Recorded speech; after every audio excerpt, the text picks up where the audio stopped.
bí òkú ọmọ wa ká ẹ mọ́lé mo ní fẹ́ kó bàbá mi kọ́ bẹ́ẹ̀.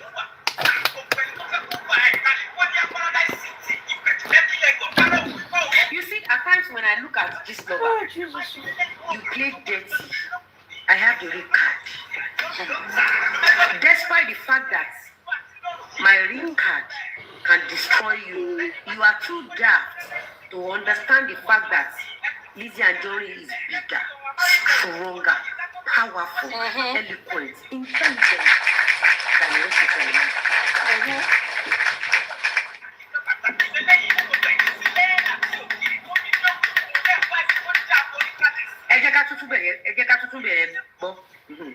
My governor on this lover Iyabo just matter. My governor from Osun State. I know he's close to you. I've seen you on state.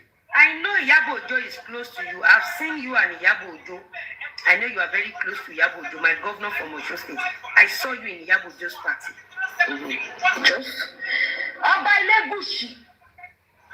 Governor Osun State.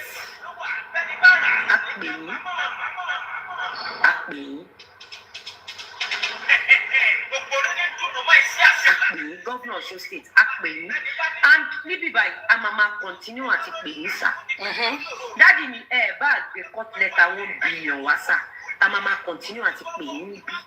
Tori eri wa lọ́wọ́ wa pe lo party. Iyabo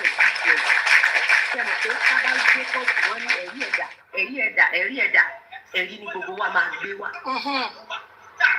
So, tó fi kan bá dé sọ wí tẹ́ bá lọ sí court pé ká má dárúkọ yín mọ́ sà. Àtúwá governor mi, a sì máa dárúkọ governor yẹn. Bá a ṣe máa ṣe yẹn. Your comment is very important in this case. Part 1 lè ní yìí. Part 1 la wà yìí. Part 1 la wà. Gbogbo àwọn èèyàn tó lọ síbi wedding ọmọ Iyabo Ojo nígbà tí Mohbad wà ní mọ́ṣúárì ẹ bá wa list orúkọ wọn. Wọ́n ní ká kọlù wọn out, ká béèrè lọ́wọ́ wọn pé kí ló pa Mohbad. Now, ṣe rí pé nígbà wà ló kọ́kọ́ bẹ̀rẹ̀ wọ́n máa pe àwọn èèyàn ńláńlá tó bá rí mọ́ ẹni tó fẹ́ waste ẹ̀mí ẹ̀. Àbí mo gbọ́. I know he's close to you. I have my governor. I know Iyabo Ojo is close to you. Gbọ́ mi sà. I know. Olùbàdàn bá. Ó dà pé ó mute ni o. Mi ò ní kọ̀. Ó mọ bó ṣe ń ba ayé ọ̀tá yàn jẹ́. This Iyabo Ojo. Ó sọ ọmọ ẹja máa ó wà náà àwọn tó ń ju kinní sínú ọ̀dọ̀ wa. Ó wà ń bẹ́ẹ̀. Kò yé yín ni. Ẹni tí kò fẹ́ jẹ́ kán porúkọ òun lórí ọ̀rọ̀. Ẹni tí kò fẹ́ kán máa tiẹ̀ mention anything about her on justice for Mohbad. Anything about Mohbad. Ó fẹ́ jẹ́ kó quiet kó lọ. Nígbà tá à ń pariwo sango àṣìtú lọ́yà kìíní ni lọ́yà àgbà ni. Rárá ṣe bí pé àwọn silent. Tó bá jẹ́ pé San Wahab Shitu fẹ́ ṣiṣẹ́ tòótọ́ lórí justice for Mohbad. Àwọn akọ̀yìn etí sí green apple tó wà lọ́wọ́ òkè náà kẹ̀yìn etí wọ́n take action kankan. Mo ṣe sọ́dọ̀là tó bá jẹ́ pé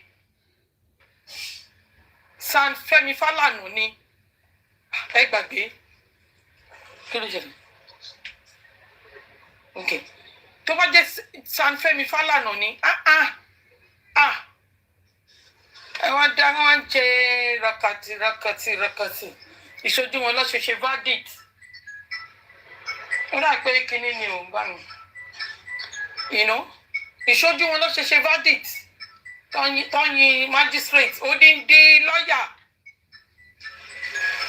murder case wọ́n dẹ̀ sọ is a criminal lawyer criminal lawyer with no action táwọn critical thinkers ló tún ṣọ́. He knows everything, he knows what to do.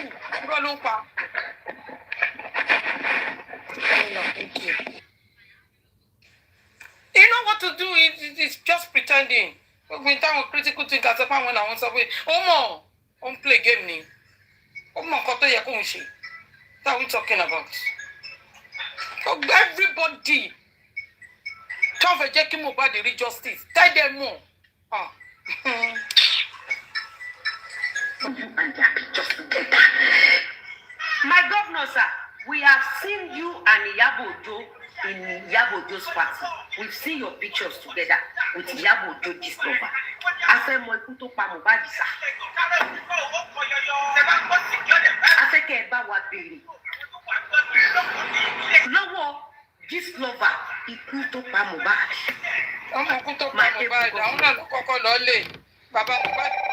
Oh my gosh.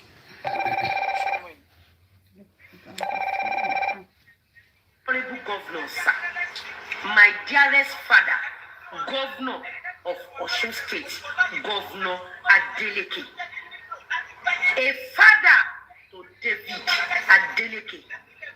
Junior, uncle ni. Afẹ́ mọ ikú tó pa Mohbad. Afẹ́ kẹ́ ẹ bá wa béèrè lọ́wọ́ Iyabo Gistlover ikú tó pa Mohbad. Because we've seen you with Iyabo together. We've seen you attending our events and many of our events. We've seen your pictures together. So okay, the whole world, wedding, not Osun people, not Lagos people, the whole world, all Nigerians in diaspora, we want to know ikú wo ló pa Mohbad. Ẹ bá wa béèrè lọ́wọ́ Gistlover ikú tó pa Mohbad. Kò ní di governor. Nígbà tí ó ṣe wá jẹ́sìn ni Iyabo dẹ̀ ń ṣe dúrúkẹrẹ pẹ̀lú yín. You are just trying to dirty yourself and stay in ara yín ni. And stay ni, yes, as a governor. Lè pretend pé kíní now. Okay, sin, mọ̀. Governor Adeleke Osun State. Iyabo, ó mọ Gistlover tó ń balẹ̀ ayé àwọn èèyàn ńláńlá jẹ́. That destroy homes. And the same Gistlover lọ́dọ̀ nígbà tí Mohbad kú. Don't distract a lot of people. Tí wọ́n jẹ́ focus sílé Mohbad. Don't pariwo Naira Marley. The same Gistlover.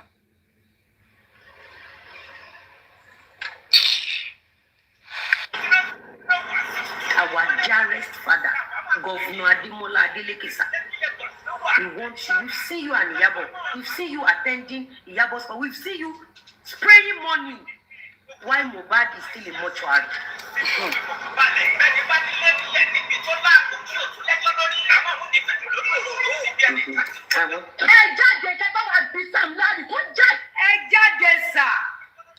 Governor mi l'Osun State.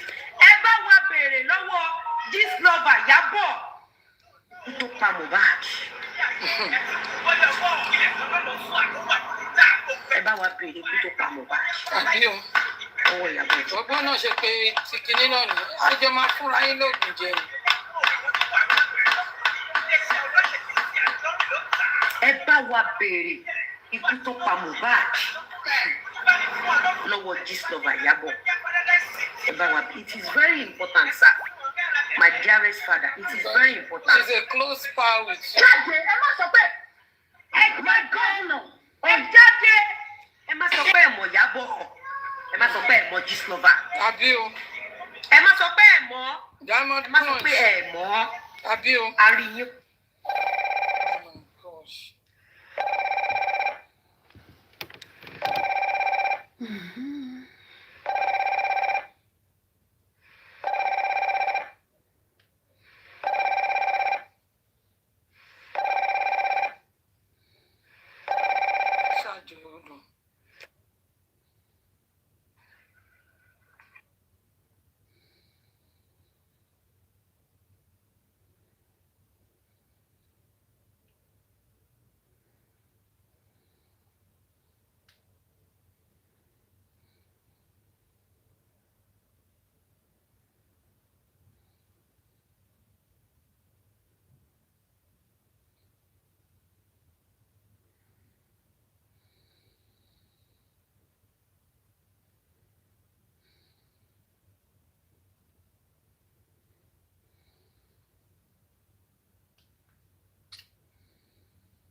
Mohbad wà mọ́ṣúárì.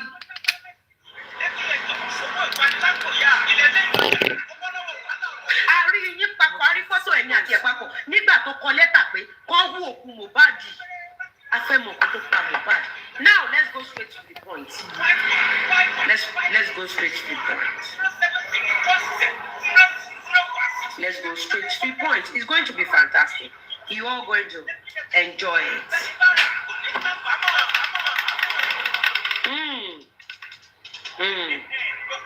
Oda, ẹ ṣe.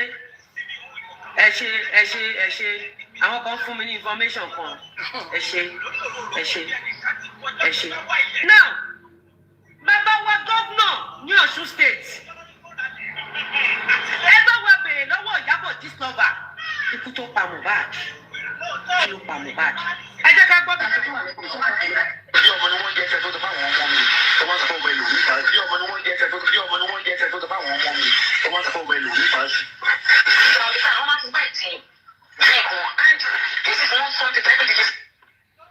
Iyabo ni wọ́n máa ń lè sí drink wọn. Wọ́n máa ń lè Iyabo. This lover is emphasizing of wọ́n máa ń lè sí drink wọn. Listen to it. Bí ọmọ ni wọ́n jẹ́ ẹsẹ̀ tó ti bá àwọn ọmọ mi, ọmọ sọ fún ọmọ ìlú nípa. This is not something that they just flash on the song. Because they don't want to pay for it. They will see Mohbad will not keep. First time tó lọ sílé Mohbad tó lọ kí ta ni. Ìyàwó Mohbad àtọmọ ẹ̀ tí wọ́n bá màmí. Ó lọ kí ìyàwó Mohbad àtọmọ ẹ̀. What was your connection between yourself, Mohbad, and ìyàwó Mohbad? You once told Nigeria that you never met Mohbad. You did not know Mohbad. Now, this lover. What was the connections? What was the relationship between you and Mohbad? What was the connection between you and what took the life of Mohbad?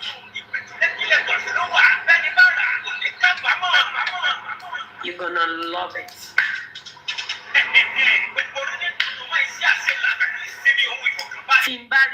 Timbari any APC. Pẹ̀lú Iyabo. Tí yín bàjẹ́. Confirm. Tí n bá rí ẹni PDP pẹ̀lú Iyabo tí yín ta. Confirm. Tí n bá rí ẹni Labour Party pẹ̀lú Iyabo tí yín sọ̀rọ̀.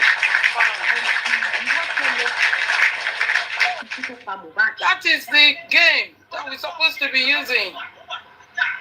Until then. Aṣọ nǹkan tó lọ ṣe ń lé Mohbad kí bàbá Mohbad tó délé. Any reasonable person. Oh, sorry. You don't understand. A gbọ́dọ̀ mọ̀. Aṣọ nǹkan tó lọ ṣe ń lé Mohbad kí bàbá Mohbad tó débẹ̀. Ó ti lọ síbẹ̀ nítorí ẹ̀ ní pé wọ́n fi disconnect àwọn kámẹ́rà inú ilé Mohbad. Kí ló dé tí ìjọba Lagos State, okay, let's assume that Mohbad ò ní kámẹ́rà inú ilé àbí bọ̀ tó wà ń ta. Ẹgbẹ́ the two neighbors tó wà lẹ́gbẹ̀ẹ́ Mohbad àárín ṣànímọ́ two neighbors tó wà lẹ́gbẹ̀ẹ́ Mohbad kí ló dé tí Lagos State government wọ́n ṣe gbogbo nǹkan bẹ́ẹ̀ yẹn the main estate the main gate tó máa fi wọ estate tó máa lo kóòdù wọlé wọn ní kámẹ́rà kí ló ń ṣẹlẹ̀.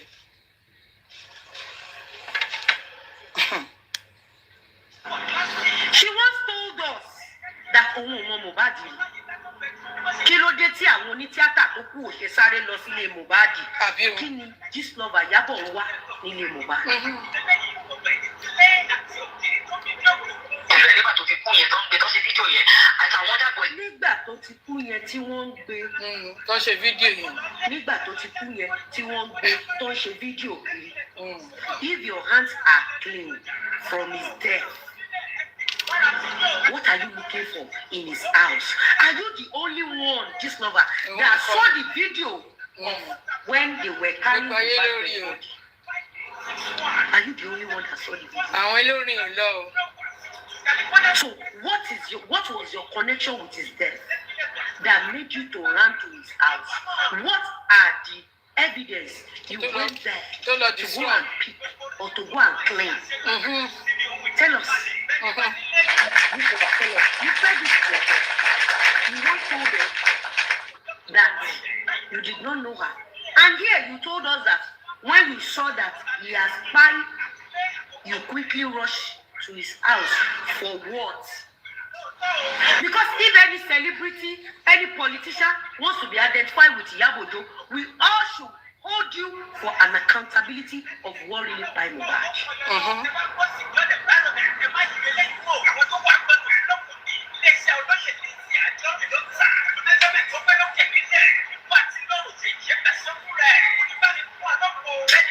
Mela, whatever, maybe my shake with you.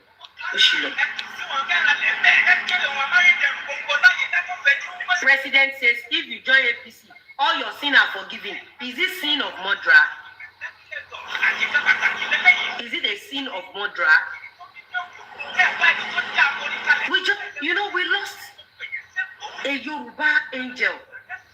If the president said if you are a sinner, you can come back to a sinner. President is not saying if you are a killer or if you are a criminal or if you are a terrorist. Governor, the president said that you can join APC.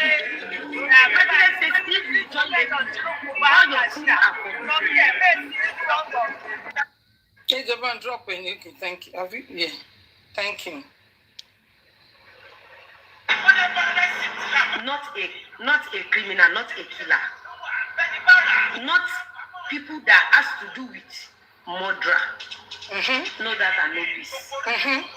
Now let's continue. Ẹ jẹ́ àgbàgbé pé ìjà tó wà láàrin wọn tó bá ní abiyamọ Lizzy Anjorin is abiyamọ. Ìyá Mohbad má dákẹ́ àgbóhùn rárá. Fọláṣadé lánàá tó sáré lọ sọ́dọ̀ nítorí pé kí ni wọ́n fẹ́ jẹ́ kó ṣò owó ní Fọláṣadé gbà. The first time tí Fọláṣadé máa jáde náà láyàn ló wá gbà. Mohbad ò rí léwọ̀ ń tútù sọ kò rí léwọ̀ rárá. Aráàta ló ń gbóhùn sókè ló ń jà kìtàkìtà. Tí Lizzy Anjorin tó bá fẹ́ bá Iyabo Jofa on a grand pé wọ́n jà àti finish gbogbo kìíní ẹ̀ tipẹ́tipẹ́. But ó rí pé ó cover up nǹkan kan. Iyabo Ojo cover up gan. Ṣé mọ̀ pé gbà tí Mohbad kú kò pẹ́ ló gbé DJ Splash wá tó tún jẹ́ ká àwọn èèyàn focus lórí DJ Splash. Àwọn nǹkan kan wà tí jẹ́ pé èèyàn ti ń ṣe láti joy ìkan ló máa bùyàn lọ́wọ́ tí Mohbad bu Iyabo Ojo lọ́wọ́. Mo sọ ní openly. Tí Mohbad ó bu Iyabo Ojo lọ́wọ́ ó ti ń purọ́ mọ́yàn ti pẹ́. Tí Naira Marley máa bú lọ́wọ́. Iyabo Ojo ever call àwọn tó wà nínú ilé yẹn ó dẹ̀ ti lọ sínú ilé yẹn kí bàbá Mohbad tó débẹ̀. Kí ló lọ clean up. Àní mo sọ mo ní mi kò bá jẹ́ 10 years ìṣojú mi ni màá fi rí justice for Mohbad. Bó jẹ́ spiritual ni o bó jẹ́ ìjọba ìbá kan ṣá la máa ṣe rí justice for Mohbad wọ́n máa ṣe ìsìn kúrò ní ayé yìí agbára Ọlọ́run. If she join APC tomorrow, she can join APC.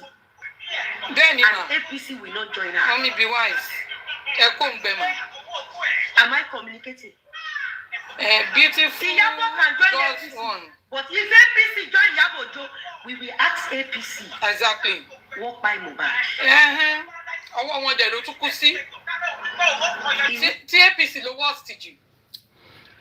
Any politician that using Iyabo Ojo because of election, we will call them out, especially APC, because Mohbad buy in Lagos State, and APC is holding Lagos State.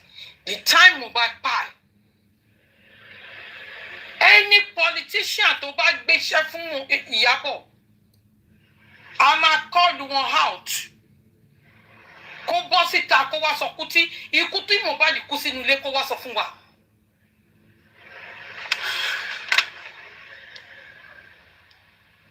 not our right to know what by Mohbad?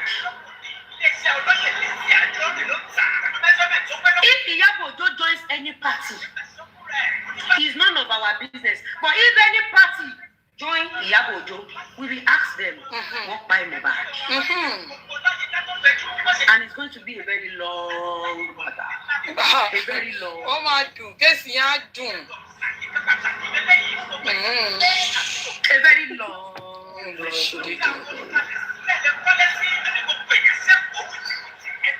Because we need crowd in APC does not mean we should harbor killers. Exactly. Or criminals. Good. Because we need crowd in APC does not mean we should be attending events of killers. Because we want LUP to win does not mean we should be romancing killers. By now, we are Iyabo ma lo veil. Come on, cover Anjorin. I swear. Go tell you, come on, firingo. Because think that anyone will especially Yoruba. Anyone will anyone will tell me like here. Kilo wala, kini Iyabo. To kilo masono. To ṣe fún ìlú. Tẹ̀rí tí mo fi lè tẹ̀lé ẹ bá mi ẹ kọ síta. Nǹkan tí Iyabo Ojo tó ṣe tó ti ṣe tẹ́jẹ́ pé yes Lagos State tó ń gbé yẹn kí ló ṣe fún ìlú as a citizen of Nigeria, as an actress kí ló ṣe tí ma fi tẹ̀lé lẹ́dàá mímí I don't follow failure I don't. Nonsense. Ma ṣe yín wọ́n ṣe dì wọ́n ṣàyàn ṣe tán achievement nìyẹn, that's the only achievement. Ilé tó ṣí tó lọ ṣí ìjọsìn tó lò máa talé òun fi rán bàbá Ìjẹ̀ṣà lọ sí kìíní 4 years ló jẹ́ kúrò bẹ́ẹ̀. Ilé tó ṣí ìjọsìn kò gbé state yẹn mọ́, kí ló ṣẹlẹ̀? Ṣé bí ilé ẹ̀ ni ṣe bóun ló rà á kí ló dé tí kò tún gbé bẹ́ẹ̀ mọ́?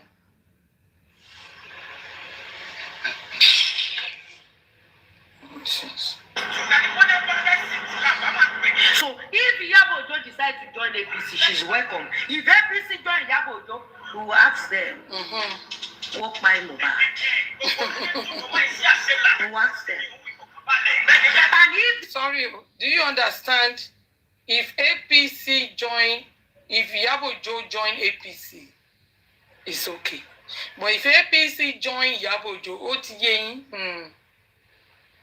APC bá lọ àbí PDP bá lọ bá ṣẹlẹ̀ join Iyabo Ojo nìyẹn. Àfẹ́mọ̀ kò tẹ̀ yẹ kó jáde kó campaign rárá. Kí ló fẹ́ campaign? Ó tọrọ owó ló wà lẹ́nu ẹ̀ tó fẹ́ sọ. Ó tọrọ owó ló wà lẹ́nu ẹ̀ tó fẹ́ sọ. All the Nigerian politicians truth wo ni Iyabo ní lẹ́nu láti sọ. Iyabo is a wicked soul. She doesn't care about other people's children. Àwọn ọmọ ẹ̀ méjì yẹn nìkan. Wùmí gan tó pè ní goddaughter iṣẹ́ rò pé kí àpẹ ni nǹkan tó máa jẹ lọ́wọ́ yẹn ló ń bá ká. Tó fi ń protect ẹ̀. Why is she protecting Wùmí Cynthia Adébánjọ? Wùmí Cynthia Adébánjọ ṣó jẹ́ bébì ni? Ṣó jẹ́ bébì ni? Tó jẹ́ pé Iyabo Ojo lọ sí Iyabo Ojo ti sọ what will come out from the corona inquest, the verdict. Ó ti sọ láti October 2023 on WhatsApp group. These are the voices they don't want you to use. Tọ́lá bẹ́ẹ̀ Ramali lẹ́yìn àwọn ará pa àwa àwọn gba ohun lẹ́nu àwọn tó ń sọ̀rọ̀ fún justice for Mohbad. Wọ́n ní kẹ́mà ọ̀nàyàn wọlé wọ́n ṣe gbogbo ẹ̀. Mi fẹ́ jẹ́ kí everybody tẹ́ra wọn lọ́rùn ni ṣùgbọ́n ti gbé evidence wa ni. Ta ló ń pariwo jù? Ó kàn ń pariwo ni. That's my mission of joining TikTok because of justice for Mohbad.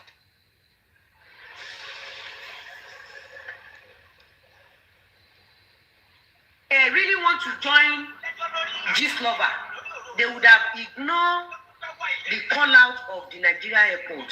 But for APC to have responded less than 24 hours, it means APC are not ready to join the criminals.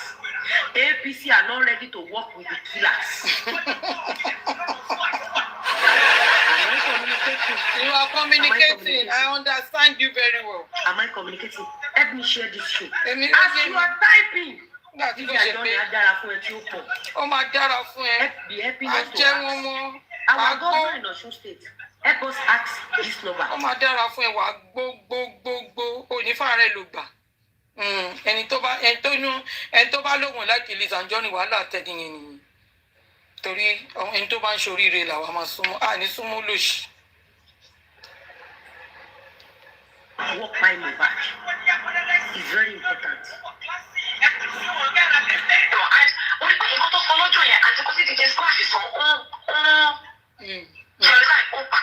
Ó papọ̀.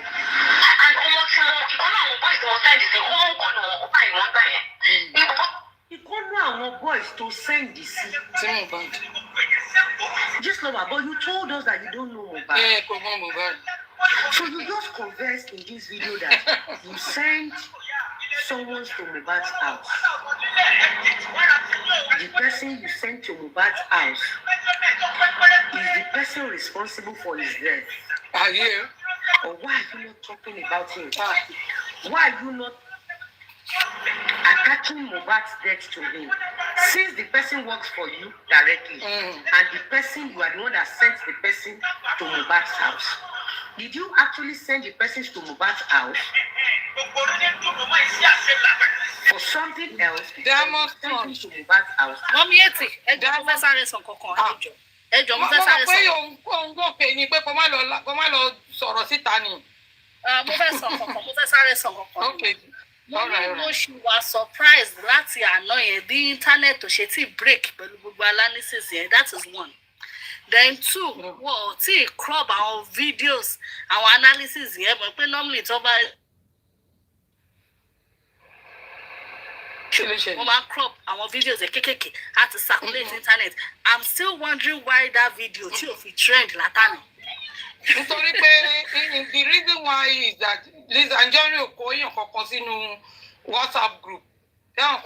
Iyabo ti kọ́ àwọn ẹja gbígbẹ èkúté àwọn máàfù kúnkùnkùn ó kó wọn jọ sínú WhatsApp group ni àwọn yẹn ló ń ṣiṣẹ́ yẹn because Lizzy Anjorin kò wọ́n fẹ́ bá yí ọmọ ọlọ́mọ jẹ́ kò kó wọn sínú WhatsApp group. That is the reason why kìíní yóò fi àwọn tá à ń jà fún justice ṣáàrí alo kìíní alo they're just attacking each other, that's all.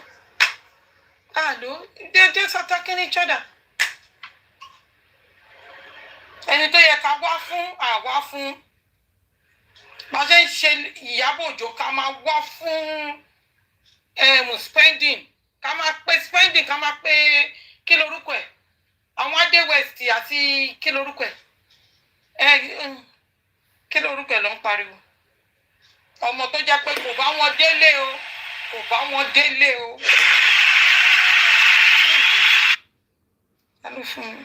Mommy Olabami, thank you ma. Kò bá wọn délé o.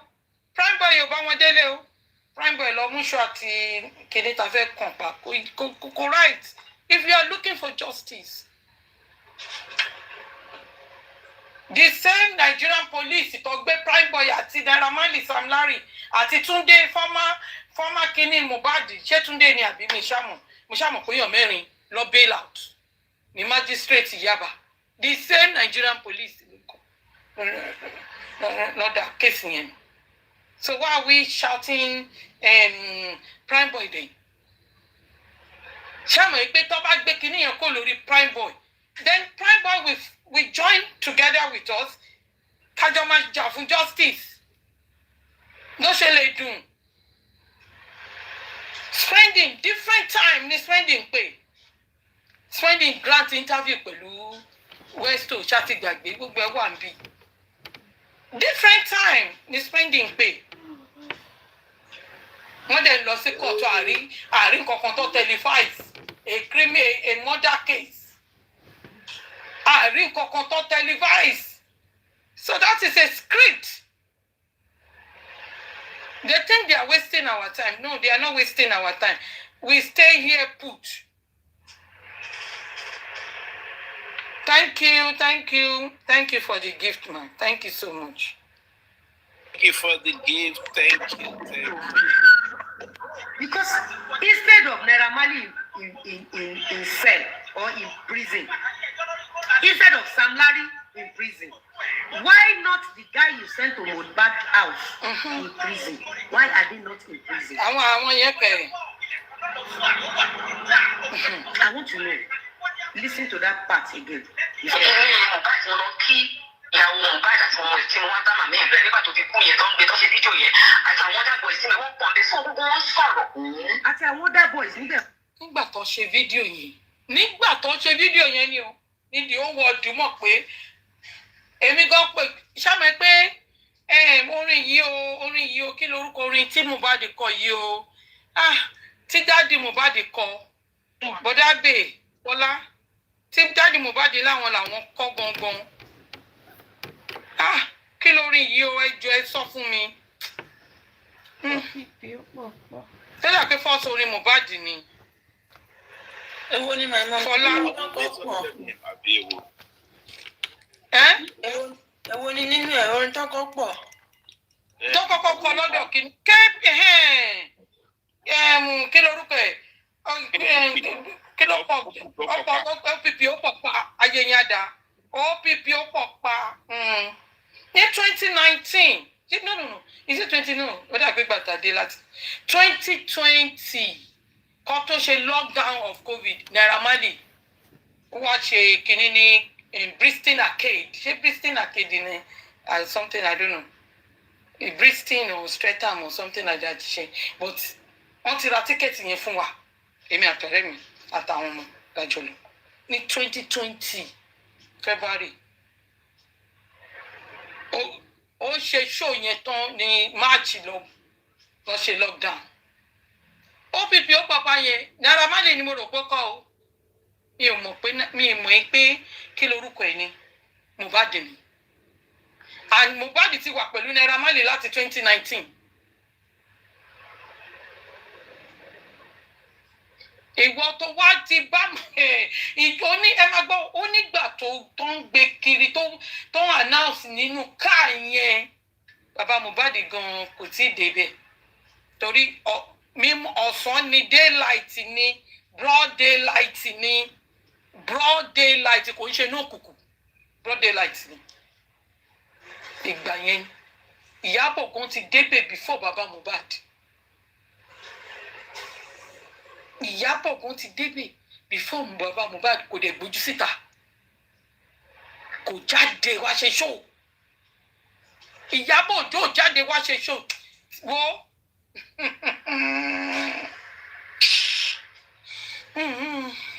Mr. Anjorin go ahead. wọ́n sọ̀rọ̀ wọ́n gbọ́. Ọgbọ́n wọn sọ̀rọ̀ and orí pé nǹkan tó sọ lọ́jọ́ yẹn àti kó sì ti jẹ́ squash sọ Jonathan ó papọ̀. And ọmọ tí wọn ìkọ́nà àwọn boys wọn sẹ́ẹ̀dì sí wọn ń kọ́ náà. Ẹni tó ń bá sọ̀rọ̀ on point is Mama Iyabo. Ìyẹwé ni ó ń bá sọ̀rọ̀. Ṣé àní Mohbad ẹ máa sọ wo because irọ́ lẹ fi òótọ́ kọ́ lẹ̀ sọ ẹ máa ṣì sọ ṣáà ni ẹ máa táṣìírí ìgbésí ayé yín ni ẹ máa ṣì sọ. Ó rèé pé àwọn èèyàn kọ́ máa sit back níbo. Mo sọ pé tó bá jẹ́ mi nìkan ni ní fún justice for Mohbad. I've said it.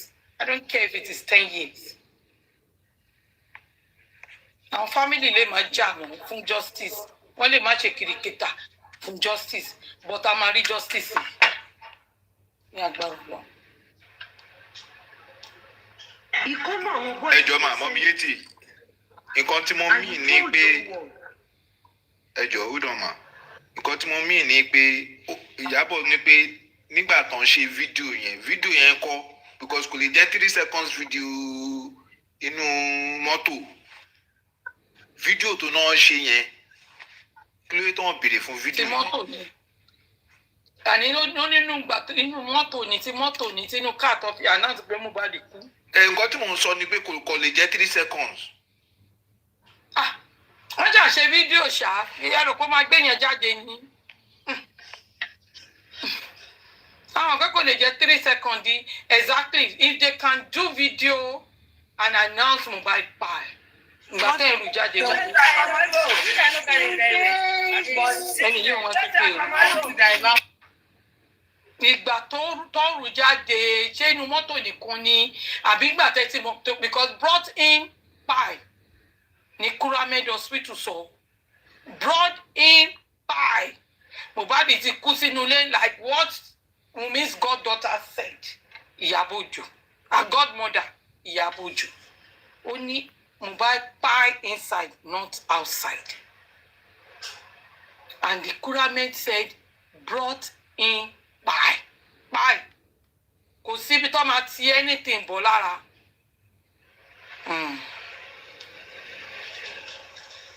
That you did not know Mohbad and you never met Mohbad. My governor from Osun State, sir. This is a clearer case of murder. We've seen you with Iyabo Ojo. We want to know what really find Mohbad. We want to know. We want to know.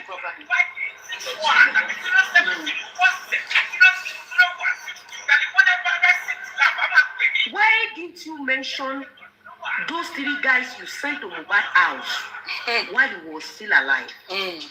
Why did you go for Sam Larry and Naira Marley that was not in Nigeria as at the time the guy died? So now, you just said it in this video that when you went to his house, you saw some guys, including some 3 guys, who sent to his house. Let me play that place back.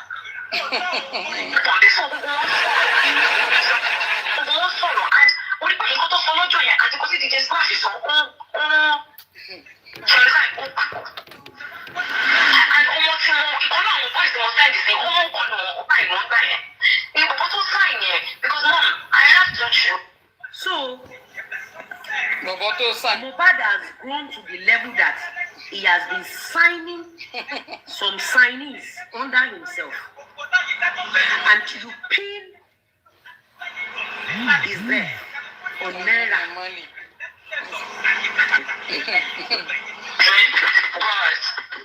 By the grace of God, I've been able to raise a lot of children.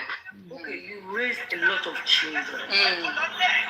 Now let's talk about the one you planted in Mohbad's house.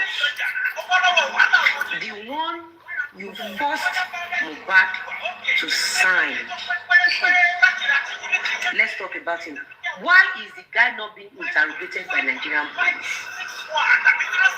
What is the name of the guy you planted in Mohbad's house?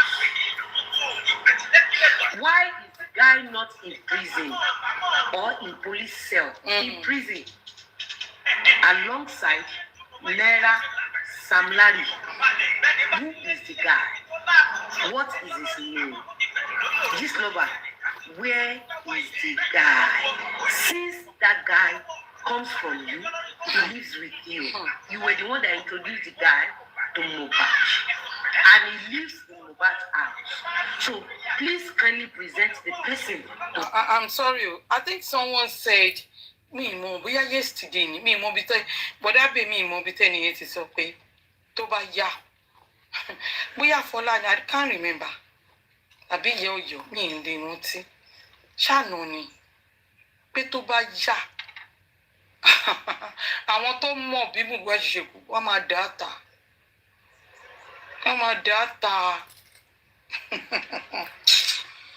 tí mo mọ̀ mẹ́mi wọ́n fẹ́ jẹ́ kẹ́ keep quiet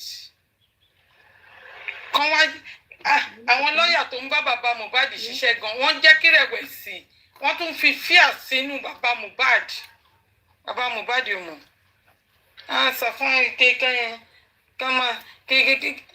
ká má wàá bá wọn mọ́ o bàbá Mohbad ní káwa máa bá wọn ká fi sáà nílẹ̀ lápá bó síbo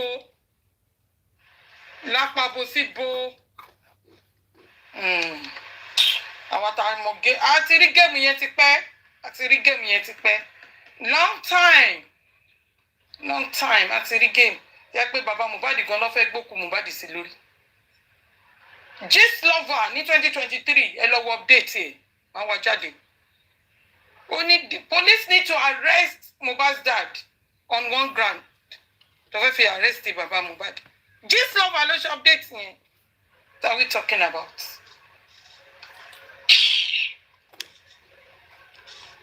Nigeria, so that we can know what really buy Mohbad. And this is where we need our dearest governor from Osun State to kindly help us to ask you what buy Mohbad. Is it by poison? Is it by pushing him from stairs?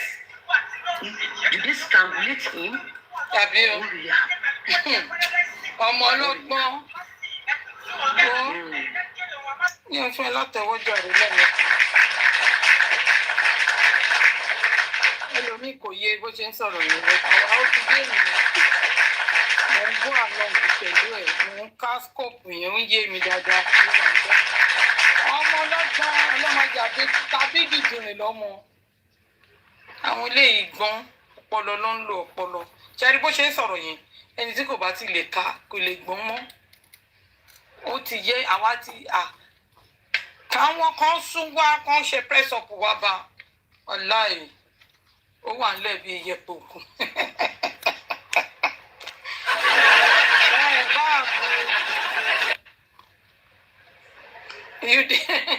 Kẹ́gbú mi ẹgbú mi iye elépè wá ẹ sílẹ̀ but mẹ́sẹ̀jì tó ń jáde lẹ́nu iye elépè ló wá important.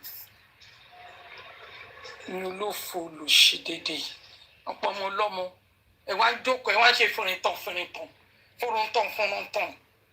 àwa sọ̀rọ̀ lórí criminal case rárá put energy wa sórí criminal case. The only thing is that we come for each other then ká shut up. Iṣẹ́ tó gbé wá nìyẹn ní kó ṣẹlẹ̀. Iṣẹ́ tó gbé wá nìyẹn kó ṣẹlẹ̀. Èmi ti sọ justice for Mohbad.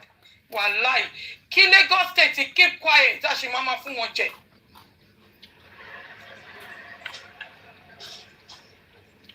A ṣe máa fún wọn jẹ. And I called all of them my children. So if I just saw you, I'm as I shall understand. And of course, so one more thing, I have to look up Bulashi because a room back on the Fejade. Ó fẹ́ forúkọ bò ó láṣìírí. Ìwọ ló dẹ̀ mú lọ sọ́dọ̀ Mohbad. Ó wá fẹ́ forúkọ bò ó láṣìírí. Nígbà tí wò ó forúkọ bò Naira Marley àti Sam Larry láṣìírí tó lọ sí ẹ̀wọ̀n lórí kéèsì tí wọ́n mọ́wọ́ nípa ẹ̀. Àti Ṣé o fẹ́ forúkọ bò ó láṣìírí? Ó fẹ́ forúkọ bo àwọn ọmọ tó bíríìjì lórí títì tó bíríìjì wọn tó kó wọn sínú WhatsApp group. Ó fẹ́ forúkọ bò láṣìírí bọ́tẹ́ forúkọ bo Ibrahim Owódìní aka Prime Boy ẹ fi bò láṣìírí. Nigerian police put wanted on him ẹ fi bò láṣìírí. But àwọn ọmọ tí wọ́n bíríìjì tó plant sígbésí ayé Mohbad ó fẹ́ fi orúkọ ní bẹ́ńṣọ́ fún Iyabo Ojo for saying that. Ìwọ ìkà olóṣì obìnrin. You don't care about other people's children. It's only your children. So you knew them. Ó wá fẹ́ forúkọ bò wọ́n láṣìírí on what ground?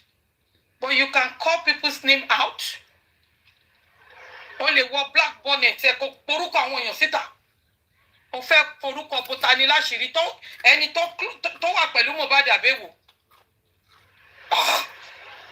Wùmí Cynthia Adébánjọ gan orúkọ ìfúnni là ń pè orúkọ ló ń pò láṣìírí. 3 places VDN to point out tí Adéwẹ̀sì tó ń follow Mohbad kiri 3 places Adéwẹ̀sì wà ní middle tó ṣe dread tó rẹ́rìn wọ́n dẹ̀ announce pé yóò kú. Adéwẹ̀sì wà ń bẹ́ gbà tí Mohbad fẹ́ tó lọ wo range ní Calot yẹn Adéwẹ̀sì wà ń bẹ́. Ó ń tẹ̀lé Mohbad everywhere he's going to. Adéwẹ̀sì wà lẹ́yìn ẹ̀ nígbà tó sign condolence book. Ó sọ̀rọ̀ Adéwẹ̀sì a long time. Yé tí màmá tó gbọ́n ọgbọ́n yóò ní tọ́lẹ̀ o. Kí ló dé? wọ́n sọ pé jẹ́ pariwo Ìyábọ̀ síta wèrè ọkọ ẹ̀ torí bedroom ẹ̀ torí ẹ̀ dàbí orí tẹ́lítọ́bì pọ́pù yẹn nígbà tí yẹn máa jáde lẹ́yìn kejì tó lọ bá ọ̀dọ̀ Daddy Freeze ló ń orú mu láti inú wa ni tó ní let them go and bury Mohbad imagine àdè fúnra àfúnra wọ́n ti sanwó fún yétí 70 nítorí pé ó ń defend Naira Marley tọ́pátẹ̀ wá sanwó fún yétí 70 tí bá ń defend Naira Marley ẹjọ́ ṣé Naira Marley wà nílé mo béèrè ní o if you are really looking for justice for Mohbad ṣé Naira Marley wà nílé Wùmí ò sanwó fún mi àbí ó tẹ̀dá tó yẹ pé Wùmí kọ́ ló sanwó fún mi ṣé Naira Marley ni but ṣé Naira Marley wà nílé the question we are asking each other.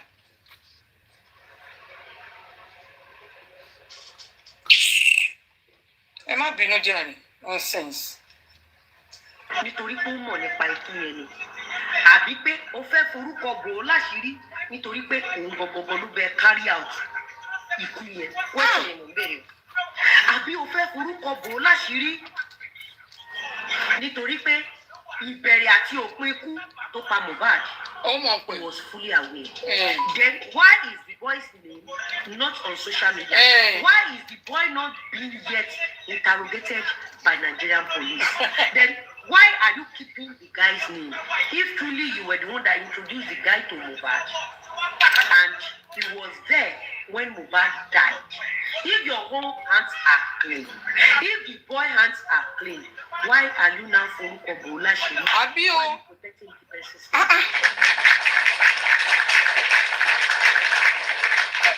Where is the guy right now? Why is the guy vanished? And Sam Larry and Naira Marley went to prison, despite the fact that they are not in Nigeria. Why are you not telling us the names of the person that was with him the day he died? Why did you come out and lie against Naira Marley and Sam Larry? Àwọn orúkọ tó wà nínú ilé Mohbad nígbà yẹn San Wahab Shitu ààrẹ àwọn orúkọ yẹn ta San Wahab Shitu wọ́n tún gbowó àpèlì DPP 5 million ààrẹ orúkọ yẹn ta what are we talking about? Àfáà kan sọ àfáà yẹn ni abiyamọ tó ní ògo òun lọ nǹkan tó bá ń sọ pé abiyamọ ológo ọmọ bíbí tó jáde lára ẹ̀ ní ológo yìí ló máa béèrè kú tó pa Mohbad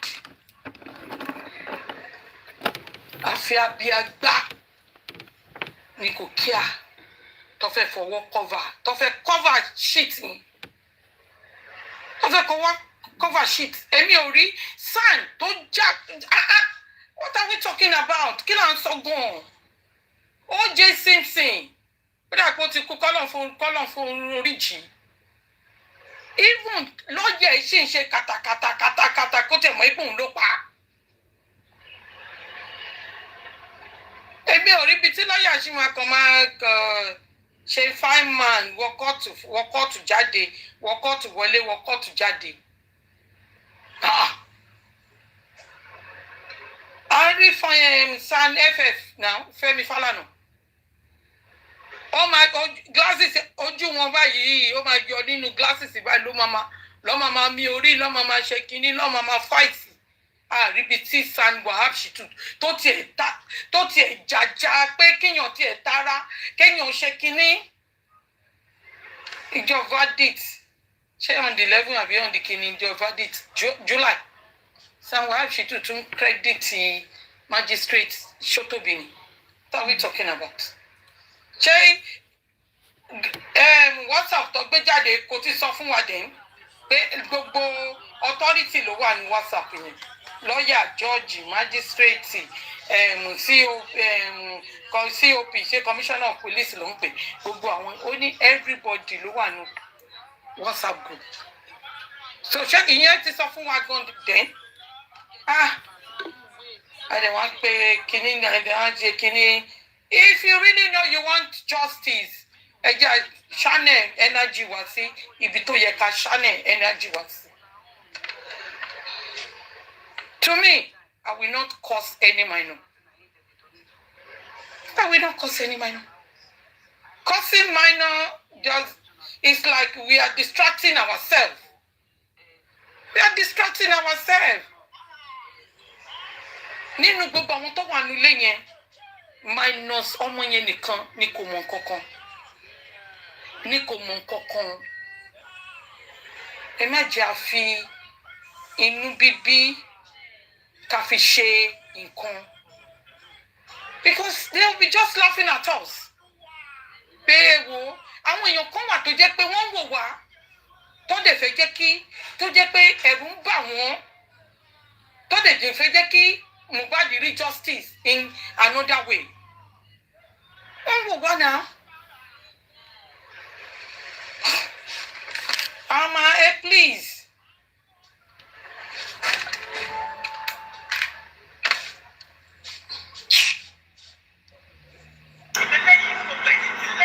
Why? You want to know? No wonder they said everybody that attended your event that they will know the graves of their children.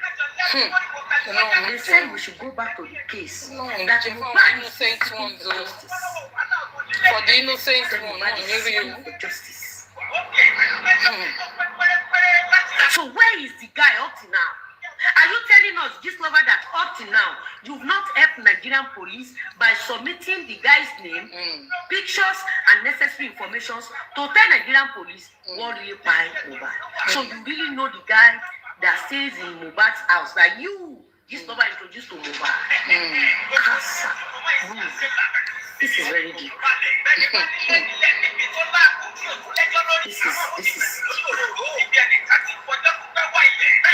This is deep. So now, the question is this. I want to ask a question again.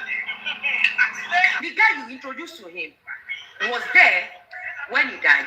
And when you went to his house, when the picture was circulating online, at least he has not been buried there. Okay, what are the secrets of his death that the boy you sent to his house told you? What are the secrets? Because if truly Mohbad died natural death overnight, by now the name of the guy will be around, or the name of the guy will already be on social media. At least the boy will be able to tell Nigerians that, yes, this lover introduced me to Mohbad, Mohbad signed me, and this is what happened the night he died. And for the guy not to be online, for the guy names not to be online, and for you to have denied that you did not know Mohbad. And up to now, nobody knows the name and the picture of the guy you sent to Mohbad that was there the day Mohbad died. Means Mohbad did not die naturally.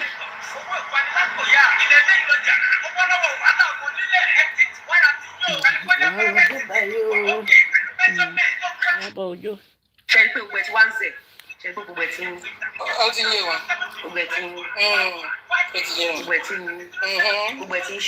Ó ti ń wọnú ara wọn. I am particularly interested in that boy that you introduced to Mohbad, that was with Mohbad the day he died. Is left.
wọn ò dárúkọ ẹni yẹn wọn ò dẹ̀ gbáwòrán ẹ̀ síta láti ìgbà yẹn títí di òní.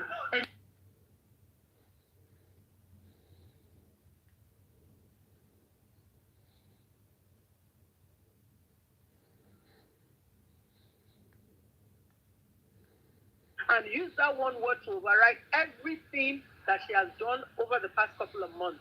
And you are saying yourself, hey, Mama is the one person aside. Obviously, Mama is upset, whatever may have happened.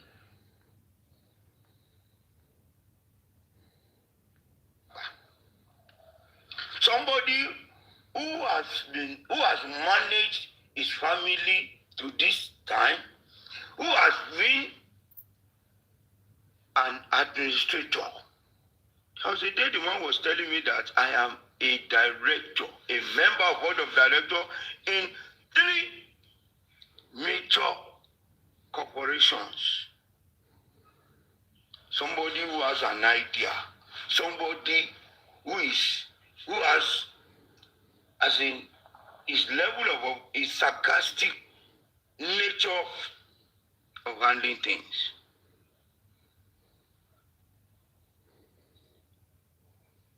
Everyone saw you pay Mr. Grace. It is an insult not to me alone, to that person, an adult.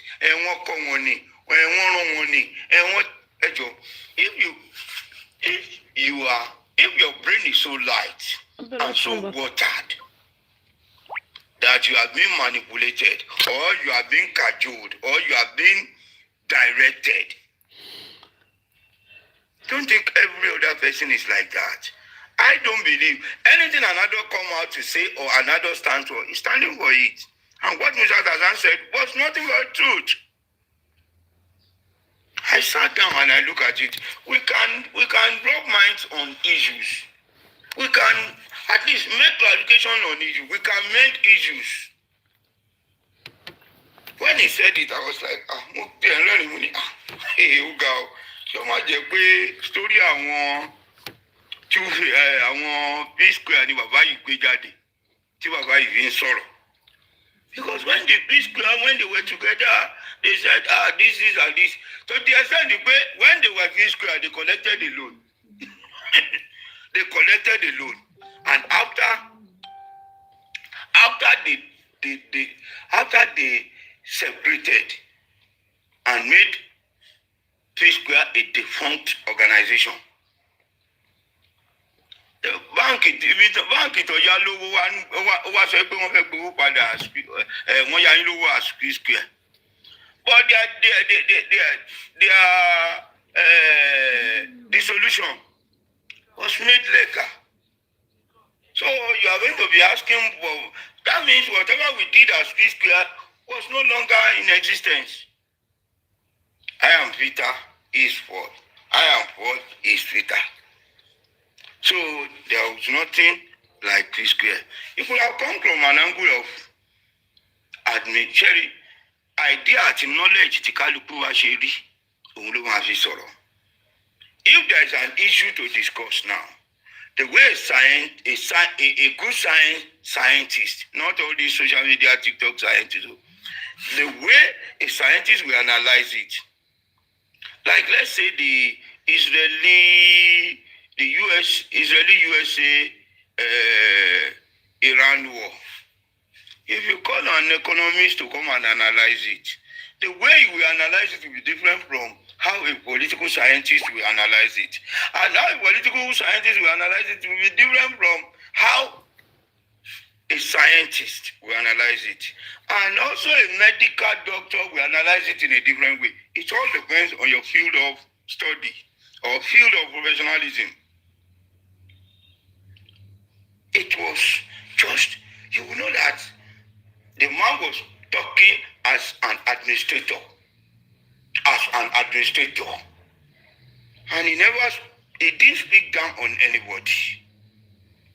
He was just advising that in this case, you heard him, he was using the administrators. That's what he believed in as a professional.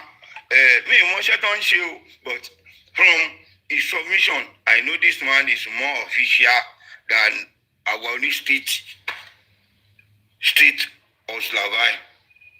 The way he spoke like as an administrator. Look, in this case, it might not be formalized. The administrators are this and this. He spoke in the way of his profession. He spoke in the way of his profession, not in the manner of, oh yeah, hey, oh, no. No. If you have any reservation for what he said, come to the table in your own angle of thought. Another angle is seen. Well, I know. Okay, we are not giving Baba the money. We are killing. It's from another angle, another thought of Oniru Alata. It is their way. Sorry, Tata. It's not to read it to insult you.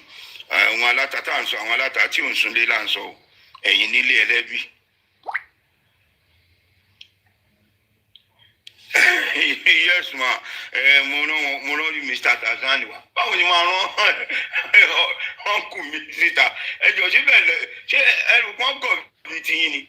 I've engaged the man and he has spoken.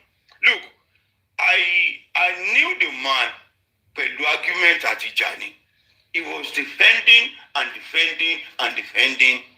until the truth and he saw clearly a situation in my line of thought change. But don't let me go there. It is personal, and at least when Okunin are involved, we understand ourselves better. You think what you. So as I'm saying, John Tori alone, at this hour, at this time, let us put that issue of money at rest.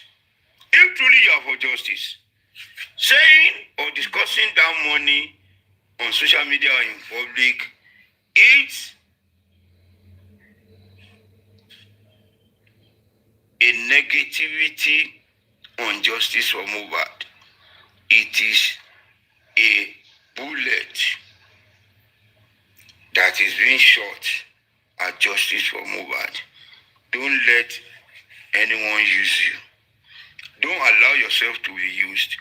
You can discuss.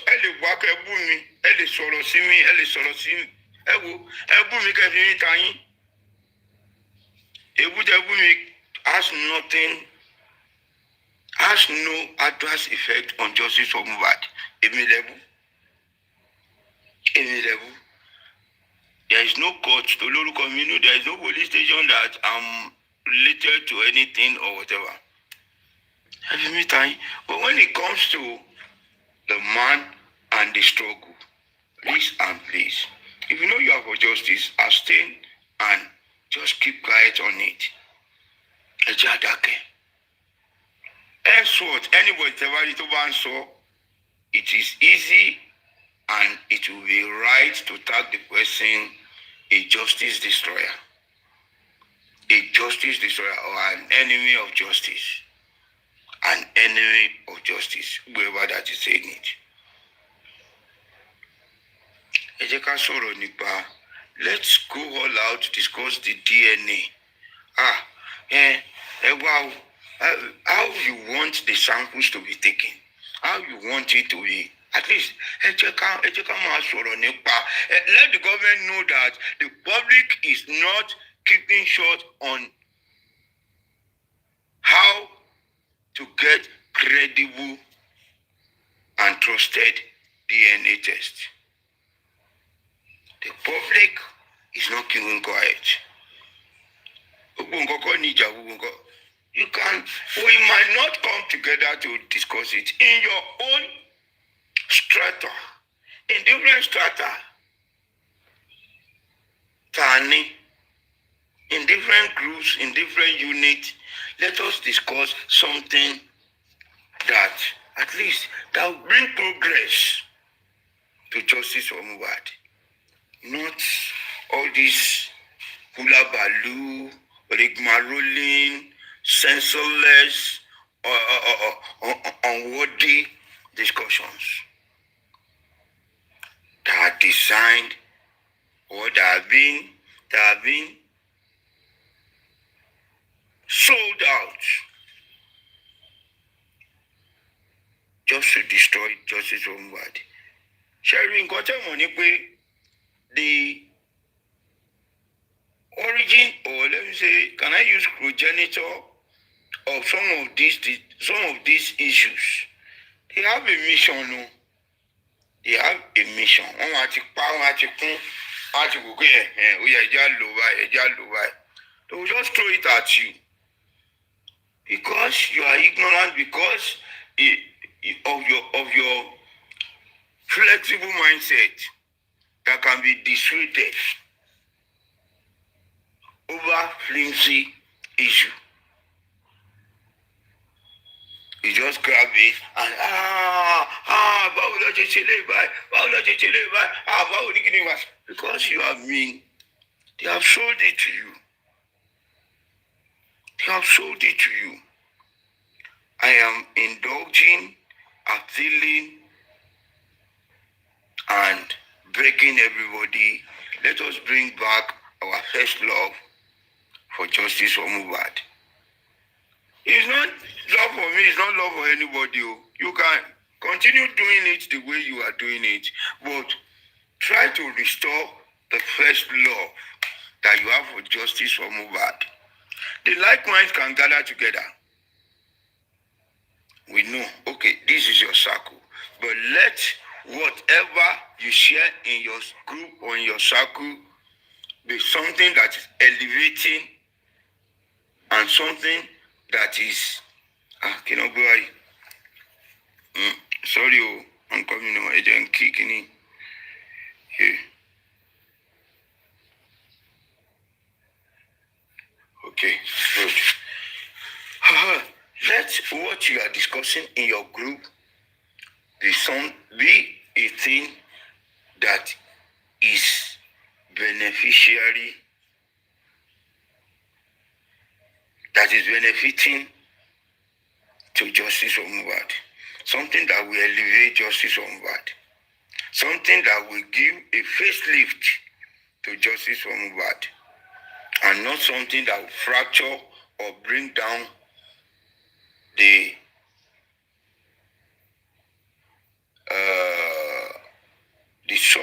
substance of justice for Mohbad. No.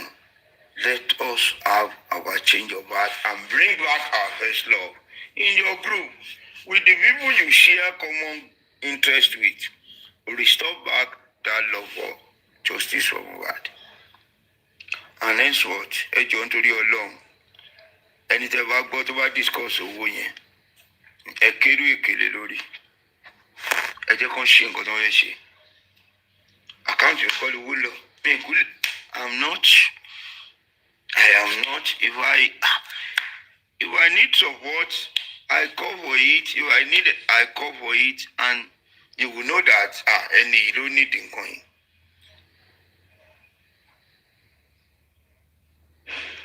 But not a situation that something is God. Imagine so. Because if I say it, I might bring up another topic. But let us rest on that money and let us focus on what is next. On the criminal aspect, we are looking up to the government to at least convince us that, well, you have tried and you have done well in getting justice.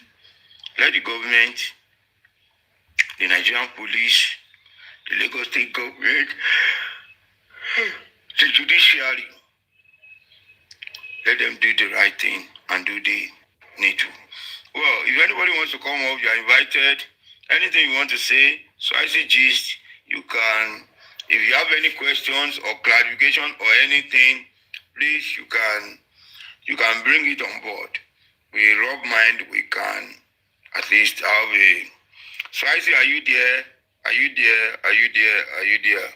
Send request, send request, send request, send request, send request, send request.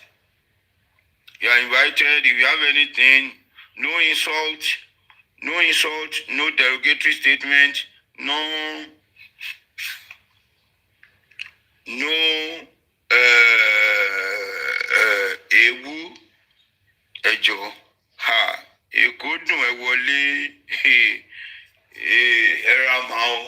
kalẹ̀ ń bí báyìí o. Yes, ma'am. Yes, ma'am. And all the commenters. Mo fẹ́ bèrè ṣé April yẹn tí wọ́n adjourn case yẹn ṣé is it for that to bring the results? Sherry kìíní yẹn the process is still long. Wọn ò tí ì gba result kẹ. Sherry, we shouldn't allow the fifth columnist láti máa já wa láyà unnecessarily. Àwọn rumor mongers. That next adjourn date, I can tell you, wọn ì tí lè gba sample gan before then. Wọn ì tí lè gba sample because the court has not fixed a date or fixed a time, or they are just okay. Ẹ lọ arrange how you want to. Ẹ lọ agree how you want to, or let it be, bring it to the court how you want. Still in the process. Sample gan ìdí lè lọ ká má ìdí sọ result. So ẹ jẹ́ ká mú ẹni ká ẹ má jẹ́ kí wọ́n gbin ìgbìkúgbìn sí wa lọ́kàn. It's not result. Kò sí nǹkan tó ń jẹ́ result. Ṣé yẹ yín mà?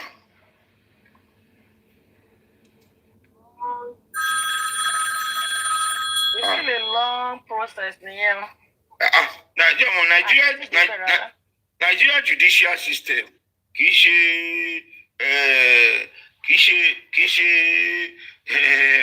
ó dàbí fọ́tò kan tá a máa ń yà ń gbà kan ńgbà tá a kéré wọn á ní wait and get. Nigeria judiciary is not a wait and get. It's not a wait and get. So wọ́n bọ́ ṣe ń rí àlùbọ́sà sínú ọbẹ̀ gan. Àwọn ṣe fẹ́ ká àlùbọ́sà máa rọ̀ dáadáa nínú ọbẹ̀. Wọ́n á lẹ̀ sí. So that's just it. The journey is still at least, but one thing I can assure you, Nikwe, at every time there is a step forward. Since Barrister Ogungbe has taken over, there has always been a step forward at every time, at every day, at every adjournment. There's always a step ahead. Okay. Then I'm afraid or justice for Mohbad, if the matter is still on and this DNA is just part of it, then the criminal case here, how far I'm afraid is just a motive. Sherry, I am incapacitated in that regard, but what I will say is this. One, a lot of people in the social media, in the Justice for Mohbad family, believe that the DNA will reignite or will even change the narrative of what killed Mohbad. It's going to be something that can reignite it before even the government or before the police, and that is why a lot of you are keen on credible DNA testing. Credible one. That will give us real and accurate result. So the criminal aspect of Mohbad case is not gone. It is not gone. Because I know if not for the DNA that Baba is running around for, he will have charged one of his lawyers to ask questions. Because, Sherry, after Corona, the Corona inquest should have come up with a submission and tell us what they are doing or what they pass to the government through the DVV. But in this case, ìgbà tí Corona ṣe tán, kò sí nǹkan kan mọ́. The spending and the nurse trial of negligence is as a result of police report, not the inquest. Not the inquest. A lot of things are still hanging. A lot are still hanging that we need to, at least I know we'll get there. I know we'll get there. And there are a lot of things that link cook like individuals, group of persons. Yeah. So, ẹ má jẹ́ kó sú wa kúrè wá, ẹ ṣáà jẹ́ ká máa ṣe bí ọgbọ́n kọ́ lọ́wọ́ máa bá wa lọ pẹ̀lú ẹ̀. Títí DNA yìí kan ṣáà mú kúrò. Then we focus on the real and the poor.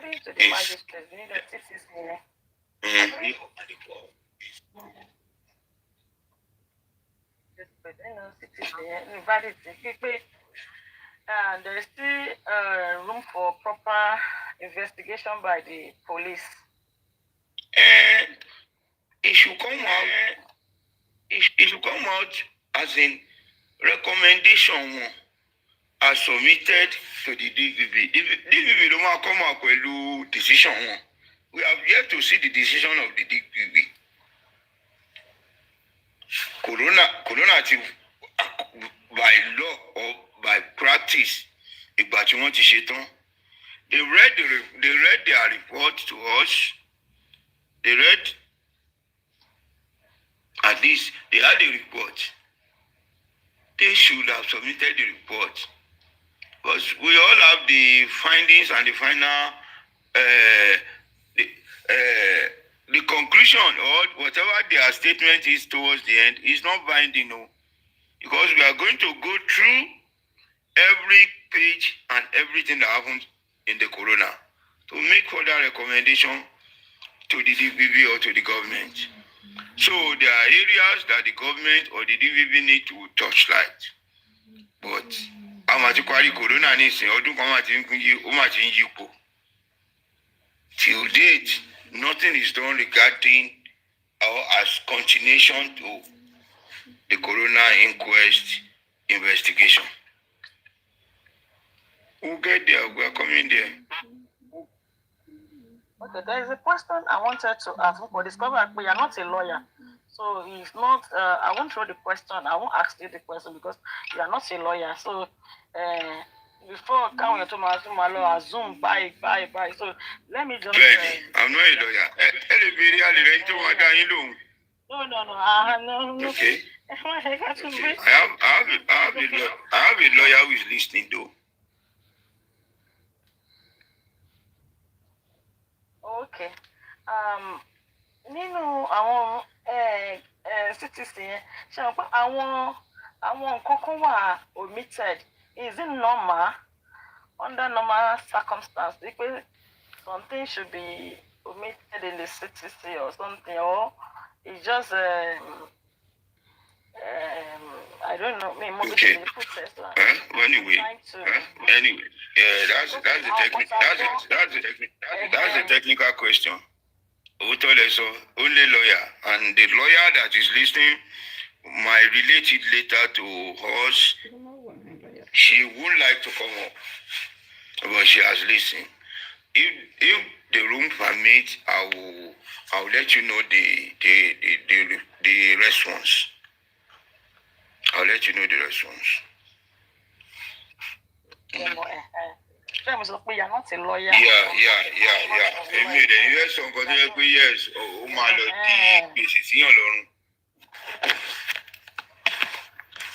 I want to actually check whatever you say on the media. I'm very tired. So I see. Sir. Anything? Nothing. No. Okay, so ẹjọ́ nítorí Ọlọ́run. Ẹ jẹ́ kí kálukú ṣàgbéjẹ́ mọ́wọ́. Kó fi mọ ẹ̀mọ́ ń bèṣe àwọn oní kọ́ntọ̀kọ́ntọ̀ ẹ sọ fún wọn. They should just keep short and keep quiet. Kàn ṣàgbéjẹ́ mọ́wọ́ o. Kàn mọ wọn ara wọn. They should just put caution to all these their excesses. All these their uncautious and uncautioned attitude. They should just try to at least put some limit to it. Anyway, thank you everyone. Thank you. Today. Oloma to Katumbi. We see possibly next tomorrow. Yes, ma'am. Yes, ma'am.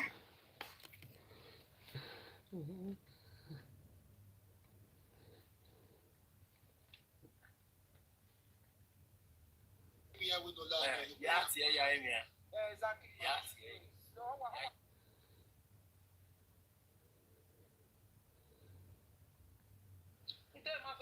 Please don't share anything about Wunmi Cynthia Adebanjo to me.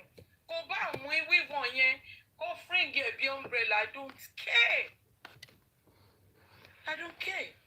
Do you think she's happy? Èdè tó ṣì máa ọ̀dọ̀ godmother ló máa níbo làwọn máa gbégbà kí ló kù tá a máa ṣe èkìní kan bó ṣe gbàbì kan ló ń fi kinní mú wọn lọ́wọ́ ń bẹ̀. Ẹ̀wò bàtà tí kò ní sún wa kò ní rẹ̀ wá. Ẹ má wo àwọn family Mohbad. And justice for one is justice for all. Fi family Mohbad sílẹ̀. Má wo àwọn family Mohbad. Èmi ni mo ń sọ̀rọ̀ yìí o.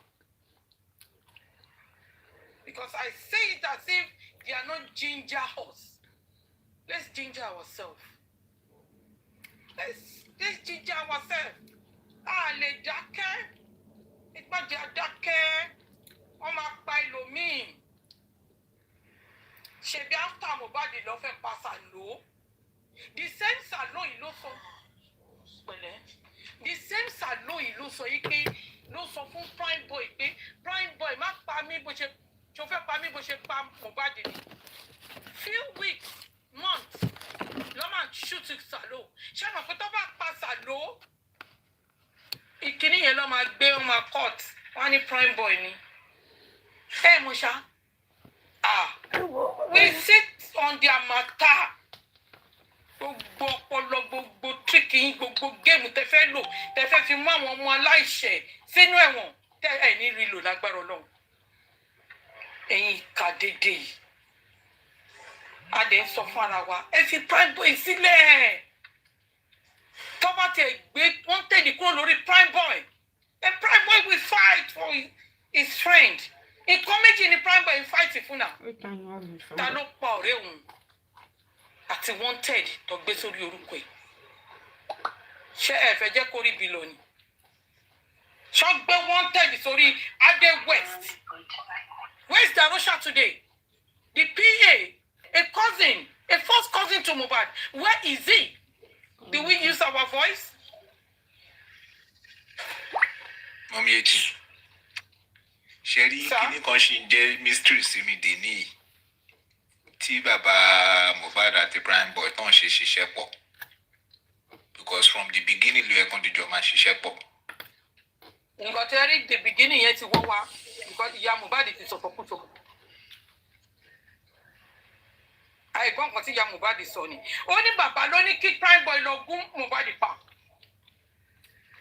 Èmi gbogbo kíní àrùn ẹja àrùn tí ń gbà tán tí ṣe punch ló ń interview ìyá Mohbad. Adé gbé ìyá Mohbad jáde kó wá ṣàlàyé bó ṣe jẹ́ náà. Bọ́ ti tọ́tọ́ sọ fún bàbá pé kó gbé ìyá Adé tó sọ pé wọ́n ti lé ẹjọ́ ṣe kíní ẹ̀wọ̀.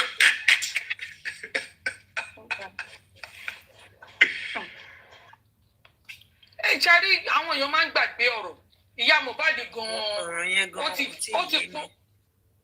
ó ti po ìbànújẹ́ sínú ọ̀tá fámílì Prime Boy náà. Ìyá Prime Boy àti bàbá Prime Boy àgbọ́rú ọ̀rọ̀ yẹn. Àwa ní kí Prime Boy súnmọ́ bàbá Mohbad. What are we talking about? Ẹja sọ tọrọ náà. Ẹja sọ tọrọ. Wọ́n ní ilé, wọ́n ní báyìí, wọ́n ní ẹ̀sùn wọ́n ní rárá. Don't understand. Well, take action now. So, what do you want that boy to do? What do you want that boy to do? Ó máa jà fún rẹ̀ ní now. Ìyá Mohbad ló sọ openly.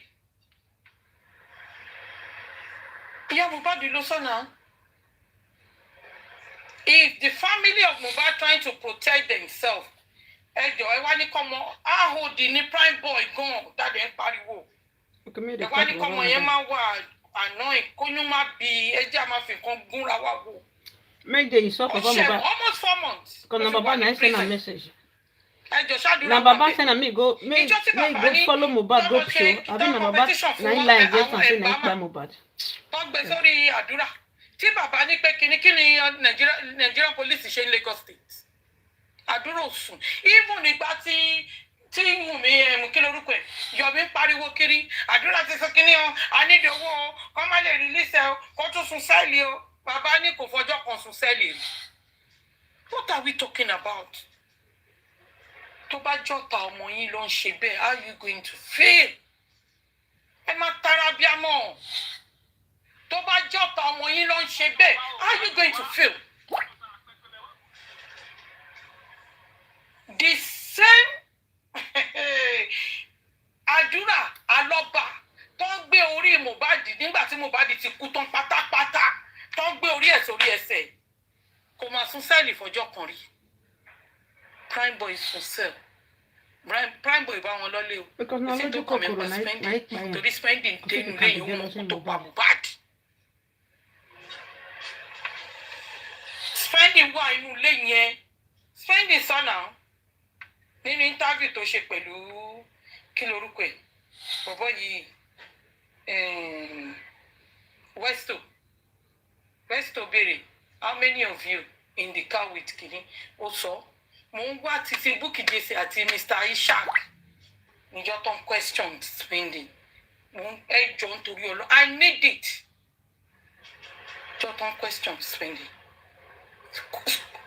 àmà ṣèkì bá gbogbo ọwọ́ àmà sweat kí ló dé ẹ mọ bí bàbá jẹgẹjẹgẹ náà ṣe ń sweat bẹ́ẹ̀ ni spending ṣe máa ẹ̀ẹ́dì tó bá wà ní corona ìpèsè ó máa dé wúdì ó máa kábà yìí ni á máa mọ kan tó ń ṣẹlẹ̀ ó rí ìgbà tí mo bá lè kú ó rí wàláì spending tó bá jẹ́ pé ìlú ìlú wà ó máa àti débì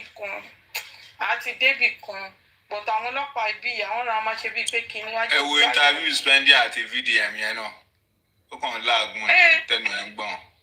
Anywhere about anything Mohbad the spending ó máa ṣẹ́kì báyìí ní ó máa lágùn the same spending ọ̀rẹ́ ẹ tó lọ mú ẹ wá láti Kenya one of the African country wípé káwọn jọ ṣí music record àbí kíní kan record ló ń pè tó pè ní modernization wọn lórúkọ ẹ wà ń bẹ ó dẹ̀ sọ pé Mohbad ló máa mú drug.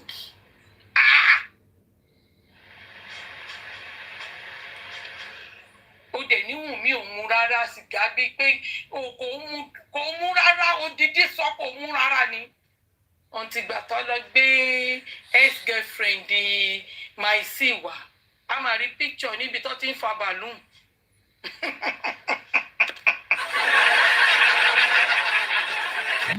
níbi tó ti ń fa balloon a rí picture mú mi so ẹ wá sọ fún mi pé spending ó ń cover Wùmí.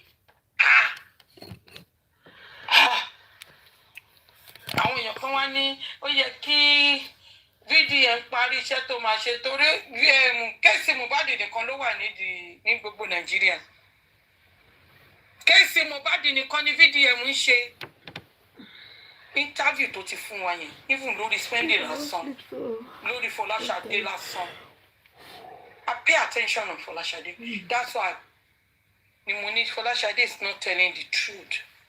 Torí ló fọ aṣọ ẹ̀jẹ̀ ó lè bàbá Mohbad ti sọ yẹn it's not new. Fọláṣadé ò sàn kankan fún wa nípa Darusha ta ni Fọláṣadé ń cover up.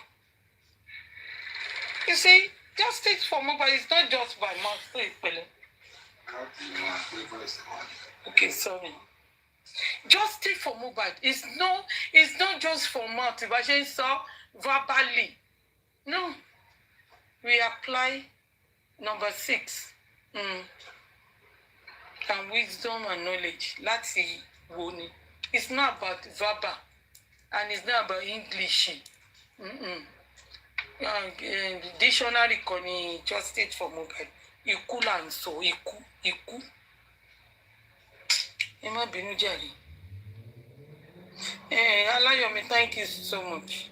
I like your son, David. The only artist that supported Davido here is Lizzy Anjorin. Exactly. His doctor, she is Mrs. Lizzy Anjorin. Exactly. I was the only person standing for the phone, Davido here. No one else. Yes. I have fought for your son Yes. times without number. If I have never supported... True. I remember vividly. Nígbà tó fẹ́ tọ́ lórí Gíslọ́ọ̀fù ló ti gbé naked di ọwọ́ àǹtítì. Ló ti gbé naked di kí lorúkọ ẹ̀ síta. Tó fẹ́ gbé tí yẹn kúnlẹ̀ tó ń bẹ obìnrin. Kí lorúkọ ẹ̀ Davido. Lórí Gíslọ́ọ̀fù ni. Ó dúró ni. Ó dúró tí ni. Òun ni kò jẹ́ kí kinní yẹn go far dáadáa. Ó dúró tí lọ́rùn ni. I remember vividly Lizzy Anjorin who fight fún David. The same Davido. Àwọn èèyàn kan wà tó jẹ́ pé ẹ ti jọmọ ológo ẹ wá máa wá fara yí ẹni tó jẹ́ pé tí ẹ ti bàjẹ́ pátápátá.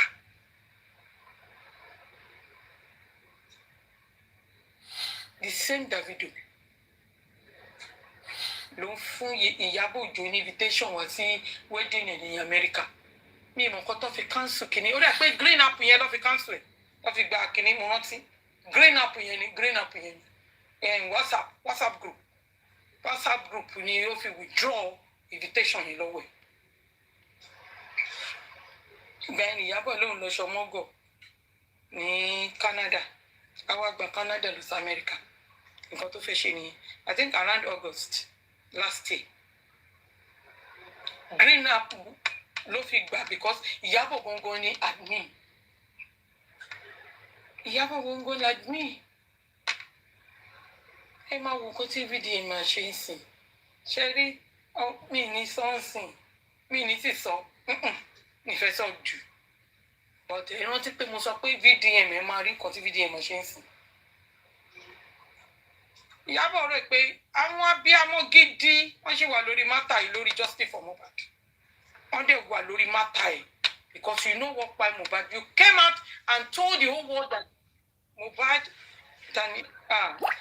okay yes sorry so pé Mohbad by inside the house not outside. So on point ẹ fẹ́ sọ̀rọ̀ ni. Mama ẹ rántí kéèsì VDM àti Michi VDM dọ́gbọ́n through sub sí area ẹ̀. Ọmọ Michi tó ló ń ṣe NGO kiri yẹn. King Michi. King Michi VDM ní gbọ́n fẹ́ lu style Naira Marley fóun. Thank you. Thank you, ma. Mommy Jola, thank you so much. Exactly. Nǹkan tó fẹ́ ṣe ni. Iyabo Ojo, sórí bàbá jẹ́gẹ́jẹ́gẹ́, ó sì máa padà lọ sọ́dọ̀ Daddy Freeze. Àbí kó tún wá blogger kan tó fẹ́ sásábẹ̀. Ó sì ń bọ̀ wá rojọ́. Europe tọ̀ ló ní òun gbé Mohbad lọ. Kí lẹ̀ fi Mohbad ṣe kiri? Kí nìkan tẹ sọ sí Mohbad tí fíà fi wà lára ọmọ yẹn tí kò lè ṣe tààrà pẹ̀lú bàbá ẹ̀? Kí lẹ̀ blackmail ẹ̀ fún? Ẹ bọ́ta ká wá sọ fún wa. Thank you so much, ma. Thank you, ma. Ẹ bọ́ta kẹ́ wá sọ. Your son, my amiable governor. Maybe Ìyá mi. Ẹ ra màá kú ètò. Ẹ mọ́ gbàgbé pé gbogbo tọ́ tí Mohbad lọ. At last Wùmí ní kò ní náírà kan òun lọ yáwó oúnjẹ fún ni. Iṣẹ́ kí ló lọ bá wọn ṣe ní gbogbo ibi tó lọ. Níbo lowó rẹ̀ wọlé sí? Kódà Karimot lòun fi ráìsì ránṣẹ́ rí olórí burúkú gbogbo. Ẹ mọ́ gbàgbé pé Abọ́sẹ̀dé wọ́n lò fún irinṣẹ́ fọ́mọ ẹ̀ kọ́lọ̀ mọ̀ ṣe wá ní ìlò sígbésí ayé ọmọ wa lójú ayé ọmọ wa mọ̀ ṣe wá lẹ́ni tí ó lòdì tí ó mọ̀ gbàbọ̀dé fọ́mọ tó bí bọ́mọ ò bá tó sí ń bẹ̀ tá à sí ń bẹ̀ mọ̀ ṣe wá ní ẹni tí wọ́n mọ̀ rántí tí wọ́n mọ̀ sunkún lórí rẹ̀ pé yóò fòyà àdánù. Abọ́sẹ̀dé mọ̀ ń jó, wọ́n ń sọ obìnrin rere ní wọ́ọ̀dù lágbàáyé. Ṣé ijó yọ Abọ́sẹ̀dé? Oníwájú gelemọ́, wọ́n ra aago sí ọ lọ́wọ́, wọ́n ra gbogbo ẹ̀ sí ọ létí.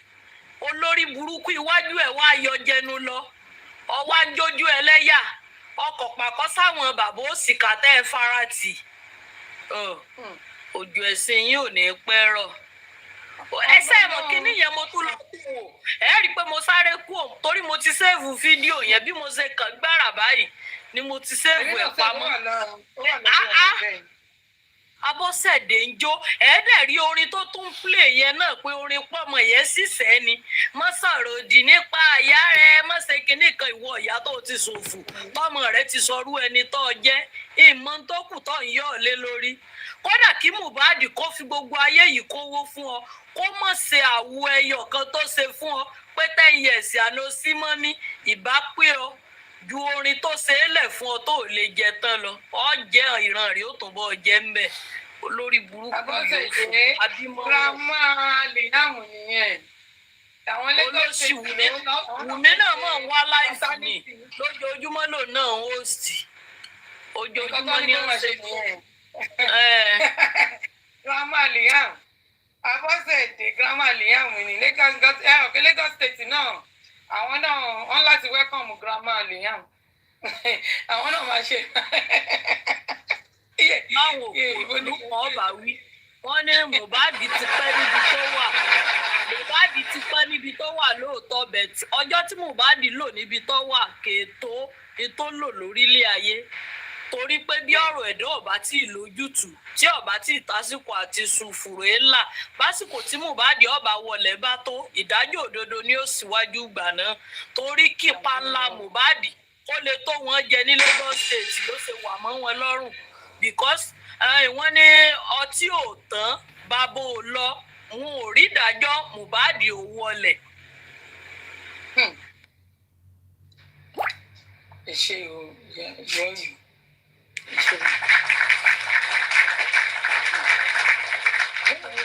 Wọ́n sọ̀rọ̀ paternity ó wà ní ọ́fíìsì authority ọ́fíìsì kan ní ìyá Mohbad tí ń jó tó rẹ́rìn tọ́gé Kampala sí tó ṣe ìkíní sí iwájú fún shine characteristic of rari. Ẹ mọ̀ pé gbogbo nǹkan tí wọ́n ń ṣe yìí gan-an ó túbọ̀ ń jẹ́ kó máa mọ̀ wípé nǹkan kan wà tẹ́ ẹ̀ ń kọ́fà gbogbo nǹkan tí wọ́n ń ṣe gan-an ló túbọ̀ ń tún wọn láṣìírí. bóyá ìyá Mohbad wáṣẹ́ lọ sọ́fíìsì yẹn mi ò láìkí ẹ̀ o. ìyá Mohbad wáṣẹ́ lọ sọ́fíìsì yẹn. àṣírí wà ń ta tẹ́lẹ̀ náà Mohbad ti sọ síta kó tó kú àṣírí ọ̀sẹ̀sẹ̀ tú o gbogbo ìgbésí ayé wọn náà lọ wà ń ta látìgbà Mohbad ti wà láyé dépò ìgbà tó kú tán tọ́lọ́run wà ń bú lẹ́gbẹ̀ẹ́ yín bú lẹ́gbẹ̀ẹ́ lẹ́yìn òkè ó ti bú lẹ́gbẹ̀ẹ́ Fábọ́sẹ̀dé Akínyẹ̀yẹ obìnrin ẹlẹ́kùn gbẹ̀yìn tí ń fàárọ̀ rẹ̀ rẹ́rìn ìwọ tó jẹ́ pòkú ẹ̀ máa sùn títì kan ẹ̀ ní olórí burúkú obìnrin ó pògó ọmọ wọn èyí tí wọ́n sọ di dáńdé wọ́n ti lọ bọ́ ọ̀tí mọ́bì kan kú lè jẹ́wọ́ bí ọ wà bí ọba yín múyùn náà lọ Tanzania ni ọ lọ wá pálọ̀ kan tì mọ́ ìjọ sẹ́ẹ̀nì rẹ̀ bá já àgbọ̀n ta.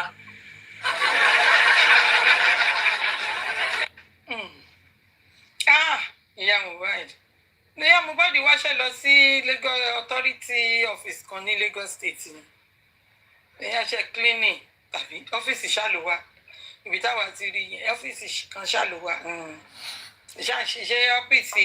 ọba wa fẹ́ parẹ́ bí ọba wá ẹni tí ọba yẹn ṣiṣẹ́ lọ́fíìsì èèyàn kéèyàn lọ má Bọ́sẹ̀dé àbí Omowummi kó kúkú fowó rẹ̀ ra kú èyí tí ó fi gbà wọ́n kó wọ́ sódò Májídù kọ́ bẹ́ẹ̀bẹ́ àbí kó wọ́ sí òkun ní áíláńdì kó yí sí ọbẹ̀ tàjú kó gba Bọ́sẹ̀dé lóbìn gidi lọ olórí burúkú ìka mi ì rírú ẹ̀rí láyé mi ì rírí olóyèwọ̀n bá bọ́jú orí èèyàn ti kéré yìí mi ì rírí abiyamọ dẹ̀ ń jó ògo ọmọ kú ọ̀sẹ̀lẹ́yà òfurẹ̀ wé international woman day ni. Wo bí gbogbo òfunú rẹ bá rà tó bàjẹ́ tinú alọ́ba ó sì tuntun olórí burúkú aláìníláàka ìpè láìpọ ọkùnrin ọmọ ọ̀tàn òpònú àgbàlagbà nínú mọ́rò tí ò lè bí nǹkan kan mọ́ ẹlẹ́lẹ́yà tó fògo rẹ̀ tàfàdànù olórí burúkú aláìláròjinlẹ̀ obìnrin ó torí tí ó jẹ lónìí ọba gbogbo ọjọ́ ayé ara ẹ̀ jẹ́ ó ìgbẹ̀yìn rẹ̀ máa kúrò bí ìjókòó. Màmá Ṣàkẹ́ abiyamọ. Ẹ̀rí jíwagọ̀ ṣe ń ké Màmá tuntun. Ṣàkẹ́. Ẹ̀rí bẹ́ẹ̀sì bàbá. Ẹ̀rí bẹ́ẹ̀sì tásàkẹ́rà fún bàbá ẹ̀. Ẹ̀rí jíwagọ̀ màmá white àti bàbá àti màmá. Olórí burúkú Abọ́sẹ̀dé wọ́n rọpò kó tí fóun. Wọ́n ní ọmọ ẹgbẹ́ pati fanda ọkọ̀ gbókùn olórí burúkú obì. Tọ́mọ ẹ bá wà láàyè èyí tó lè rà fún ẹ ó ju tásàkẹ́rà fún ìyá ẹ lọ. Olórí burúkú obìnrin mo bá ti ju Àṣàkẹ́ lọ lórí yẹn máa kú o mo tiẹ̀ kàn rántí ìjọ wọn ni wọ́n fẹ́ẹ́ ṣẹ̀yẹ ẹ̀kan ìfún ọ pé káwọn ọmọ ẹ̀ dúró èmi èrò ọmọ inú ètò kù o. mo bá ti ju Àṣàkẹ́ lọ lórí omi mo bá ti wà ní ọ̀dọ̀ malians káṣàkẹ́ kó tó ṣe kínní ṣèbá Àṣàkẹ́ sin ọlọ́lábísí ọmọ ológo tèmi Àṣàkẹ́ sin kí lorúkọ ọ̀gá yìí o Dádì Ṣákì àbí kí lẹ máa ń pè bọ̀bọ̀ tó máa ń ṣe kọ́mẹ́dì yẹn òun ní ọ̀gá Àṣàkẹ́ náà wọ́n dẹ̀ fẹ́ ṣe kínní ṣe mọ nǹkan tó máa ń ṣe yẹn ó dẹ̀ bẹ̀rẹ̀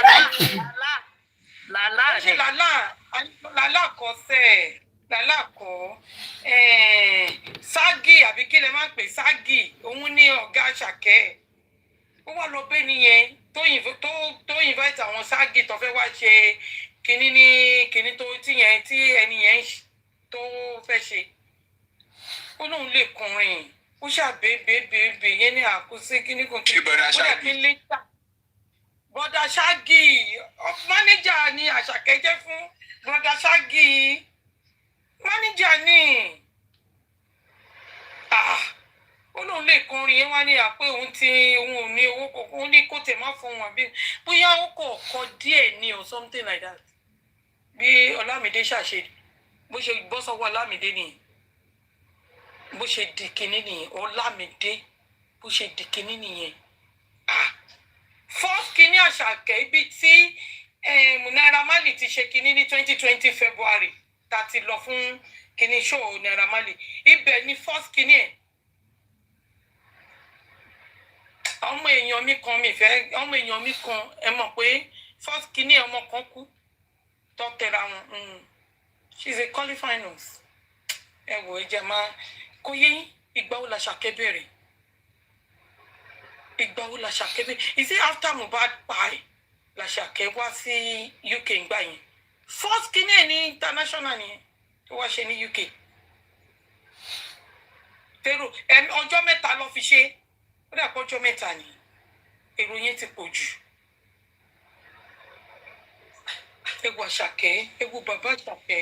ẹ má sọ níbi à ń lọ yẹn ẹ fà àwọn Àṣàkẹ́ lẹ̀ kí Mohbad ọmọ lọ mú wọn lẹ̀ tó lásìkò ẹ̀sìn rẹ̀ tó Mohbad ọgbà àdájọ́ tó. ọ̀pọ̀ yẹn mo kàn fẹ́ fi ẹ̀hàn pé mo máa ń pèdè kan ewu bọ́nà bọ́ ewu já ẹ̀ ó ń gbà tẹ̀lé nǹkan ìkiri ni wọ́n wá mú mu lógo ẹ̀ wá wà lẹ́gbẹ̀ẹ́ ẹgbẹ́ draw ọ́fíìsì kan ibẹ̀ lọ fi ẹ́ há wọ́n wá gbé kámẹ́rà pé wọ́n. ẹgbẹ́ kíni wọ́n gbé sẹ́gbẹ̀ẹ́ fíríìjì páyé rẹ̀ ló tutù tó báyìí ìgbẹ̀yìn rẹ̀ ni ó gbóná. ẹ jẹ́ máa play Lizzy. Your son's story would have been like Mohbad. Or your son's story would have even get worse than Mohbad case. But I have fought, did everything as Abiyamo to preserve your son, Davido. So I want to know your contributions. I want to know what you've done so far. And I want you to help us ask this lover that you went to an event. What did you find Mohbad? Few hours to Mohbad death. They said your son sent some money for Mohbad's burial. They said, alleged. Your son's manager was in the same WhatsApp group with this lover that you went to his party. I want to know, sir, Sherry link ẹ̀ mọ́. Sherry link ẹ̀ mọ́.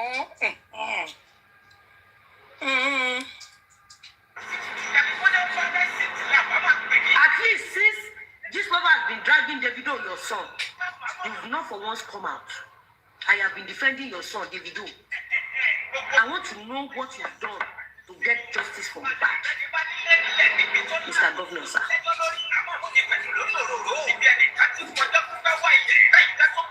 Despite the fact that the wedding you attended, they were dragging your son, Davido, and his wife, mercilessly.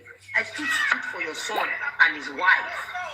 If I have not been standing for your son and his wife, maybe your son, Davido, would have fight like Mohbad today.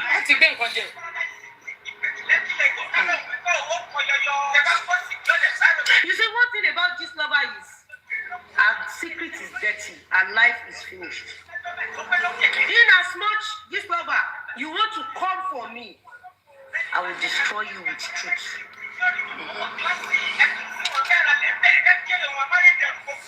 And I want to ask, why is this lover in Mohbad's house? Because this lover was the first person that announced Mohbad's death. His father, his mother, none of his family knew he died. It was this lover that announced Mohbad's death. And immediately this lover announced Mohbad's death. Bam! Iyabo, this lover appear in Mohbad's house. Now telling us that he introduced some of his son, our children, some of our children to Mohbad, which Mohbad signed them. And the person was in that house as at the time the Olóògbé by Mohbad by. You want to know, this thing is tangled, sir.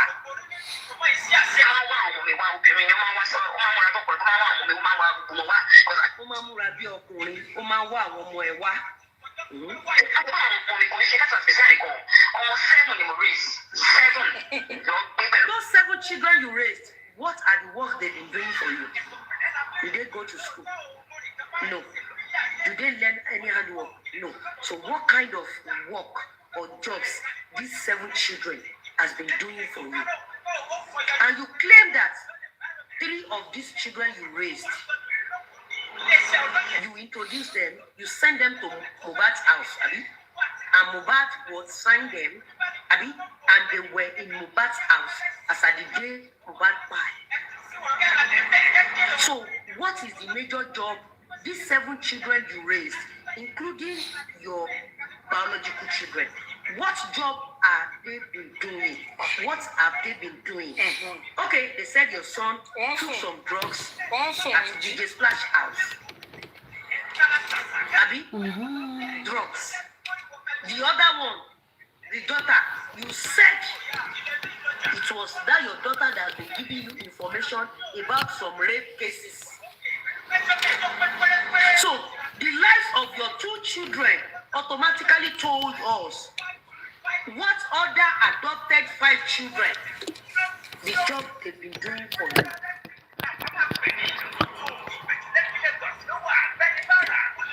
If your own biological children, the boy was into drugs, the lady was into prostitution, strippers club, and drugs, and you claim allegedly by Akirogu that you confessed to her and to him that it was your daughter that told you that one of our brother was into rape case. So definitely those 5 children that you adopted have been helping you to get information from vulnerable people.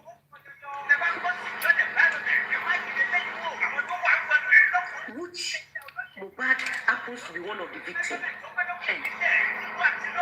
What are the informations your children has been giving you?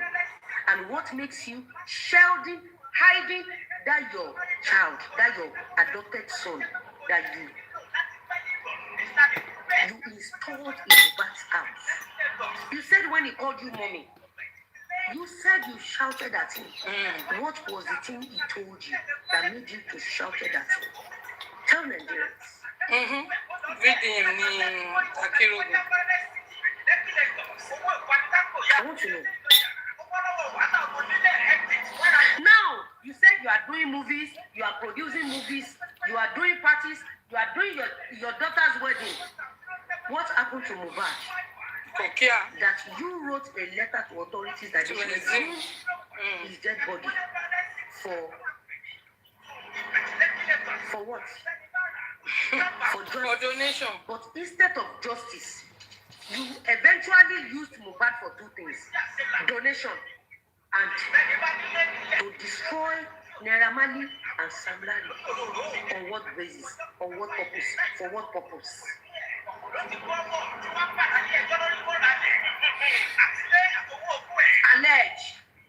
Allege.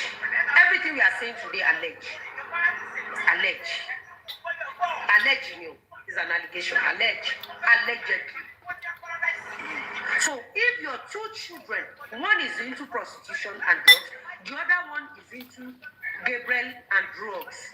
So are you telling us the other 5 adopted children are doing something apart from what you're about?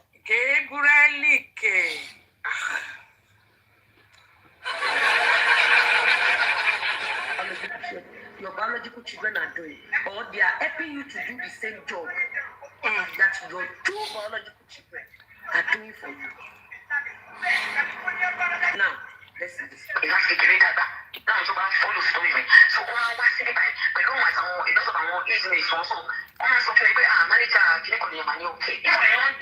So that your adopted son is the one telling you that this is manager, this is so person's manager. That's your adopted son. Will you know manager of so person? If you had sent him to go and learn handwork, will you know the manager of so person? But I think we were right. You trained them, plotted them into vulnerable celebrities' homes to do what? Is it to find them and get or information? To bring their nudity that has been featuring on Gistlover pages? We want to know. Those who adopted children and they are your biological children, we want to know what job they've been doing for you. We want to know. Nigerians want to know. See this particular show. Nigeria, you want I'm reanalyzing it. You want to know. I can reanalyze this show for 20 years. If you refuse to tell Nigerians, what will you buy Mohbad? I have raised many children. I have raised many children. She has raised many children. Congratulations. You have raised many children. Congratulations. You have raised many children. Graduate. Showcasing one. ẹ̀yin tẹ́ pera yín lábíamọ tẹ̀ǹtẹ̀lé lẹ́yìn ọmọ ẹ̀yẹ ẹnìkan ló máa ní kẹ́ máa bóun gbé gígígígígígígígí àwọn ọmọ tó rẹ̀ sì dà kò ṣókèsì kíní wọn ni congratulations.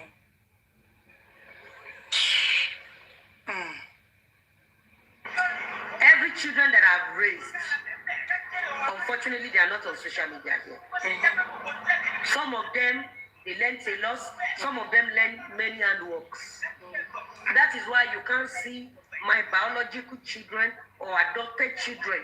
You can't see them on cyberspace.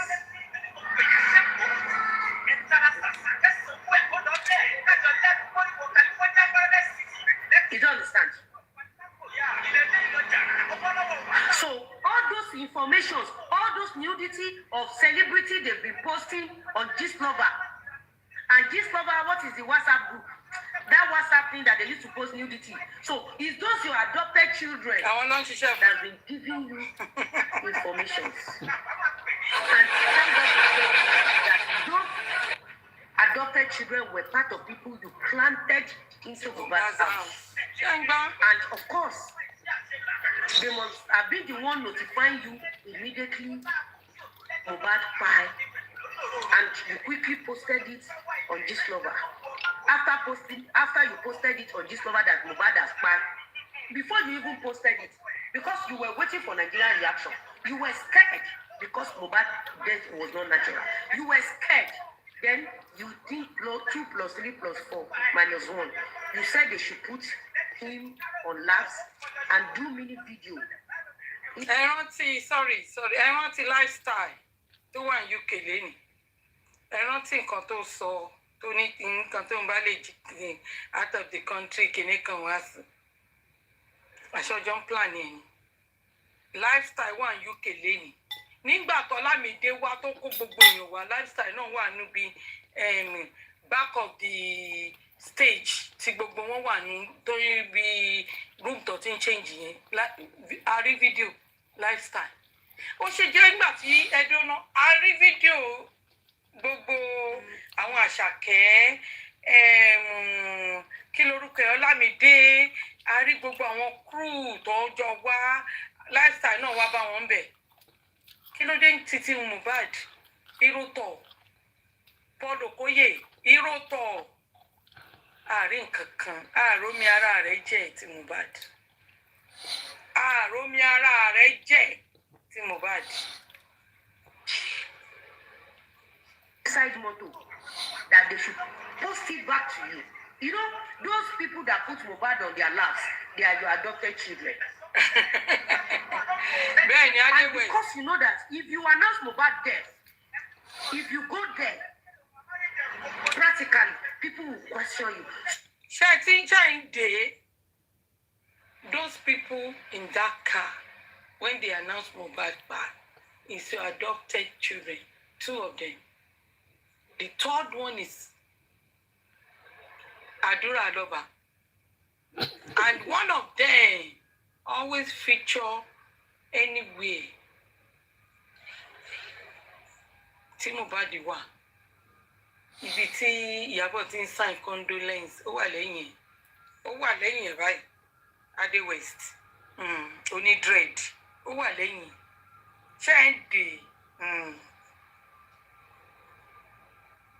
So you need to tell your adopted children you've been posting into people's life to ruin them, to waste them.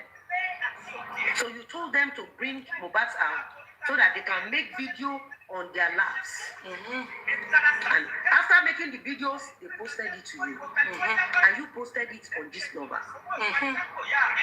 So those videos, those nudity of celebrities you've been posting on Telegram is those your adopted children and your biological children has been helping you to pick up those videos from vulnerable celebrities that didn't know those people were working for you.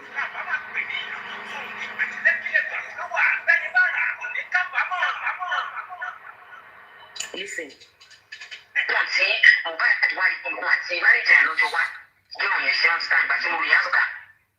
So now you admitted that Mohbad and that his manager came to you. But you could not tell Nigerians that you didn't know him, you've never met him.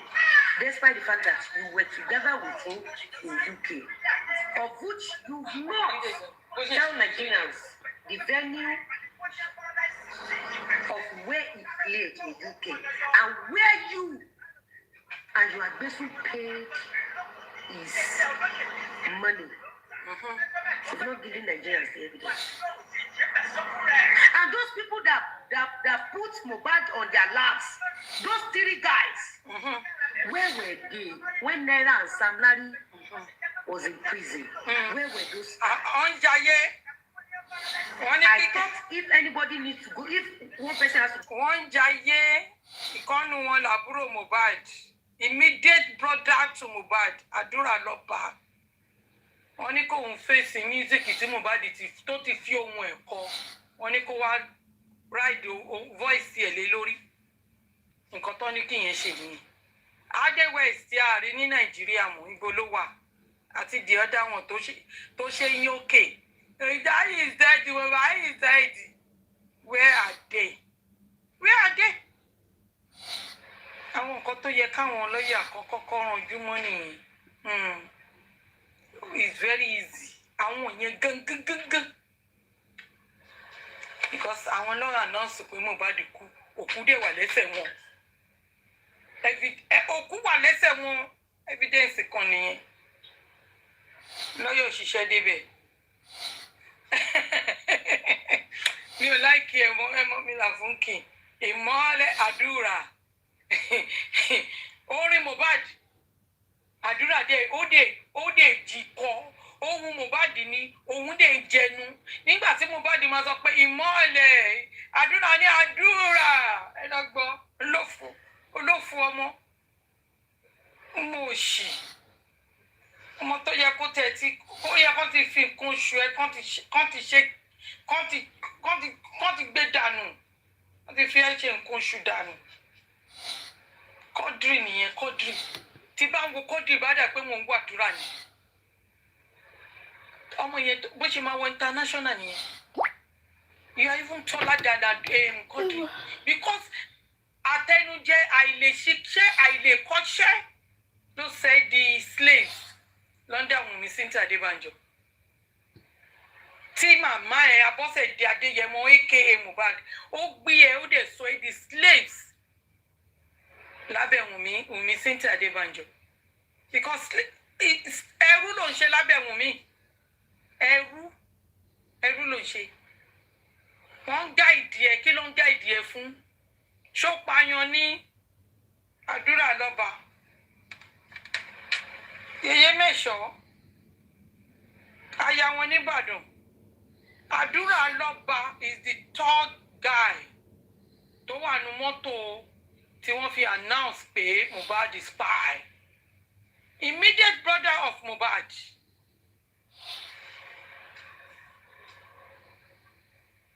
to prison. They're supposed to be 5. Naira, Sam Larry, and those 3 guys that put Mohbad on last. But fortunately, those 3 guys that put Mohbad on last, their names, their informations were disappeared. Why Naira Marley and Sam Larry that was not in Nigeria went to prison. Until today, where are those boys? Where are those boys? Nigerians want to know. Or we beg our governor Adeleke to help us ask you, since we've seen you with him together. I've been moving Jamba.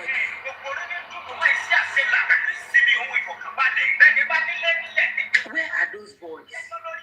When Naira Marley and Sam Larry was in prison for 3 to 4 months or 5 months in prison, or I don't know the dates, I can't remember the months of when, I don't know how many months they later spent in prison.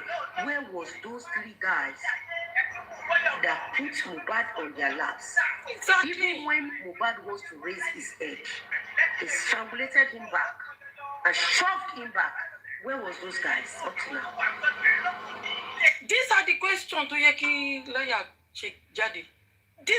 Those 3 people wọ́n ní di àwọn yòókù tó ṣì wà nílé 3 people yẹn àti spending àti kí lorúkọ Wùnmí 3 people yẹn àti spending àti Wùnmí kọ́kọ́ interrogate wọn kọ́kọ́ ju wọn sí kíni náà but no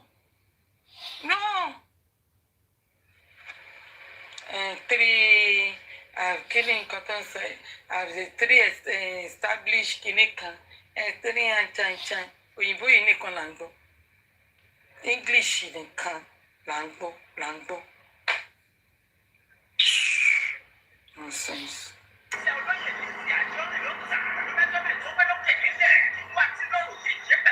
They said Mohbad's brother is also inside that car. Exactly. That Mohbad brother that was inside that car with Mohbad, the person also joined them in that prison. No, it's not there. Or it was, what is his name? That guy, that is French. Ibrahim. That Mohbad's friend that went to his house to go and sleep. That one too went to prison. Kí ló ń pe bọ̀bọ̀ yẹn? Ọ̀rẹ́ Mohbad. Prime boy. Now, kì í ṣọ́ta ní àbọ̀ rẹ̀ kí n tó blọ́ọ̀kù yá ẹ̀. Ẹ fún mi lórúkọ ọ̀rẹ́ Mohbad tó tẹ̀lé wọn lọ ṣóò tó lọ sún létí ẹ̀ tó padà lọ ẹ̀wọ̀n. Imagine. Prime boy, this lover, if Prime boy can go to prison, remember Prime boy did not sleep in Mohbad's house.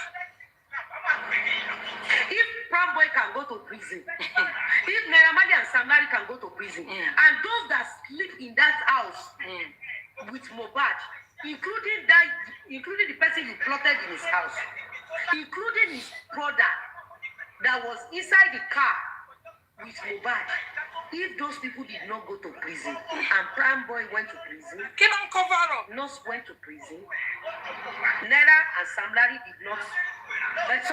Naira and Sam went to prison, and the boy you plotted in Mohbad's house did not go to prison. Everybody that was in that house overnight means Mohbad's death is not natural. It's not. That alone shows that there is some secret somewhere. If Prime boy, Sam Larry, Naira Marley, these three people, I don't want to talk about the nurse. Because the nurse is a script. But it's none of my business. You don't understand. I'm interested in Gistlover and what she has told Nigerians. And Nigerians did not pay attention that Gistlover was fully involved in Mohbad. Who was the one that was adopted son to you among those ones that carry Mohbad on their laps?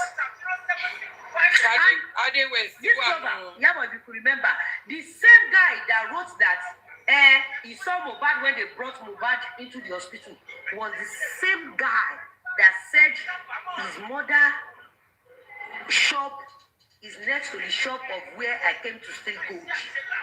It's the same guy. So that your adopted son has been helping you to tell Mohbad to do what? Go. Where is the guy with dread? Where are those three guys? If none of those three guys join Naira, Sam Larry, and Prime boy in prison, that means Mohbad death is not natural.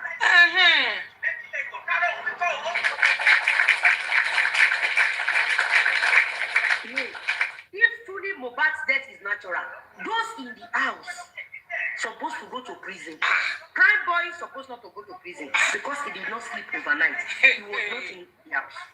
Naira was not in Nigeria. Sam Larry was not in Nigeria. These three people are not in Nigeria. And they went to prison for what? Is their prison to divert what really buy Mohbad? Or what was the purpose of their prison? I want to know. Confirm. God bless you. Let's General Benjamin, stop. No, General, continue. Nǹkan tó sọ ẹni mo kàn confirm sí pé confirm ni distraction gbogbo ẹgbẹ́ ọ̀dà sí tó ṣẹlẹ̀. Distraction. Exactly. Iyabo Joseph kò ní lọ́sẹ̀. Iyabo Jo.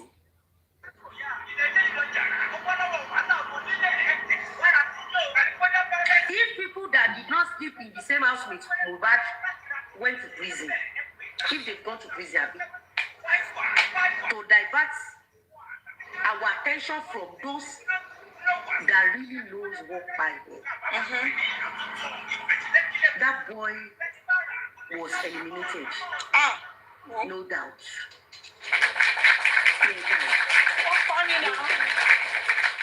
Prime boy was not in that house. Naira Marley was not in that house. Sam Larry was not in that house. You purposely sent these people. You roped them. With those, you have their informations and secrets. You plan for them.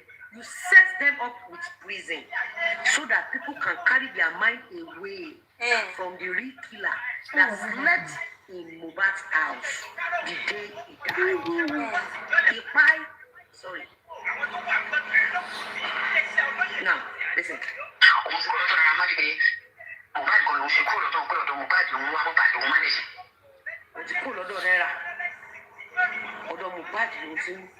Manage.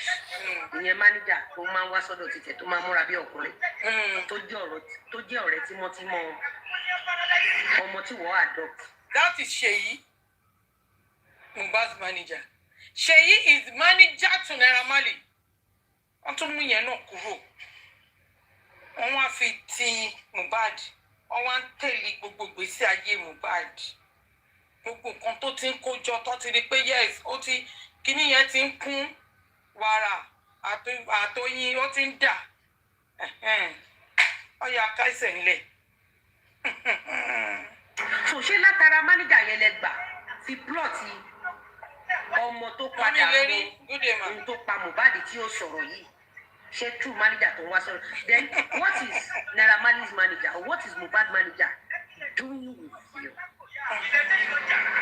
Are you telling us that those your children are your instruments you used in sending message to people's managers to give them information so that your children will give you the information so that you will post it on this number? And I could remember vividly in the death of Mohbad, and of course, those your children cannot function out of fear of what really quite Mohbad. So you've not been functioning like before. Are we safe to say those your children are the one bringing you all the materials you've been posting under this number? Listen.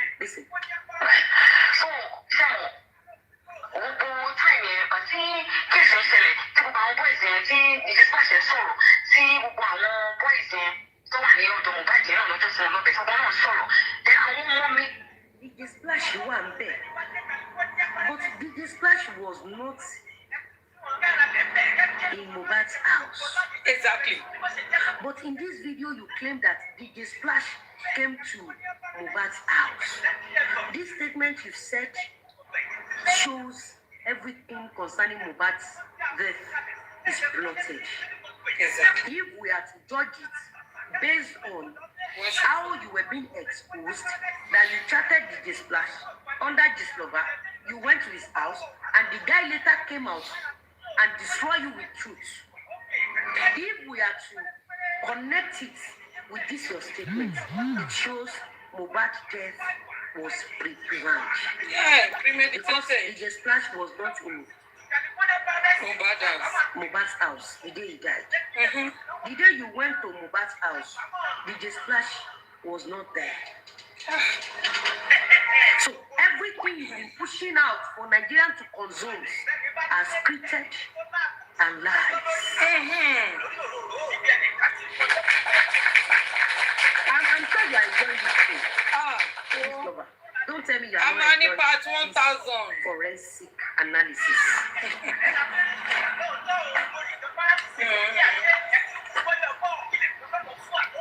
Remember, you told VDM that your children used to give you informations about people. She did. So you've been using your children, both the biological one and the adopted one, you've been using them to get informations from vulnerable people. Sorry, darling. Let me quickly do my advert. File 191, file 137, file. If anybody wants to, pack something before she finish, the Avengers, anyone want to speak? File 78, file 48, torí kò ti fẹ́ tán mi lè mọ bí ṣe lè fa. File 119. Ẹlẹ́lẹ́yìn ṣẹ́rí. Ilẹ̀ ló ń tà yẹn kò dé ń ṣe ilẹ̀ mílíọ̀nù kan mílíọ̀nù. Ilẹ̀ tó ń tà. Call me after this show. Keep this one for me. Odidi bílọ́níà yìí o. Bílọ́níà ló dúró sí kéèsì Mohbad. Call me after this. Àwọn èèyàn níbi yẹn nítorí pé wọ́n àti Iyabo ọ̀rọ̀ ìjọrí ẹ̀kan. Abiyamọ máa wù abiyamọ. Lizzy tó ní mansion mẹ́rin tí mo mọ̀ mí méjì mo mọ̀. Those people inviting you to party and those. Ẹ máa fún kọ́lé tó kọ́lé tà. Ó ń talé. Yes na mo mọ̀. I mean àwọn ibi tó wà ní residential areas. Not those aspects wọn tó ṣe bẹ̀rẹ̀ sí ní tàǹsìn. Onílé kò ní Ìbàdàn. ọkàn bínú ẹ ọmọ jẹ́ ẹ̀ continue wàhálà tí mo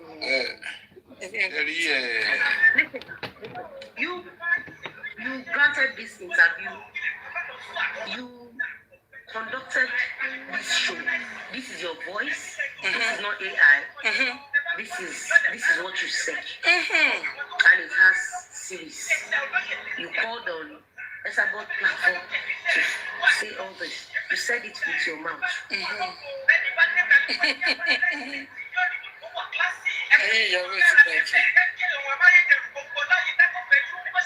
Baby Oku, we took one after the other. One after the other. We take it one after the other. Sorry? Hilary? Yeah. I notice pé kò sí any challenge in the last ìgbà ló ṣe show yìí. Àná ni.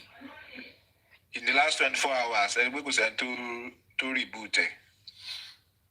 Àwọn àbí kò sẹ́ni tó challenge ẹ̀. Wọ́n sì máa jáde èṣù yẹn sì máa gbé wọn wọ̀ ẹ́ ní sùúrù. Èṣù yẹn pé kò ní gbé wọn wọ̀. Mohbad wà lórí ìtẹ́ àtọlọ́run ẹ gbàgbé èṣù sì máa gbé wọn wọ̀.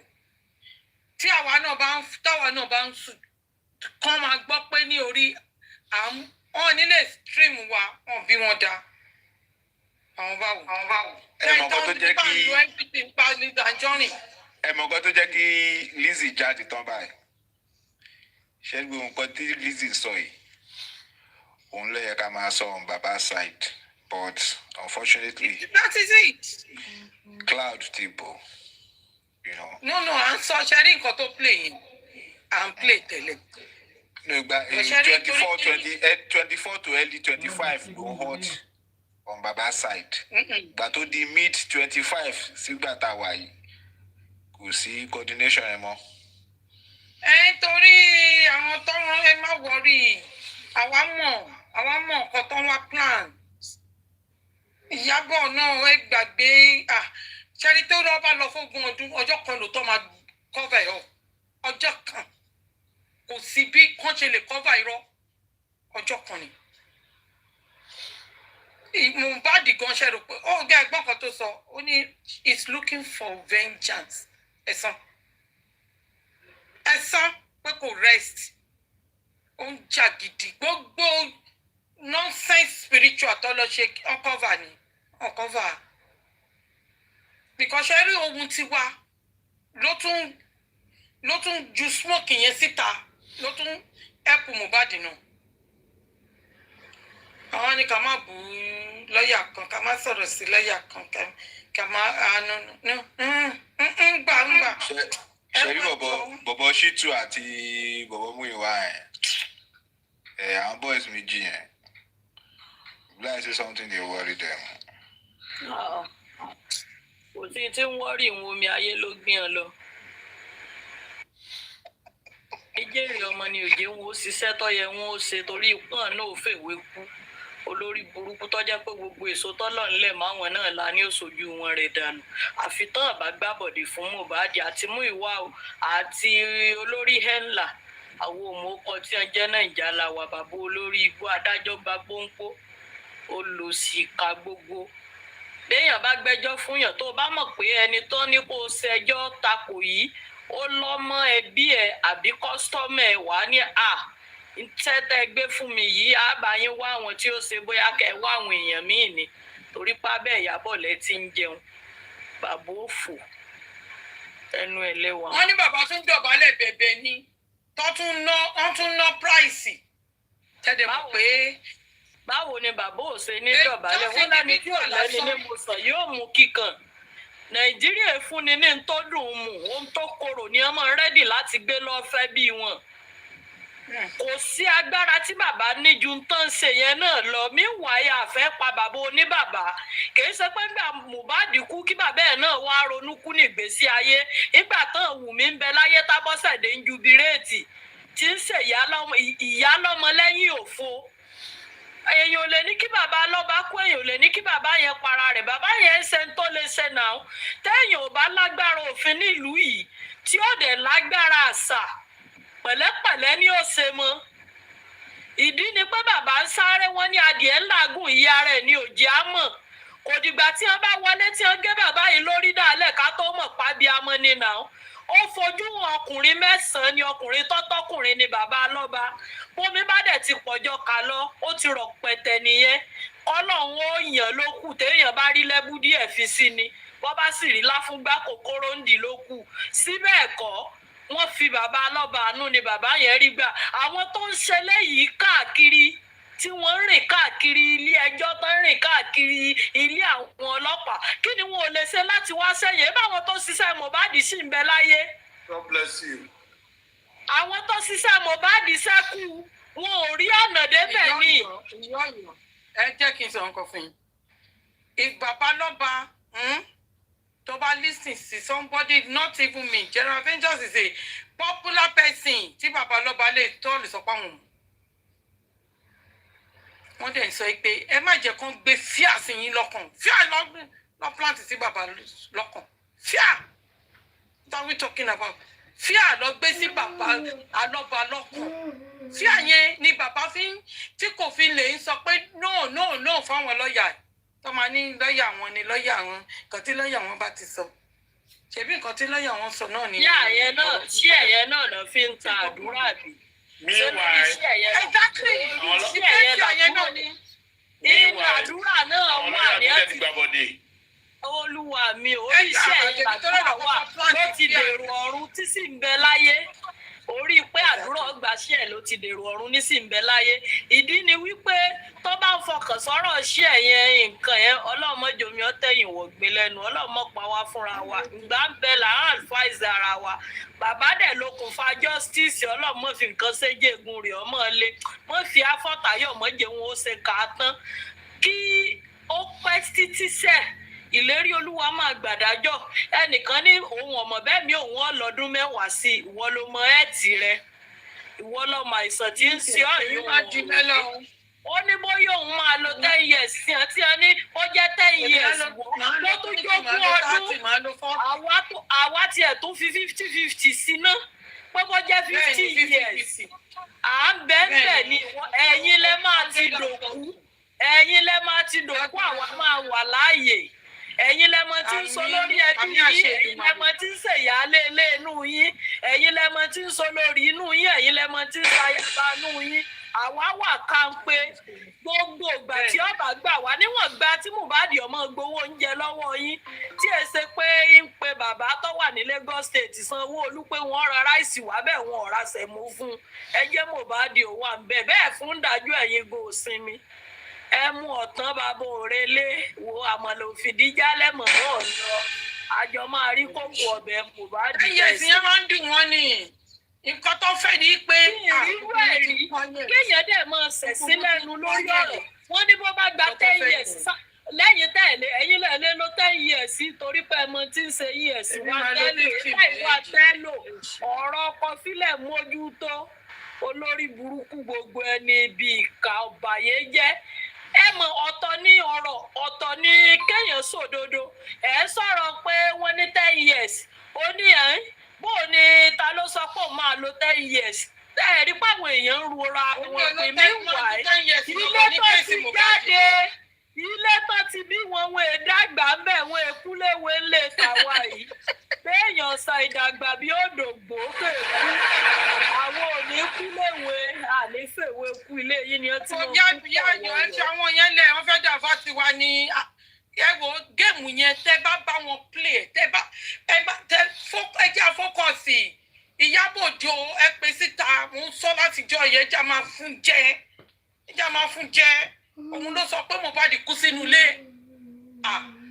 ẹ gbàgbé àwọn wèrè yẹn they are slaves ni ó ń dùn wọ́n ní this is the voice they don't want to listen to kò tó ń dùn wọ́n ní wọ́n fẹ́ jẹ́ kí rẹ̀wẹ̀sì kó bá wa ká wá ní 3 years ní sí ó sún mi o ọ̀rẹ́ mi ò ní ibo lápapọ̀ sí bo did I care ó sọ fún yín pé tí skin mo gbé wá ẹ wo ẹ jẹ́ ká play kíní ìtọ́jà rẹ̀ nonsense.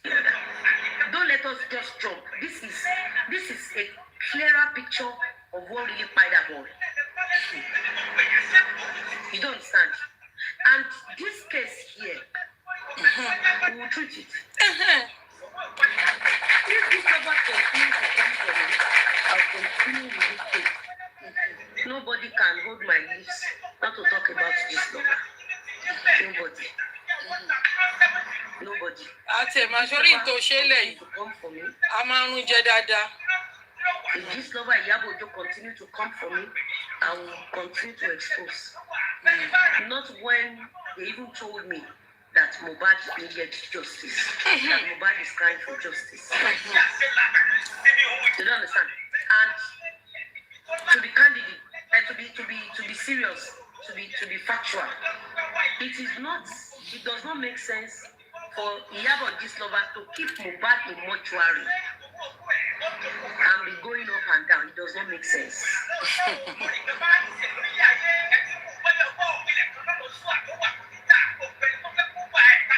You don't understand? So now, I don't know sorrow, you know, every like you said, that's like it's like a norm, yes ma'am. Now the recordings we did for Mama Splash, right? On Sunday we the recording you did for Mama DJ Splash. If Mohbad's death is natural, if Mohbad's death is not pre-planned, if Mohbad was not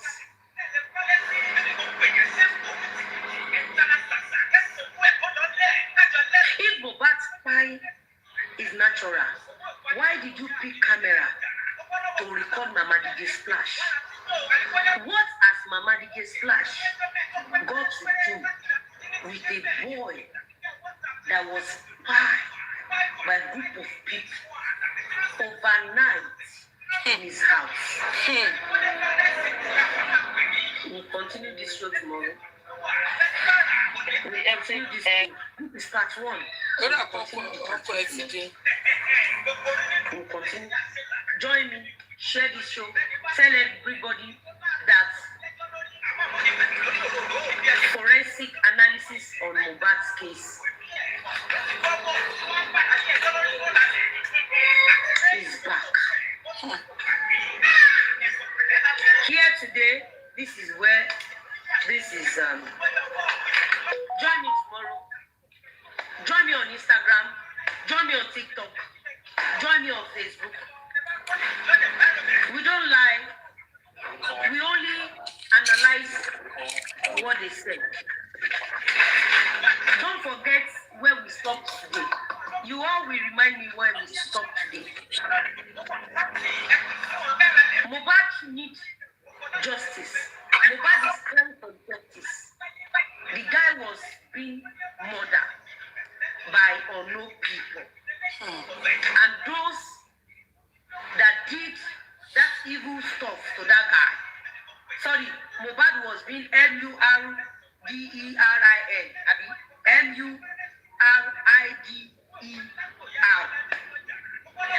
Mohbad was being spied. Sorry, let's use spy. Because of they've been reporting my page, they've been pulling down many of my pages. So join my Instagram, follow me back to back. Follow me on Facebook, follow me on Instagram. Continue the part 2. The guy has not gone to rest. And this lover has been playing many stupid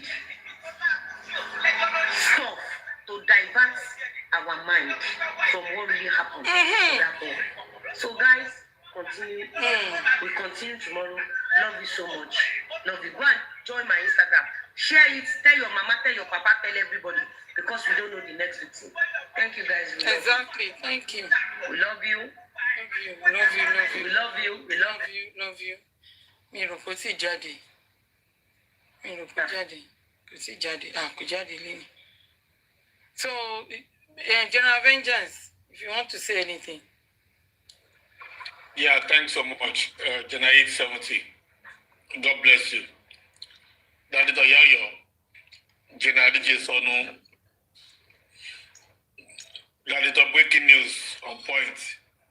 General Rate, Toyibi Peripe, General Labisi, that is the Fola, Alaja, thank you so much. July 70, thank you so much for redirecting our step to what really matters. Lizzy Anjorin has done a very beautiful job. I don't even know that anything like this actually existed until I just joined your life and I started hearing it. This is an in-depth analysis about how One of the pull up and like for the video, was sketched, because if not, the video will not be going. Was processed, when you enter the live show, and was executed. Just like the video, please. Thank you. You know, I've maintained a standard. Mohbad's death was not an accident. It was not. It was not by an error. It was not like pé Wunmi àti Mohbad wọ́n kàn jà, wọ́n kàn ṣèṣì ti ṣubú, wọ́n kàn ṣèṣì pé wọ́n kàn kejì. No. It was there was no ṣèṣì kankan bẹ́ẹ̀ at all. There were arguments that preceded Mohbad's death. There were familiar issues that they were discussing. The issue of that young boy took a center stage. So many other issues became a bone of contention between Mohbad and Wunmi Adébánjọ before he was executed. So Mohbad was executed. It was not a manslaughter. He was executed in that house on the night of 11th of September. It was not on 12, and it was not by mistake. It was calculative. It was specified that Mohbad will be killed. Mohbad was scheduled to have a show now. Is it Canada tour? Few days before his death. Why did his death actually happen at that particular hour? Why was he not allowed to go to that Canada? Perhaps that Canada would have been his Calvary.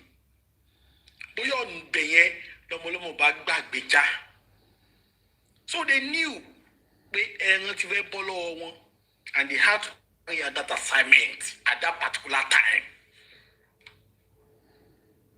Wunmi and those that killed Mohbad, they already had it planned out. If Wunmi followed Mohbad home that day, Mohbad would die. If she did not follow him home, Mohbad would die. But it was God that actually made her to follow him home. Because if she had not followed Mohbad home, it would have been so difficult for us to tie the knot between Wunmi and the death of Mohbad. But because the spirit of Mohbad really wanted to expose Wunmi, as he has prophesied,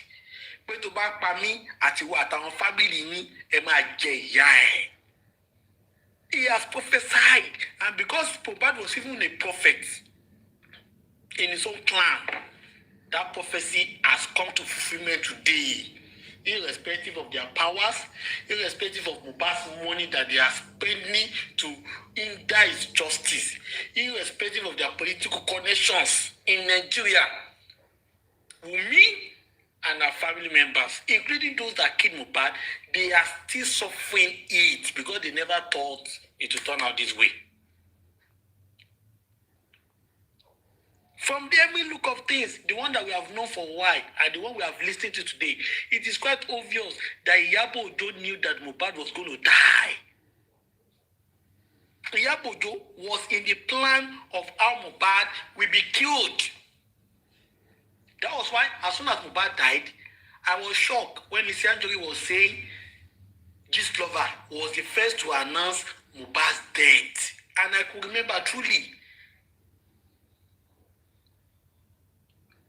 So of all the social media outlets in Nigeria, Gistlover was the first person to announce to the world that Mohbad had passed away because she was informed.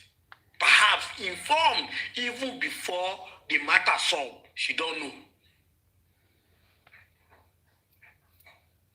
And as soon as Mohbad died, Gistlover and their goons, they refused to let us know that Mohbad died in the house. They shifted the attention, they shifted the searchlight away from the home, and they put it on people that were never in that house for a purpose. For a purpose. they changed the area of concentration and they turned it to area of confusion for the Nigerians. If people had known that Mohbad died in that house on the 11th of September 2023, the prayer would have been mounted on people in that house since that day. And what is turning out today might not actually be the result. Maybe the result would have been different if the prayer was mounted on those in that house as early as on the 12th of September 2023.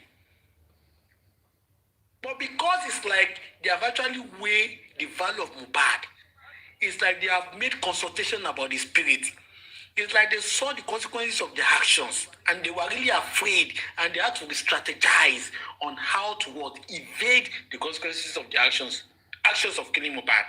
And that was why they did not even let anybody know that he died in the house. Nothing like that was said to the public. Nothing like that was put in newspaper. Nothing like that was portrayed by the social media outlets. Everybody now left people in the house and we were looking for what was not lost. Everything was about Naira Marley that was never in Nigeria. They did not even talk about Sam Larry. Everything was Naira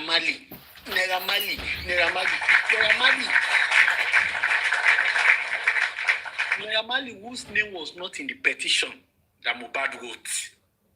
Few weeks to his death, I hear one stupid guy that called himself Victor King saying rubbish in one of the videos he made. Saying rubbish. That Mohbad wrote the petition saying the Malians want to beat him. I said, look at this jump ass.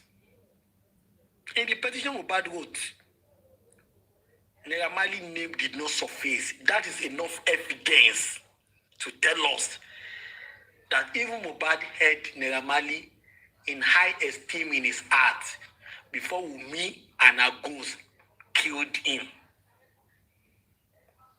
He had him in high esteem before Wunmi and her goons killed the young boy.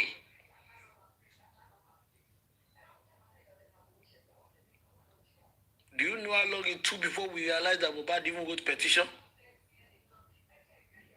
For a few weeks, they were busy pushing wrong narrative,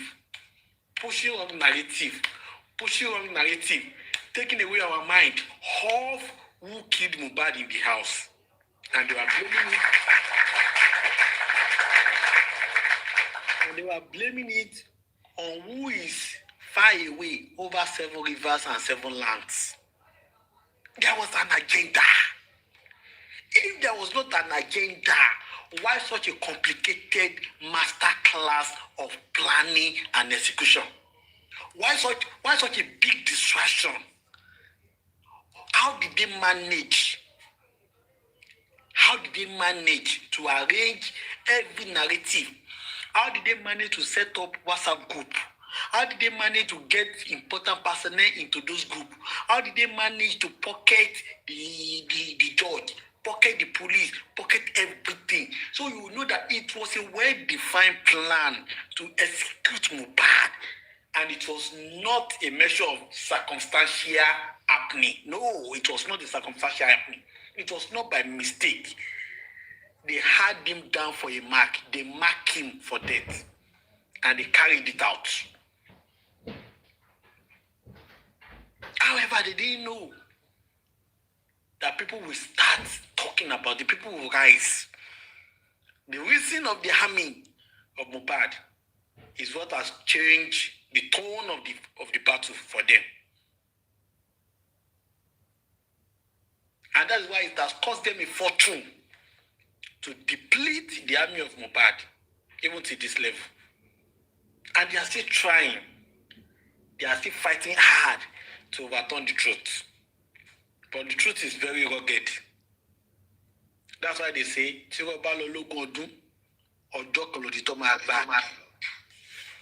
that is, the truth is very rugged. Very rugged, the truth. As much as they are trying to lie, the truth keeps smiling to their faces. The truth keep appearing to them in their dreams. I think it was Aduke that portrayed the face of Wumi. And Wumi actually looked worried. Because even despite their connections, the Mohbad spirit is... God bless you, General Vengeance. Moments of fun. I don't care. It go back the wiggy 1 billion, sorry. She's not happy. Exactly, she's not happy. Let's go ahead, Jerry. Thank you. Everybody knows. We cover up in the wig here. Everybody knows.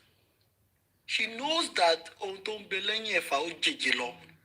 despite the assurances that they have been giving her, despite the connections, despite the influences to cover her up, she knows that one way,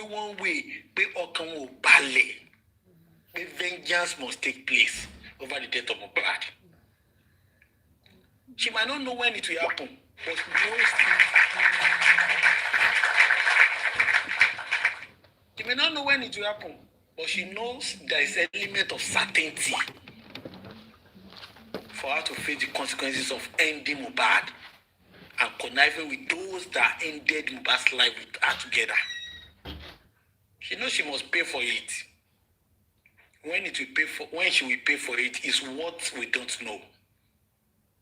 Her conscience, no matter how dead it is, her shadow. Since she cannot separate herself from her shadow, she can never separate herself from the fury that will befall her for killing Mohbad. Let me tell you, justice for Mohbad divides into two. One, you have physical justice. That's the one we are talking about. That one involves a lot of processes, you understand, before it can materialize. And another one is a supernatural justice. The supernatural justice, they cannot stop that one. That one will happen. That supernatural justice will happen. There's no time factor for it. God is the custodian of that supernatural justice. They cannot bribe God. It is confirmed that justice will happen. But when it will happen, we don't know. That one that cannot be influenced. They cannot bribe the court. They cannot bribe the court about it. They cannot bribe magistrate. There's no magistrate so to be concerning that one. There are no police officers concerning that one. There is no family court. There's no DNA concerning that one. That one does not need any DNA. They cannot block that one. That one will come. But when it will come is what we don't know. What we are canvassing from is just the one that has to do with physical process. That's the one we are actually talking about. But that natural one does not need people to canvass for it. We don't need to call for it to come. It will come naturally. We cannot escape it. But we cannot ascertain when it will come. The one they can influence, the one they can hinder is what they are doing now. And that is the one that we have been at loggerheads with them for the past 2.5 years.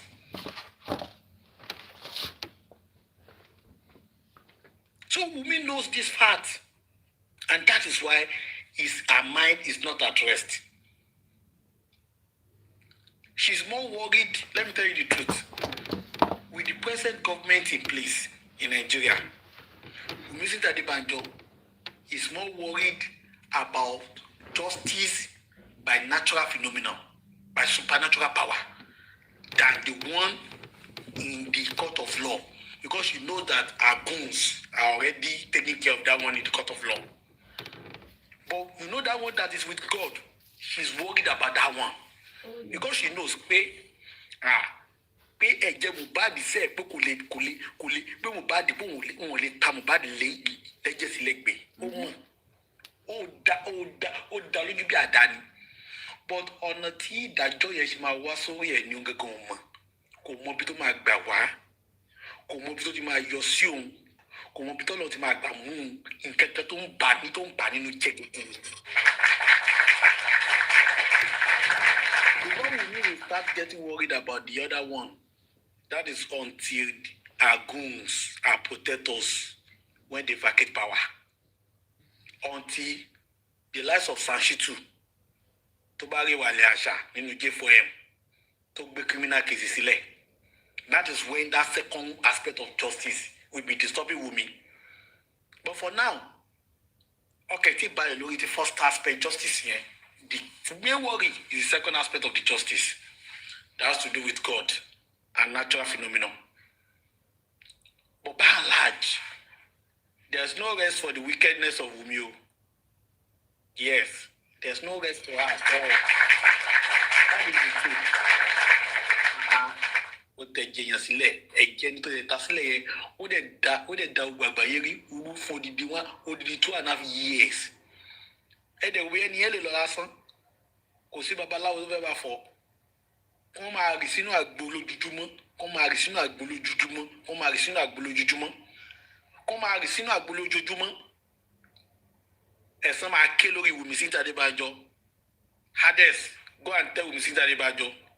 The vengeance said, ẹ̀san máa ké lórí ẹ̀ kó lọ kọ sílẹ̀ ẹ̀san máa ké lórí Wunmi Adébánjọ for killing Mohbad, for conspiring with other people like to kill Mohbad. Go and get it down. Write it down. Ó ṣojú ẹ̀san máa ké lórí ẹ̀ ni. Ìgbà tó máa ké lálẹ́ mọ́, but ẹ̀san máa ké ẹ̀jẹ̀ Mohbad gbóná gan-an. Ẹ̀jẹ̀ Mohbad tútù. Ẹ̀dá Mohbad le. Wọ́n kàn rí mú ni but àwọn náà wọ́n mọ̀ pé ẹ̀dá ẹ̀dá tó lè jí everybody sílẹ̀ ní Amẹ́ríkà tó jí everybody sílẹ̀ ní Canada tó jí everybody sílẹ̀ ní UK tó jí àwọn èèyàn sílẹ̀ ní Spain tó jí àwọn èèyàn sílẹ̀ ní Nigeria, Congo, Senegal. Don't you know that pé ìwé ẹ̀dá ẹ̀gbẹ́ yẹn kò lè pa gbé ó máa gbẹ̀san gbàtọ́ máa gbẹ̀san làákàn mọ́ ni nípa tìyẹn máa gbẹ̀san but lórí ti kéèsì Nàìjíríà when this evil corps in power Tomba leave power and Sanshitu don't release the case in Mohbad, that is when the concern will rise for Wunmi Adébánjọ.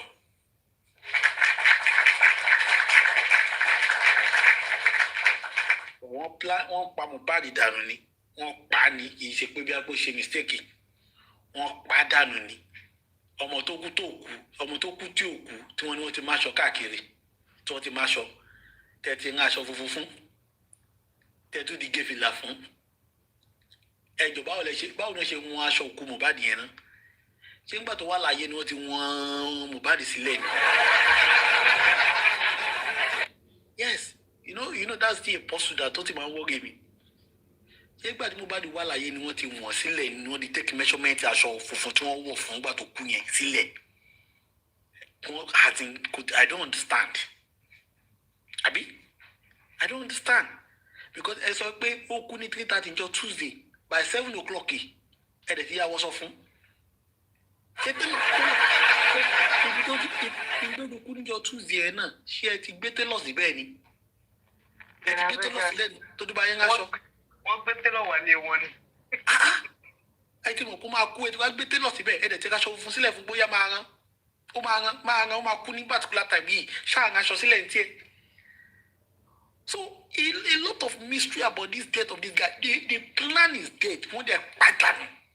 Wọ́n plan wọ́n dẹ̀ pàdánù sí gbó. Wunmi Adébánjọ. Ó dẹ̀ sọ pé ó máa wúlà. Gbàgbé o. O lè bribe gbogbo àwọn judges o kò bribe gbogbo wọn kí Mr. Saheed kó bẹ settle gbogbo wọn kẹfọ Mohbad kẹfì settle gbogbo wọn kẹfì David ewu kẹfì àfi ṣe gbogbo kíni but ẹ lè bribe Ọlọ́run tẹtẹ mọ nìyẹn.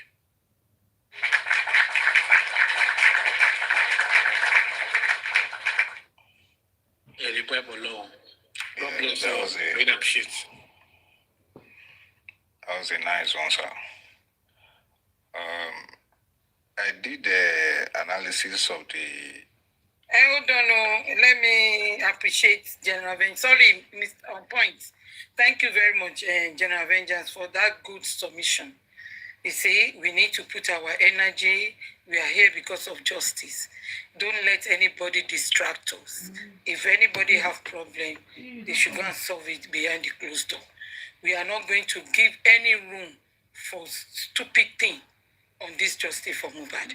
Like what Mr. Avenger and General Avenger said, if Lagos State, the government did not give us, Wallahi, Mohbad will enter each one of the offices that hold on to the justice for Mohbad. Not even the office, their office, even in their houses. Because Mohbad is crying for vengeance and he must get that justice. That's why I always tell we that don't count years, don't count days, don't count seconds, minutes, hours. We don't care how long is how well. So thank you, General Avengers, for that good submission. Thank you, sir. On point, I go ahead, sir. My meeting. Yeah, thank you very much. So sometimes when you think about Mohbad, you feel sorry. I want to state 4 things. Yeah, Mohbad, the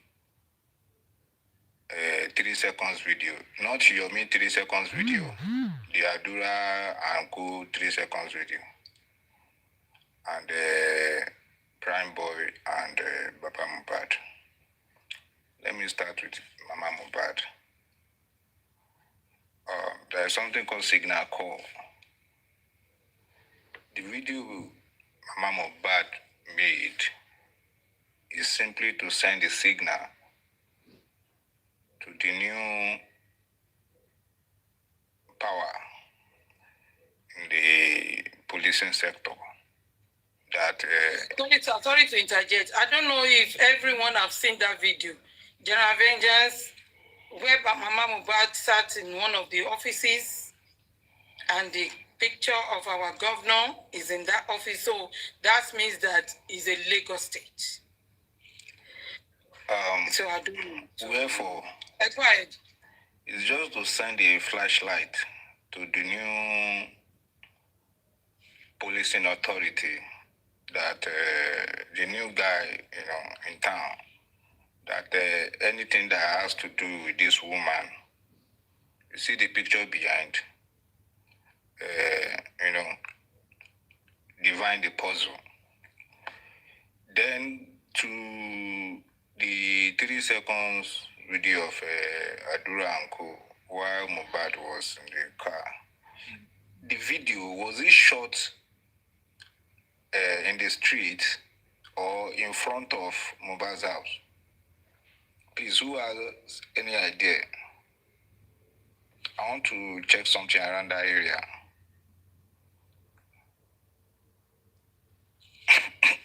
Omiyeti.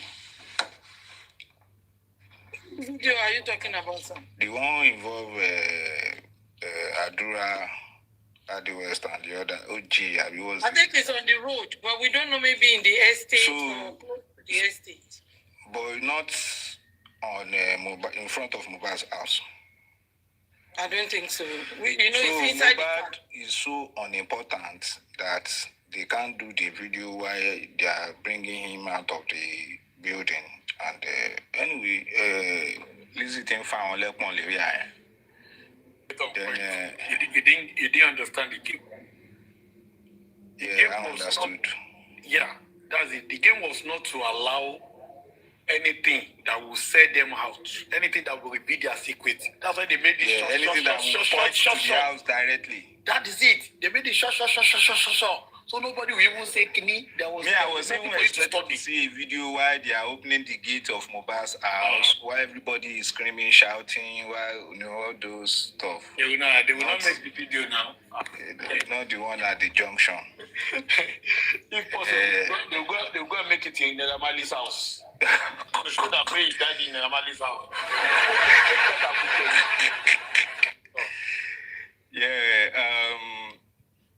To Prime Boy,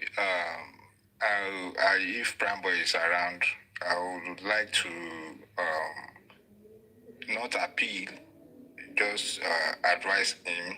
Any anger he has in his mind, he should try as much as possible to soft pedal. If there is any handshake across the bridge towards his side, from Baba to help in the case. You should not, look at all the suffering and all the mosquitoes. Because I know every time you see anything concerning Mohbad, you remember the mosquitoes and the smells in the jail cell. So please just be suspect, and subsequently, Baba Mohbad should also reach out to his father because they are friends, like the sons too. So there is no way Baba Mohbad will pretend to me that he's looking for justice for Mohbad without looking at the angle of Prime Boy. Otherwise, people will be deceiving themselves, not me anyway. And last but not the least, to the handlers of Baba Mohbad, I'm sensing the sense of insecurity around the man. Baba Mohbad. Thank you.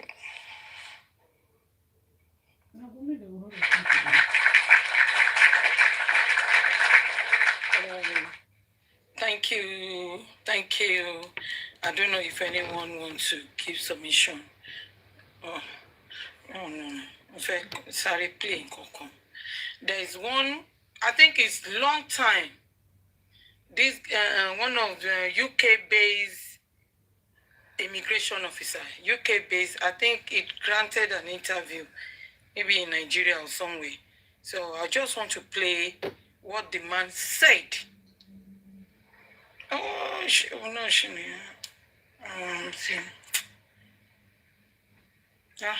Can you freeze? Okay, man. Can we listen to what he said? People are not pointing a finger. It doesn't mean I'm accusing the wife. Doesn't mean I'm accusing. People are not pointing a finger. It doesn't mean I'm accusing the wife. Doesn't mean I'm accusing the father. But you see, when the police needs to widen the net regarding the death of this young man, and when you are investigating an homicide, you leave unturned. You understand? First of all, one, the conduct of some of the immediate family members are very disturbing. And I must say this to you, and I'm not saying maybe the wife is guilty or the father is guilty or anything, but that is the way these things work. When you are investigating homicide, you might be looking this way. At the same time, you need to look at the immediate family members also. And you have seen situations whereby, as I do, wife come on telly, crying, saying this, and then at the end of the day, they are the one behind the death of their husband.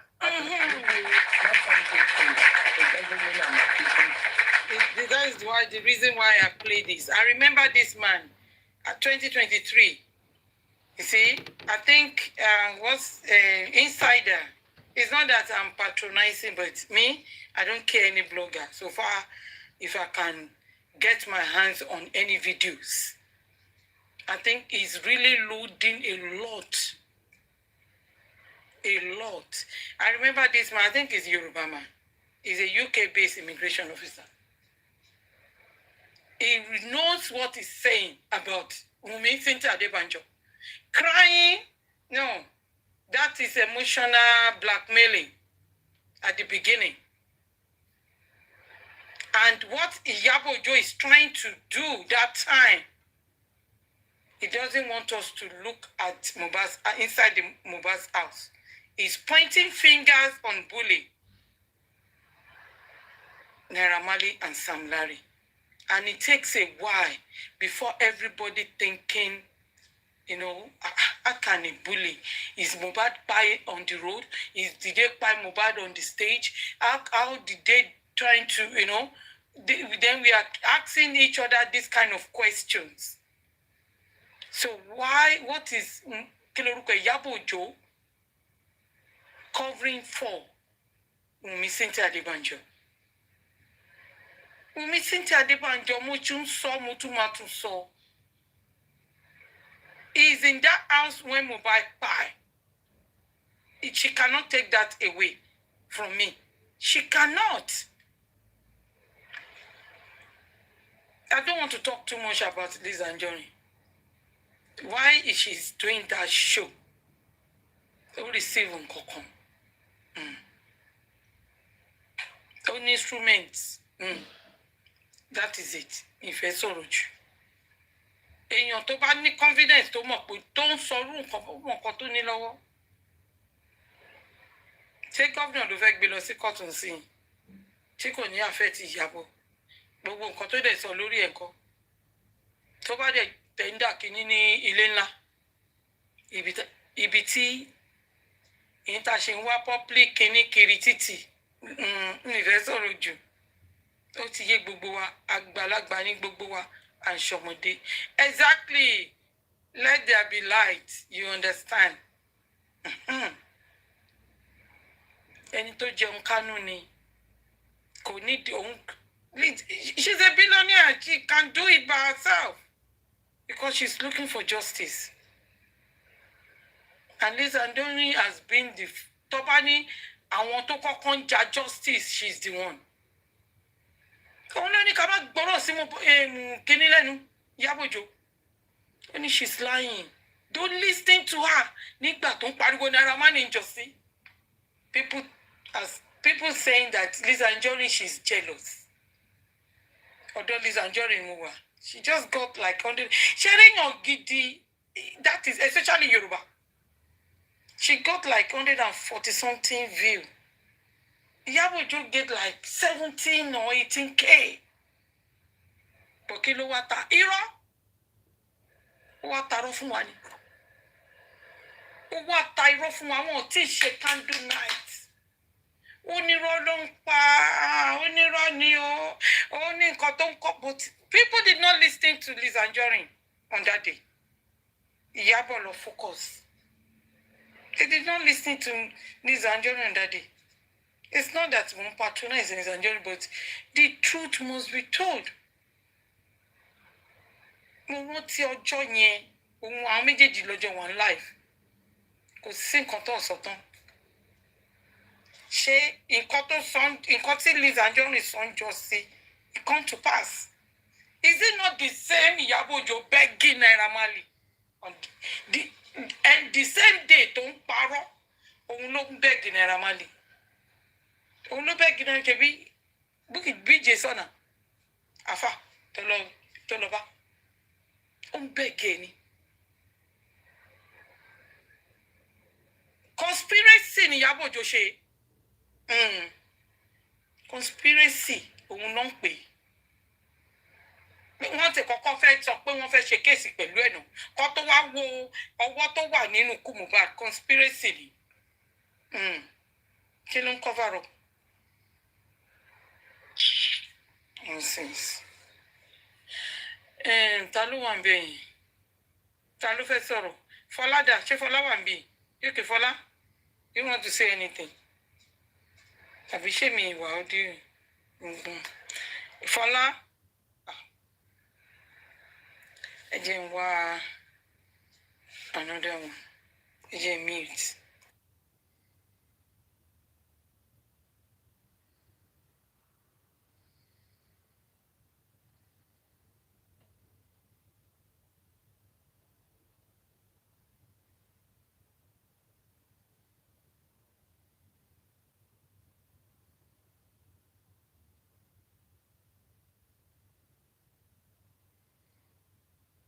Padà wá kó sọ láti gbogbo bó ṣe ṣẹlẹ̀. Bàbá ìlú kò sẹ́yìn kan wá fún ọ̀tá ọ̀nà ẹgbẹ́ ìgbọ̀n ìdájọ́ wa ń ta sí fẹ́rẹ́ ìgbọ̀n ìdájọ́ bẹ̀rẹ̀. Kò sẹ́yìn tó ṣẹlẹ̀ bàbá ìlú gbọ́ ní ìdájọ́ ìbẹ̀rẹ̀. Wọ́n lò ó jẹ́ bàbá ìlú. Ìta ló jókòó sínú mọ́tò, ẹ̀yin mélòó lẹ́wà ní mọ́tò. Dàmíṣà síwá Mohbad àti ẹ̀ẹ́dẹ́gbẹ̀rẹ̀ wà nínú pàṣẹ. Ṣẹ́gbọ́n. Could the risk him béèrè lọ́wọ́ spending? Ẹ̀yin mélòó lẹ wà nínú mọ́tò nígbà tán when they are coming back from the show? Mohbad, Wunmi, Liam, Spending, and Darusha. So ibo ni Darusha wà? Darusha and kí lorúkọ ẹ̀? Driver ni nobody, and Darusha wà nínú the same Prado tí driver tó wá ṣe testimony ní kí lorúkọ ẹ̀ ní corona inquest ó dẹ̀ driver yẹn ní nobody gbogbo àwọn táwọn jọ dé inú ilé yẹn lọ́wọ́ ẹ̀ gbogbo sọ fún yín pé Fọláṣadé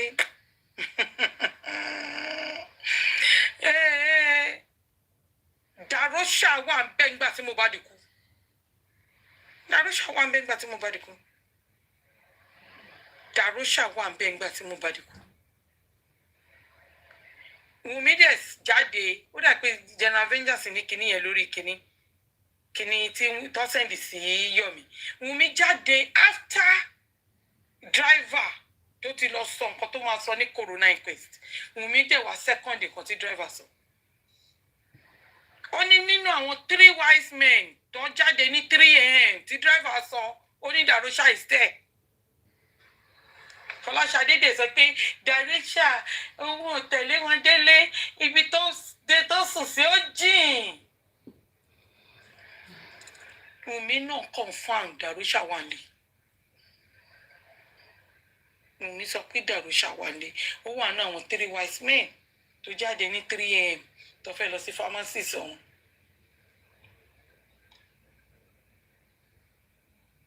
ibo ni Darosha wà ń sìn ṣó ti sá kúrò lù ni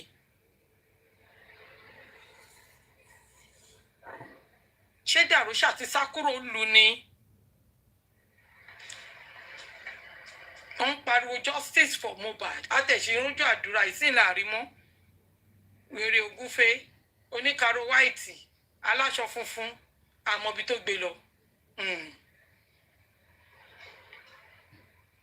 àṣẹ̀sí ìrúnjọ àdúrà náà ìjọ wo lẹ rójú Darosha the PA to Mohbad first cousin Mohbad ní Darosha first cousin ni ṣe fún ọ̀nkù àbí ṣé ọ̀nkù ló máa pè ní ọ̀nkù àbúrò màmá ẹ̀ ọ̀nkù ni òun ní Darosha.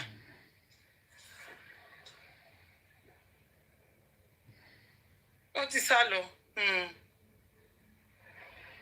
ọ̀nkù òkè ọ̀nkù ó ti sá lọ ní Fọláṣadé fẹ́ sọ fún mi wá pé òun mọ̀ èmi sọ pé Fọláṣadé ń lo gbogbo ni mo sọ because Darosha gangan òun ni kíì ó fọṣà ẹ̀jẹ̀ bàbá Mohbad ti sọ pé àwọn rí full of blood ìyẹn ò ń ṣe new thing Darosha wà nílé yẹn nígbà tí Mohbad náà kú ẹ̀jẹ̀ Mohbad ó máa hàn ti Darosha a ní gbogbo wọn sì máa ẹ máa rò pé wèrè ni wọ́n gbà tó bá bẹ̀rẹ̀ sí sọ ẹ máa rò pé wèrè ni wọ́n tó bá bẹ̀rẹ̀ sí sọ̀rọ̀. ìwọ jókòó sí ní back seat ok mo mọ bí pásítọ̀ ṣe kọ́ pásítọ̀ ní mọ́tò mi Solomon ìyẹn síìtì ẹ̀yìn yẹn ẹ máa ń kéré ẹ̀yìn ok.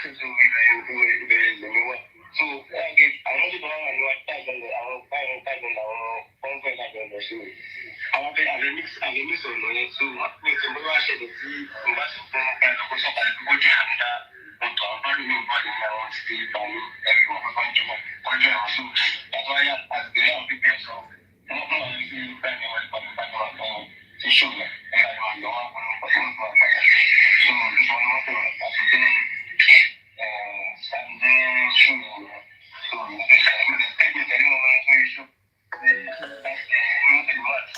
spending ó tẹ̀lé Mohbad lọ sí show spending ò bọ́lẹ̀ nu mọ́tò ó lóun ò tẹ̀lé wọn lọ sórí ibi stage so spending àti Wùmí ló wà nù ká kò tẹ̀lé wọn lọ sórí stage spending àti Wùmí ló wà nù ká the same spending náà ló ń protect Wùmí nígbà tó ní ṣe Wùmí mu drug rí spending nínú adẹ̀rí blónblón lẹ́nu Wùmí ó ní Mohbad ló mu drug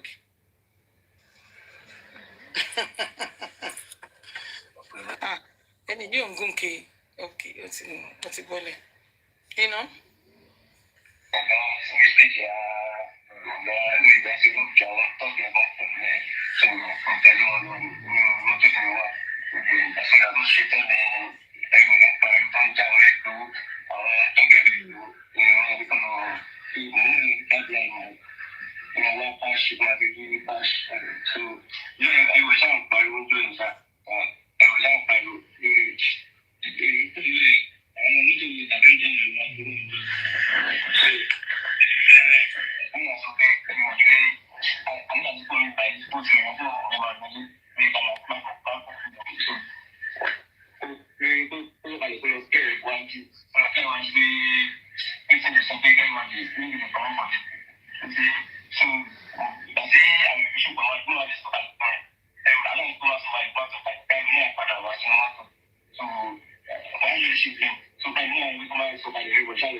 Lèbi tiẹ̀ tó bí ẹ ní ẹjọ́ tálẹ̀ ní àti ẹjí jọ ń sọ̀rọ̀ yẹn ṣé ní àti ẹkọ́ láti jọ ń sọ̀rọ̀ bẹ́ẹ̀ yẹn àti other people.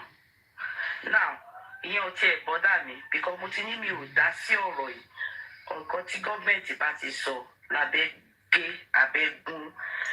ṣé ń gbọ́ kan sí Kudirisky sọ òun náà ò tiẹ̀ dá sọ̀rọ̀ nǹkan tí gọ́ọ̀mẹ̀ntì bá ti sọ lábẹ́ gé Kudirisky ló sọ eléyìí nǹkan tí gọ́ọ̀mẹ̀ntì bá ti sọ lábẹ́ gé so àwọn ti mọ nǹkan tí gọ́ọ̀mẹ̀ntì fẹ́ sọ wọ́n ti mú láti 2023. àwọn tó ń bí ẹ lọ́rọ̀ wò ó bí ẹ pé kí ni reason tá a ṣe raise owó fún ẹ ìwọ olè ọmọ yìí we raised money for you based on confession to make nínú ẹ̀wọ̀n fún prime boy àti Moses based on that ni àwọn bossman ṣe wá bá mi pé ká raise owó fún ẹ so ó jáde tán ó change ọ̀rọ̀ ó ní wọ́n ń bí ẹ fún owó ó lè ní ẹ ó ti náwó tán jẹ owó ti tán sìn the same thing náà ni àwọn tó ń bi Wùmí lọ́rọ̀ they are not asking her what happened within 30 minutes before the demise of your husband ẹ kàn ń sọ rádaràda wọn ò tiẹ̀ ráyè gbogbo yín ni ó lè ọlọ́pàá ló máa kó gbogbo yín last ìjọba ló máa dájọ́ irin gbogbo yín ni tó bá yá confess. àwọn ilé orí Gistlover làwọn tí ń kó content wọn tó fi ń powó monetization so mọ nǹkan tó ń sọ ṣé ń gbọ́. mi ò fẹ́ gbọ́ orúkọ mi ní ẹnu ẹ àtàwọn interviewer ẹ kẹ́ kó ṣì lọ àbí látijọ́ iṣẹ́ rí mi nínú justice for Mohbad mo ní reason mi ìjọba nìkan ni mo bá ní business lórí ọ̀rọ̀ ọmọlọ́mọ tó yìí wà mọ́g ó lè ní gbogbo yín Mohbad kò fẹ́ ní rélẹ̀ ẹ kó ṣì lọ ẹ̀yin ọmọ àlẹ́ ọmọ òṣì játijàti. nǹkan tó ń dùn ní pé ó nídìí láti gba ọ̀rọ̀ gan kó wá máa pín jẹ sórí monetization ni kó máa pín jẹ ẹ̀rí tone of voice ẹ̀ bó ṣe ń ka lára. ó fẹ́ tẹ́lẹ̀ wo ń palàpálàpà kiri gbogbo àwọn ìwọ àtàwọn ìtàbíà ìsọnù ẹ ìjọ tí prime boy fún ẹ confrontation ṣẹbẹ́ ìdíjọ́ wà lẹ́wọ̀n ni ṣèbó ó fún ẹ confrontation pé gbogbo nǹkan tí mo sọ pé ó sọ ó ṣe bó ti wá sọ́nsìn ìwọ ọmọ spẹ́ndì ayọ̀ bá mi apààyàn yìí ṣèbó ti wá sọ́nsìn nígbà tí wọ́n fún ẹ confrontation nígbà tí prime boy fún ẹ confrontation yẹn tó wá bá ẹ níbi tó wà tó sọ lójú àwọn èèyàn bẹ́ẹ̀ pé ó sọ fún òun the same thing ó sọ fún òun gbogbo nǹkan tó sọ ṣebí òun lòun lọ sọ fún bàbá Mohbad at the end of it náà gbogbo yín lè má padà wọ́n máa kó yín lọ sí station gbogbo nǹkan tó sọ òun kọ́ ló ti ń kọjá jẹ̀ẹ́sìn nígbà tí Wùmí tó ti ń rọra yọ ara ẹ̀ pé kò rí báyìí ó ti ń kẹ́ńtùn ó tún wá bó ṣe fẹ́ rí owó òun dárúkọ mi wọ́n ń pe ẹlẹ́jọ́ orúkọ tó yẹ kó ní ohun tó gbé jáde yẹn ohun tí ó ti ń bá mi rojọ́ yẹn àtàwọn kan tí mi ò gbé jáde ohun yẹn ṣé ìwọ kọ́ nuisance olè olójú wọ̀nkọ̀ olè ẹlẹ́nu ṣítìmù apààyàn. tí bá tún gbọ́ evidence kan kó lọ mọ evidence wa mo jẹ́ gẹ́gẹ́ bí investigative journal àbí mo jẹ́ bí ọlọ́pàá àbí mo jẹ́ bí court tó yẹ kó dájọ́ fún gbogbo yín ẹ pa ọmọ ọlọ́mọ. ẹ ṣe sọ fún gbogbo àwọn news àṣẹlì tó ń sọ̀rọ̀ ẹ ṣe sọ pé Prime Boy kó lọ mú evidence wa àbí bàbá Mohbad tó sọ tiẹ̀ lórí BBC ẹ ṣe ní kó lọ mú evidence ó ṣe jẹ́ pé Yèyé Kúdí ni gbogbo yín pariwo evidence kó má ra gbá fún gbogbo yín tẹ̀ ní kí lọ mú evidence wa. ìlérí ibo ni Kúdí yìí ìlérí ibo. ṣé bóun ló lóun gbọ́ ohun. ẹbí mo post ẹ̀ sórí page mi náà ṣé bóun àti bọ́sà wọ́n jọ ń gbà mọ́ra wọn lọ́wọ́ bíi ẹni gbàgbọ́ ọtí bí a ṣe pariwo lọ́wọ́ ń pariwo bí a ṣe pariwo lọ́wọ́ ń pariwo Yèyé Kúdí Yèyé Kúdí àìpẹ́ ìdá ọ̀tọ́rì ọ̀jẹ̀wọ̀ ọ̀jẹ̀jẹ̀ ṣẹ̀fẹ̀ yọ̀ ń gbà mọ́ra yín lọ́wọ́ yìí. ìyẹn máa sọ̀rọ̀ bí ẹni tó ju ṣùgbọ́n náà sílẹ̀. ní ìsìn báyìí ó ti wá dípẹ́ ẹ̀pọ́ evidence wa ẹ ti wá sọ dípẹ́ tẹ bá ní kí lọ mọ́ evidence wa ní nǹkan tẹ fi ń boast nígbà yẹn pé kìíní kan pé ẹ máa evidence wà ńlẹ̀ o evidence wà ńlẹ̀ o evidence wà ńlẹ̀ o ní ìsìn báyìí lọ́mọ wá ó di kàbíkù mọ́ yín lọ́wọ́ Ọlọ́run máa ṣèdájọ́ ìgbóná fún gbogbo wọn. ó di kàbíkù mọ́ wọn lọ́wọ́. yes na ó di kàbíkù mọ́ wọn lọ́wọ́ wọ́n sọ di drameda India film wọ́n sọ di nonsense àwọn ìka. ìkàbíkà. Kúdí travel lọ Nàìjíríà ó dé báyìí ó pọ̀ ǹdání òní Spanish ṣe ní liver àti challenge ẹ̀ pé ó challenge wọn pé kí wọ́n play anything tó bá lọ wọn. Spanish gan mọ̀ pé wọ́n ti fi evidence ṣe trade by barter ní Nàìjíríà. Spanish náà mọ̀ pé wọ́n ti gba evidence ẹ̀ lọ́wọ́ wọn pé wọ́n ti fi ṣe trade by barter. Wọ́n ti wá challenge wọn pé tó bá bí wọn dá pé kí wọ́n provide evidence wọ́n play anything lọ́wọ́ ló wà lọ́wọ́ wọn. Ó mọ̀ pé kò sí lọ́wọ́ wọn mọ́. Wọ́n jáde wọ́n sọ́ra dáadáa àwọn ẹ̀ka ẹni bí àti Kúdí àti Boswat very useless people. Tẹ bá rí nǹkan táwọn ọmọ yìí ṣe àwọn bá mi lè ṣe àṣé at the end of the day ó máa celebrate ọba nígbà tó yá lérí ibú pàtàkì.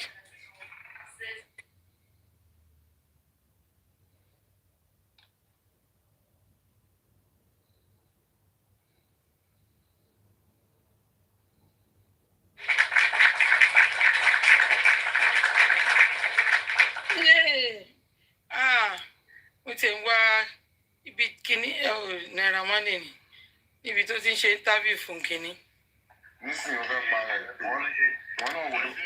bẹ́ẹ̀ báyẹn ni ẹtí mi fi bẹ́ẹ̀ gbà mí ò fi bẹ́ẹ̀ lọ lè justice mi kò tẹ́ mọ́ mọ́ ibà ẹ̀ sílẹ̀ fún mi ọ̀nà. ó fi bẹ́ẹ̀ ní pé ọ̀gá pa rẹ̀ mọ́ báyìí. ṣe rí àwọn tó plot sí ọ̀dọ̀ Mohbad lára ń di Mohbad fear ló ń wọ́rí Mohbad náà àwọn blackmailers lọ kóyàn ti Mohbad torí ẹ̀ ní pé ẹni tí Wùnmí bá ti fẹ́ because Iyabo Ojo lóhun ni godmother Wùnmí ṣé nígbà tí Mohbad kú ló di godmother nínú Iyabo Ojo tí mo Wùnmí ti pẹ́ Wùnmí àti Priscilla wọ́n ti mọ́ra dáadáa. wọ́n ṣe pímpù ni ó fi wọ́n ṣe pímpù ni ìtẹ́ni yìí wọ́n fi wọ́n ṣe pímpù káàkiri. òun ni godmother Wùnmí so anybody tó bá ti fẹ́ lára ń di Mohbad ló ń láti dúró ẹni tó bá fẹ́ ń láti kúrò.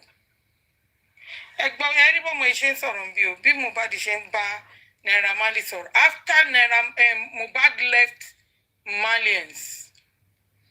It's like one hour ago ló ń fìlì bẹ́ẹ̀ tó tẹ ẹmu ní àwọn tó bá pa ẹ bẹ́ẹ̀ sí kí ló bọ́ máa sọ ọgbà tó ti ṣe fíjọ́ wẹ́ẹ́ nígbà náà má lè fẹ́ pa ẹnu bẹ́ẹ̀ tó bá ṣe tó bá pa ẹnu bá tó bá pa ẹ níbẹ̀ yẹn sí tó ti ẹmu tàbí ló bọ́ wọn yẹn máa sọ. I'm just looking after you. I need to look after you. I told you already. You shouldn't be stressed. Be free. Do what you want to do and say what you want to say. Say it. If you say Wunmi, Oya Malole, that may might be why Joe. Can you say it? Be free. You wouldn't feel like. I know you said you feel like nobody likes you, Abi.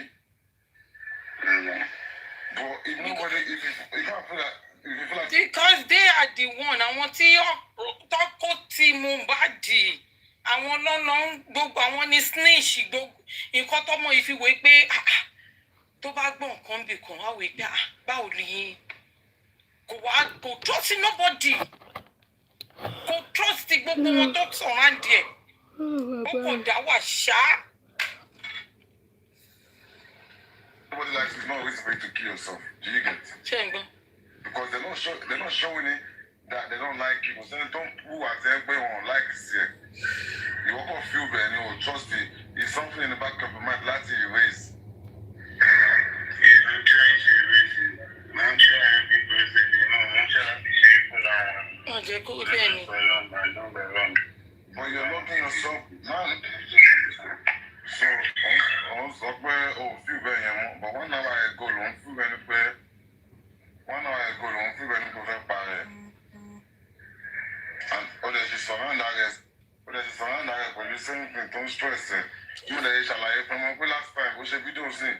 But if anything happened to you, now I'm money to me. Ṣẹ̀rí pé ó ní ó ń sọ̀rọ̀ àdá rẹ̀ pé the same thing tó ń stress yẹ òun làwọn friends enemy Wunmi Cynthia Adébánjọ ó sì sọ̀rọ̀ àdá rẹ̀ pẹ̀lú the same thing tó ń stress yẹ. Àdèrí ibi tí Team Lagata nígbà tó máa sọ yí pé kí lorúkọ ẹ̀ voice note to go viral between Wunmi Cynthia Adébánjọ and Mohbad. Tony is a fake. Àríbi tí Mohbad ti apologize fún Wunmi. It's a fake. Wọ́n fẹ́ bring the voice note yẹn down. Tó fẹ́ fi ṣàkóbá èyí tí kí lorúkọ ọmọ ẹ̀gbọ́n yẹn ọ̀rẹ́ Mohbad tó fẹ́ fi ṣàkóbá imagine. The same Team Lagata yìí ni o.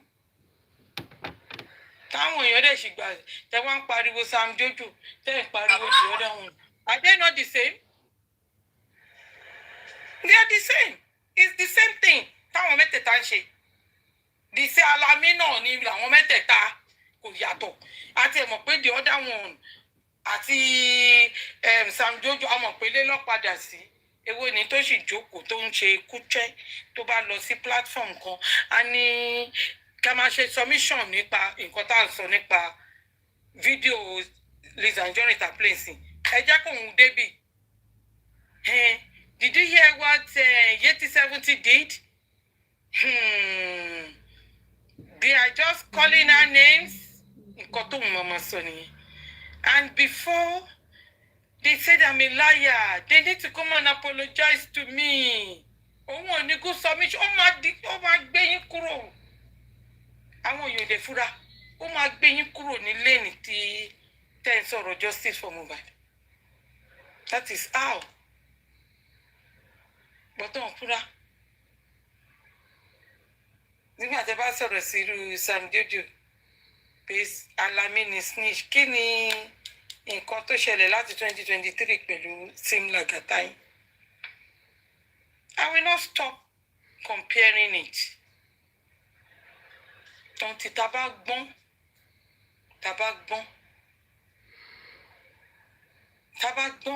he's happy when things is going on. Mo gbọ́ ni mo rí. Èmi mọ̀ gbogbo nǹkan tó ṣẹlẹ̀ but a dúpẹ́ lọ́jọ́ yìí. Thank God.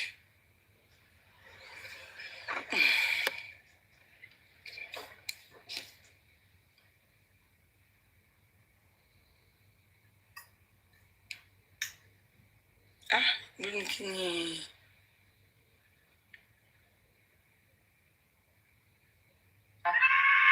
kọ́ tó mú mi sọ pé interview ṣe máa bẹ̀rẹ̀ láti máa ṣe nìyẹn. Lẹ́tù ni èmi kàn fẹ́ máa wò tèmi nìyẹn pé kò ní kí wọ́n á ṣe bá àwọn ṣe ń ṣe. Tí bá ní pé kí n máa keep quiet. Bàbá táwọn owó yìí mọ̀pọ̀ ọmọ àwọn ni ọmọ yìí. Ọdún 2, 3, 4 tó yẹ pé táwọn èèyàn ń lọ́wọ́ mọ́ àtàwọn kejì ẹ̀ nìyẹn.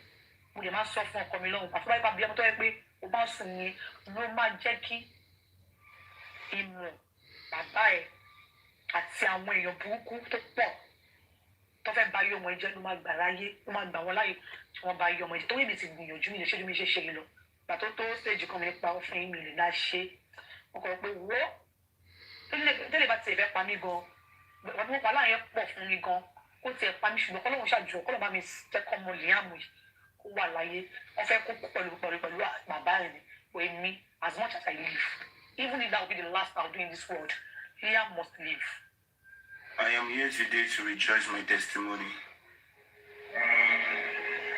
The Lord has been so good to me.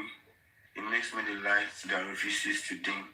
Àwọn kan ní mo ti ọkọ mi ni, àwọn kan ní mo gun, àwọn kan ní kò sí kan tí mo sọ láyé yìí lórí ikú ọkọ mi yìí. Ikú ẹ̀ ló jẹ́ kí n mọ bí èèyàn ṣe burú tó. Ó ti yẹn, ikú ẹ̀ ló jẹ́ kí n mọ̀ pé èèyàn ń bá ẹwà kò mí pé ó nífẹ̀ẹ́ because irú nǹkan bẹ́ẹ̀ ló wà láàrin àti bàbá ọkọ mi. Ikú ẹ̀ tún jẹ́ kí n rí àwọn èèyàn in a different way. Nítorí pé kí ni gbogbo àwọn tó yẹ pé wọ́n máa ń súnmọ́ bí bàbá ọkọ mi wọn wá rí kọ́ máa gbọ́ ọmọ mi àwọn tó máa ń fún fídà ẹ ti understand so bàtà wáyé pé bàbá ọkọ mi ẹlẹ́wàá jẹ́ tó ń ṣe wúkọ̀ báyìí lẹ́yìn ikú ọkọ mi ó ti jẹ́ kí n bẹ̀rù ayé pé èèyàn burú tó wáyé pé òkú máa ń wọ ẹ̀yìn ni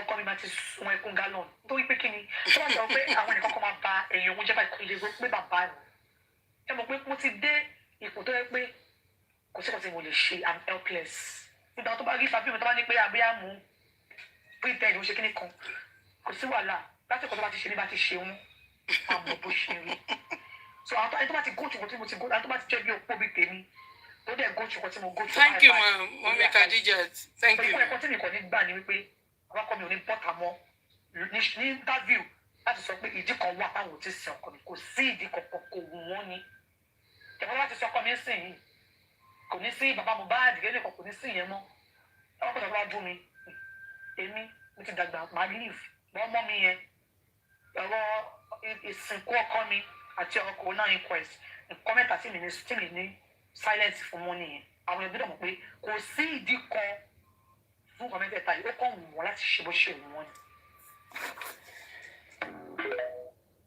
My question to Mumi Cynthia Adebanjo now is that only corona inquest, you will not keep quiet. But verdict it ogbejade ní corona inquest is okay with you. You did not fight anything. You did not even raise your voice. Nothing. Verdict. Are you telling me that is the nurse? Even Lizzy Anjorin goes up in nurse yẹn ẹgbẹ́sẹ̀ gbẹ́járe. Wọ́n pe driver ní around 11 o'clock. Wípé àbí 9 sí 11 ṣé 9 ni or 11 I can't remember. Pẹ́ni tó gbé lọ níjọ́ Monday tó kúrò lọ́dọ̀ Monday wọ́n ló ti kú. Ní 11 o'clock. Nọ́ọ̀sì dẹ̀ dé inú ilé yẹn ní past 1. Wọ́n ti sọ fún driver pé ó ti kú before 12 o'clock. Ó dẹ̀ ń sọ I don't know. Thank you, gifters. Thank you, Mọ́mí Khadijat. Thank you.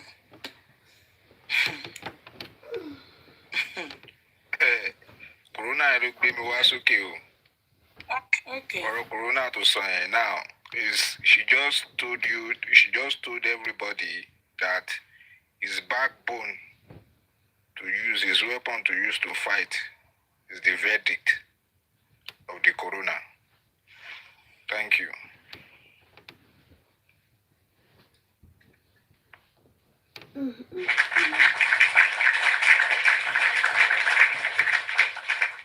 Bàbá wèrè lọmọ náà. Tó bá ní wèrè, òun lọmọ náà. Bàbá ńlá wèrè. Common justice for Mohbad. We'll never talk one day. Ṣé kìíní ẹ̀ ní wèrè ni? I don't say anything about Mohbad or anything right now because my lawyer said I don't say anything right now. Now, Ogun will buy that your lawyer and you. Spend it. Now, Ogun will shop you and that your lawyer. And lawyer said you should not say anything. I want to talk. When Ogun was not your lawyer, you go. You went to Corona inquest around 5 o'clock. This night. But let me also say this. Do you see any justice coming from Mohbad? Yeah, no, right now, no, I'm still going to court. Next month, still have course. I'm still going to court. So, Simple question. Simple question. Do you think any justice is coming from Mohbad? No, yeah. Only answer straight. Spending ni yo. kò lè answer straight. Ẹ gbọ́ dáadáa. I don't say anything about or anything right now because my lawyer said I don't say anything right now. Until I'm allowed to talk, so I'll talk. When it's the right time for me to talk, I will talk. But right now, I just want to appreciate everyone that supported me. What the bail out to me? This night. But let me also say this. Do you see any justice coming from Mohbad? Yeah, no, right now, no, I still going to court. Yeah, of course. Yeah, no. So, and every week I still have to go to the station to sign. Like every week I have to go there to sign. So they're still working. I'm saying that, do you see justice coming? Is Mohbad going to change down?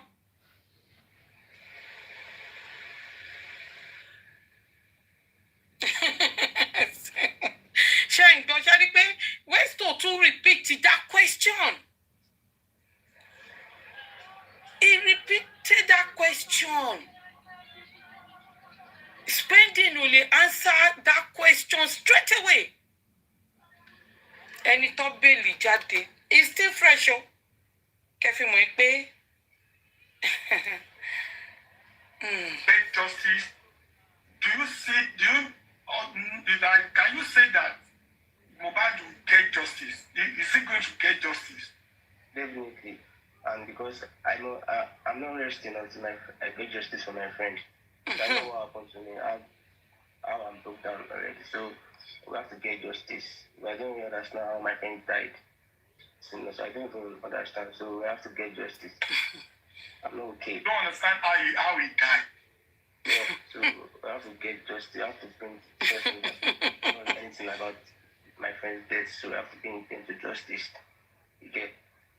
When was the last time you saw your friend? The last time? Like, what happened the last time you saw him?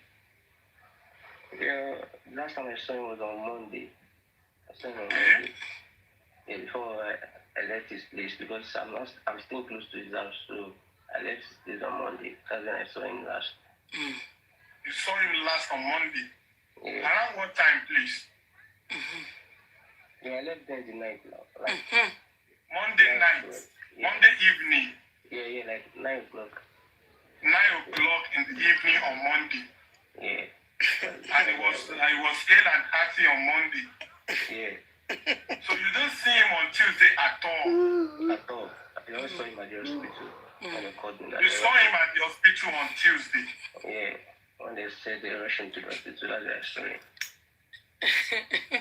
Mohbad before now, kóhun tó kúrò ní Mohbad ti kú. Kí ló jáde ní 3 a.m. Pharmacies will open 24/7 ní Naija, 24 hours. Pharmacies will.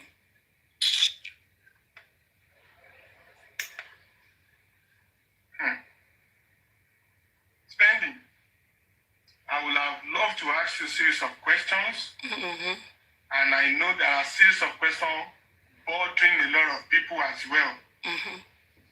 But I'm just trying to keep, some of this information off from social media so that it will not jeopardize the court process.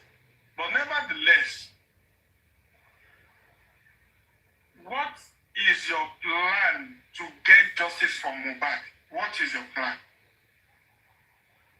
Yeah, I'm ready to say something, about this case, because when it's time for me to talk, I will say anything I know. Yeah, and because they told us they are still going to the coroner request too. So whenever it's time for me to talk, I will talk. I don't talk anything. I don't say anything right now. I want to ask you something. If you are not ready to answer it, there is no problem. Just say that you don't want to answer it, okay? Nobody will arrest you or crucify you for that. The day your friends went to the show, the last show, you were there, yes or no? Yeah, I was there. Okay. You left the show together with him, yes or no? Yeah. Okay. Things happened during during the show, after the show, and until you both got home? Yes or no? Yes, yeah. And even when you got home, you noticed some things, yes or no? Yeah, they were just arguing. There was an argument. But no, that's not the restaurant. So I left upstairs and I came downstairs. So that because I had this so I didn't even pay attention to what I saying. So I know they had me until I left the house. So that's I left them. So the last conversation you had with Mohbad was on Monday? Yes. Monday ló ti kú.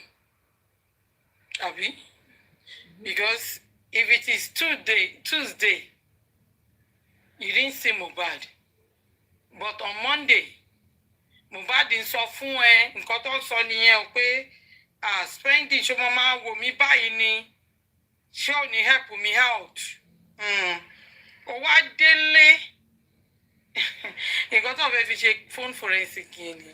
Ó wá délé ó tiẹ̀ wá check lórí ọ̀rẹ́ ẹ̀ tó ní ẹ́ tẹnu ń go through agony kan.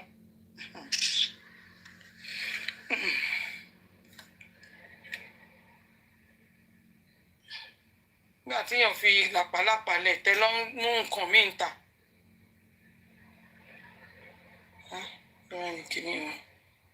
Tẹ́ lọ́ mú nǹkan míì ta ẹ fi làpálàpá lẹ̀ àwọn tó wà ń talẹ̀ lọ́ ń ṣe kínní àwọn tó wà nulẹ̀ tó wà pẹ̀lú Mohbad.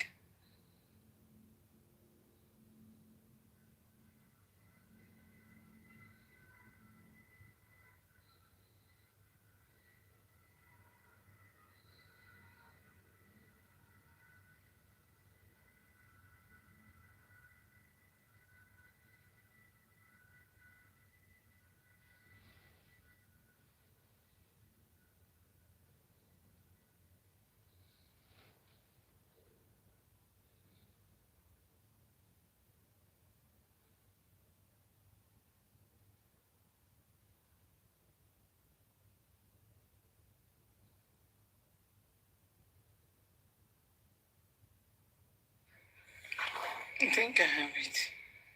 Mo wọlé inú ilé mo kàn wà àwọn ohun mi àwọn bá bíbẹ̀ ọ̀ràn bí agbàtẹ́ ọlọ́pàá ẹgbẹ́ ọ̀ràn bí ṣe mi ní biological father wọn ní èmi ní dájú ẹ̀ pé mo gbé.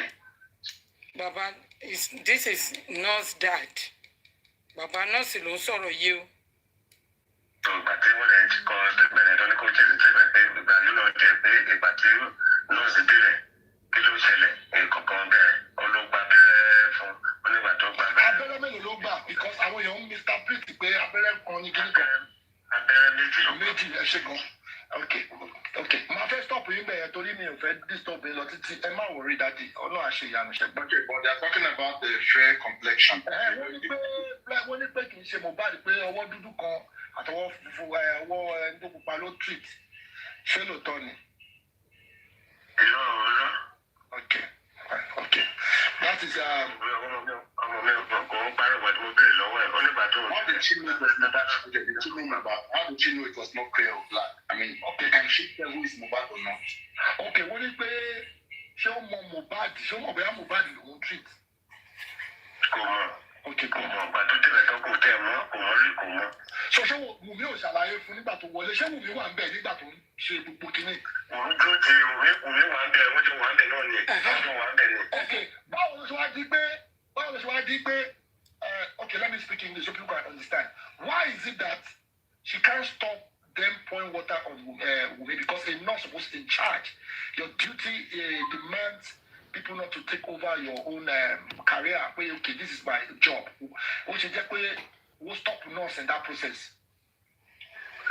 Wùmí ló ìgbà tó fi gba abẹ́rẹ́ mi tó ní àwọn kan sún sí ní apá ìgbà tó dáa ti dé fún Wùmí wá ní Wùmí fúnra ẹ̀ ló ní pé kó gba kí ní àwọn ìjẹ́jọ́ pé tetanus yẹn tó ní ìdí pé tetanus yẹn so ìgbà tó yẹ fún ní àwọn abẹ́rẹ́ tó ti lọ rà tó jẹ̀ sílẹ̀ tó ní pé wọ́n bẹ̀ sí ń da omi lé lórí ó wá ní pé kí ló dé tó fi ń da omi lé lórí wọ́n ní pé wọ́n sílẹ̀ pé bó ṣe máa ń dákú nìyẹn. Ẹ ṣe kò sọ. That's not the case. How was Mohbad when she came?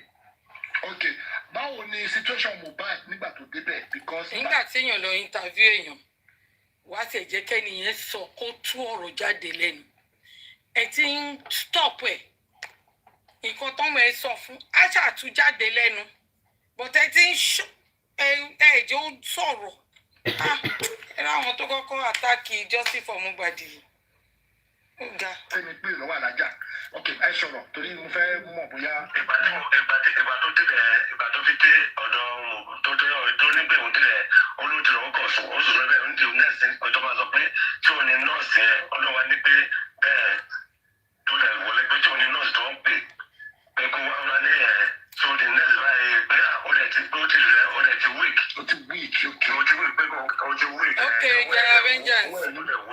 nǹkan tó lè máa ṣe tọ́sí nígbà yẹn ó dẹ̀ fún ní abẹ́rẹ́ tata nọ́ọ̀sì ni kọ́sọ̀ ọwọ́ tó ní. ọwọ́ tó wù yẹn ok but ok mo fẹ́ bí. Did she speak to Mohbad? Did she speak to Mohbad like you know about it?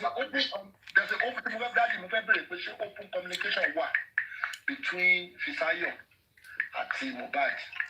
Question yẹn mo ti ń wá question yẹn ti pẹ́ because alájà sọ fún mi pé Mohbad was totally weak but mo fẹ́ bẹ̀rẹ̀ lọ́wọ́ yín pé Mohbad weak pé Mohbad tẹ̀lé kò lè make anything for alájà confam ẹ̀ ìpẹ̀rù pé táìmù tí a fi wà lórí fóònù nínú station tí Wùmí náà wà ń bẹ̀ that's why mi fẹ́ dárúkọ woman yẹn mọ́. but how can you ẹ̀yin lẹ fẹ́ gba ọ̀rọ̀ lẹ́nu èèyàn even you gan ti rojọ́ ju àwọn bíbí ẹ̀wọ̀ mẹ́sì nǹkan jáde. ẹ̀yin ní kẹ́ fún mi ní answer ní ìsìndájú because ọmọ yín ò lè wà ń bẹ̀ nínú ibẹ̀ yẹn ní ìsìnkú yẹn pé òní kan wá fílẹ̀ síbẹ̀ I want you to be honest with me sir ní pé there is no open communication between.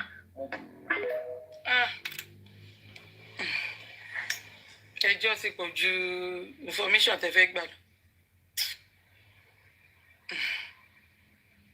ẹjọ́ ti pọ̀ jù kí ló dé. ẹjọ́ ẹ̀kẹ́ máa ṣe gún kẹ́fì lè gba information ẹjọ́ yẹn ti pọ̀ jù náà kí ló dé. That's too much. Fẹ́ gba information lọ́wọ́ yàn nínú. Ẹ jẹ́ kó tún nǹkan kíní ni mo fẹ́ ibo ní kíní VDM yìí wà. Ìyá okay no.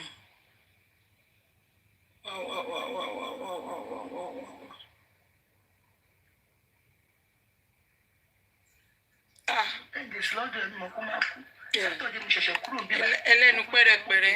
mo rí mo nìyẹn pé wọ́n á pè mí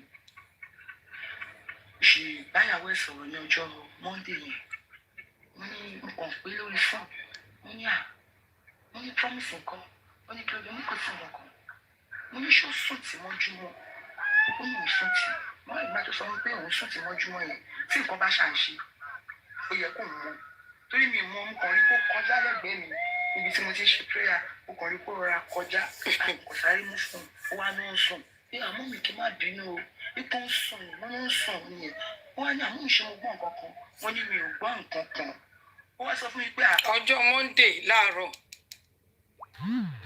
màmá Mohbad ó fara burúkú balẹ̀ ní o ló fi ń sọ gbogbo kinní yìí àná mi wá bí ìyá Mohbad pé mọ́mì ṣe gbọ́ nǹkan kan ni ọjọ́ Monday ni o àárọ̀ mo sùn. nítorí pé ibi tó lọ. kẹrì ọmọ àlè Dàróṣà ó sọ̀rọ̀ sí létí ọmọ àlè Dàróṣà yẹn ni àwọn fámìlì ìyá Mohbad tán hide nsìn tán gbé ta mọ́. ó ṣe lọ́wọ́ wọ́n á ní ó sùn tó ti lọ pàfọ́ọ̀mù ní ọjọ́ Sunday yẹn wọ́n á ní kí ló wá nǹkan tí mo fi kúrò nígbà Saturday kó fẹ́ lọ sí ṣù ó dé bẹ̀ mí ó bẹ̀ mí 10 days yẹn tí mo lọ gan ó máa bẹ̀ mí á ní kí n má ti lọ wọ́n á ní ṣe kò ní jẹ́ kí n lọ sí church ní ọjọ́ Sunday pé mo ò tí ì lọ church fún 2 weeks pé mo fẹ́ lọ gbàdúrà pé. wèrè obìnrin wọn béèrè ikú tó pọ̀ mọ́ ẹ̀ pé kí ló lè sọ kí nìkan torí ó ń sọ story. mo ti lose ara pé mi lọ sí church torí church tí mo wá dárúkọ. Tani? Ẹ káàárọ̀. Yes. Ẹ kú ètò mà. Ẹ kú ètò. Ó yẹ ká ẹ ti mọ ohun mi nà. Mr. Arishe. Yes, ma. Mr. Arishe. Ọmọ àlè làbúbú yẹn mo pè é. Ọlọ́run ló máa ń gbé àwọn. Èmi ni gbà. Mr. Arishe ló wà níbí látàárọ̀. Èmi ni. Sẹ́rí, nǹkan tó jẹ́ kí n jáwọ́ ibi tó yẹ ká ti fura láti gbà yẹn ló yẹ ká ti fura. Àti bí interview yìí ló yẹ ká ti mọ̀ pé things are not right. Ìlú wo nìkan ti ń work? Tírú statement yẹn máa jáde tí wọ́n ní ti lọ ti wò mí mẹ́wọ̀n. Ṣé gbọ́ kankan ní lásán yẹn lásán? Ìyẹn ti tó àwọn ọlọ́pàá láti fi ṣiṣẹ́. Tí ẹ gbọ́ kankan ní tí mo sọ gbọ́ kankan ní wọ́n. Ó ti tó fún àwọn ọlọ́pàá láti fi ṣiṣẹ́. Another thing tí ó jẹ́ kí mo kàn fẹ́ kẹ́ play àwọn contemplate on. Mi mọ̀ bóyá ẹlòmíràn lè wà ń bẹ few days ago tí mo kàn wà ní TikTok. Kò lè tí ju 4 or 5 days lọ. Ọmọ tó wà ní Kòròdú tó máa mú gbó kiri yìí. Ẹ má sọ̀rọ̀ ẹni lórí kíní mi o. Ẹ má bínú. Ó ti yé mi, ó ti yé má sọ̀rọ̀ ẹ lọ. It was òun àti Bingo. Because ẹ mọ̀ pé Bingo nísìnyí ó ti rí pé kò sí kankan fún mọ́. Nǹkan tó ń lé káàkiri ni ó wọ́n tó máa mọ̀ bá play game káàkiri tó fi máa rí bóyá oúnjẹ àárọ̀ àti ọ̀sán jẹ.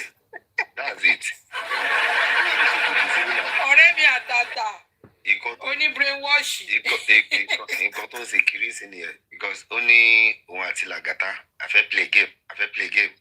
Ó wá bẹ Perkins yẹn náà fún game. Alẹ́ má pọ̀ mọ́ èmi ọmọ yẹn ni last person ẹ má bínú. Nǹkan tí ọmọ yẹn wá sọ tó wà lọ́kàn mi látijọ́ yẹn ni pé àwọn ọmọ yẹn ti plan big thing kalẹ̀ mi lè parọ́ fún yín because he was saying pé tí wọ́n bá parí DNA nǹkan tó gbóhùn jù láyé tó bá ti parí DNA ni pé bàbá mọ̀ ṣe nǹkan tó láwọn máa sọ nígbà yẹn pé tó bá ti ṣe DNA tán o ikú tó pọ̀ ọmọ yẹn àwọn máa sọ onítàn bá sọ ó lóun ti prepare everything kalẹ̀ pé protest táwọn máa ṣe ó ní kò ní níye tó fi máa dá wọn lóòótọ́ fi máa sọ ẹni tó pa Mohbad fáwọn because àwọn gangan náà fẹ́ẹ́ náà wọn sọ pé tí DNA bá ti jáde àwọn máa sẹni tó pọ̀ mọ́ àwọn. Yesterday even though I wanted to book a wípé it's not necessary mo túra tó gbogbo nǹkan tó ṣẹlẹ̀ ní platform Àdùkẹ́ lánàá I was there ìgbà tí Sister Fọlágòkè mo wà ń bẹ̀ I wanted to sẹ́fẹ́sọ̀ kankan ni mà. Ẹ máa sọ ẹ náà ẹ máa sọ̀rọ̀ yín. I wanted to talk to Àdùkẹ́ mo kàn wípé it's not need sẹ́rí problem justice of Mohbad àwa kan ló yí àwa tó yí àpọ̀ sẹ́rí tí ẹnìkan bá ti jẹ́ ọ̀tá yín nísìn wàá wá lọ mú ẹni tí ó jẹ́ ọ̀tá ẹnìyẹn wàá fẹ́ so papọ̀ mọ́ wọn láti máa fi bẹ́ẹ̀ nìyẹn jà. The only question I wanted to ask Aduke yesterday is that okay let's agree pé wọ́n ní ẹnìkan ọ̀rọ̀ tó sọ sí bàbá kò dùn máwọn làwọn ṣe ń bú làwọn ṣe ń ṣépè làwọn ṣe ń ṣe gbogbo kọ́tọ́ sí and then mo fẹ́ even gan I was even surprised pẹ̀lú mọ̀mọ́ tó wà láàrin wọn tó ń jẹ́ wọn because mo wò pé àlejò yẹ ká ro kíní ìlọsíwájú rò sẹ́yìn if they are causing to yin peperempe pé ó bú bàbá ó ti. Sáré ṣe ó mà ti lọ.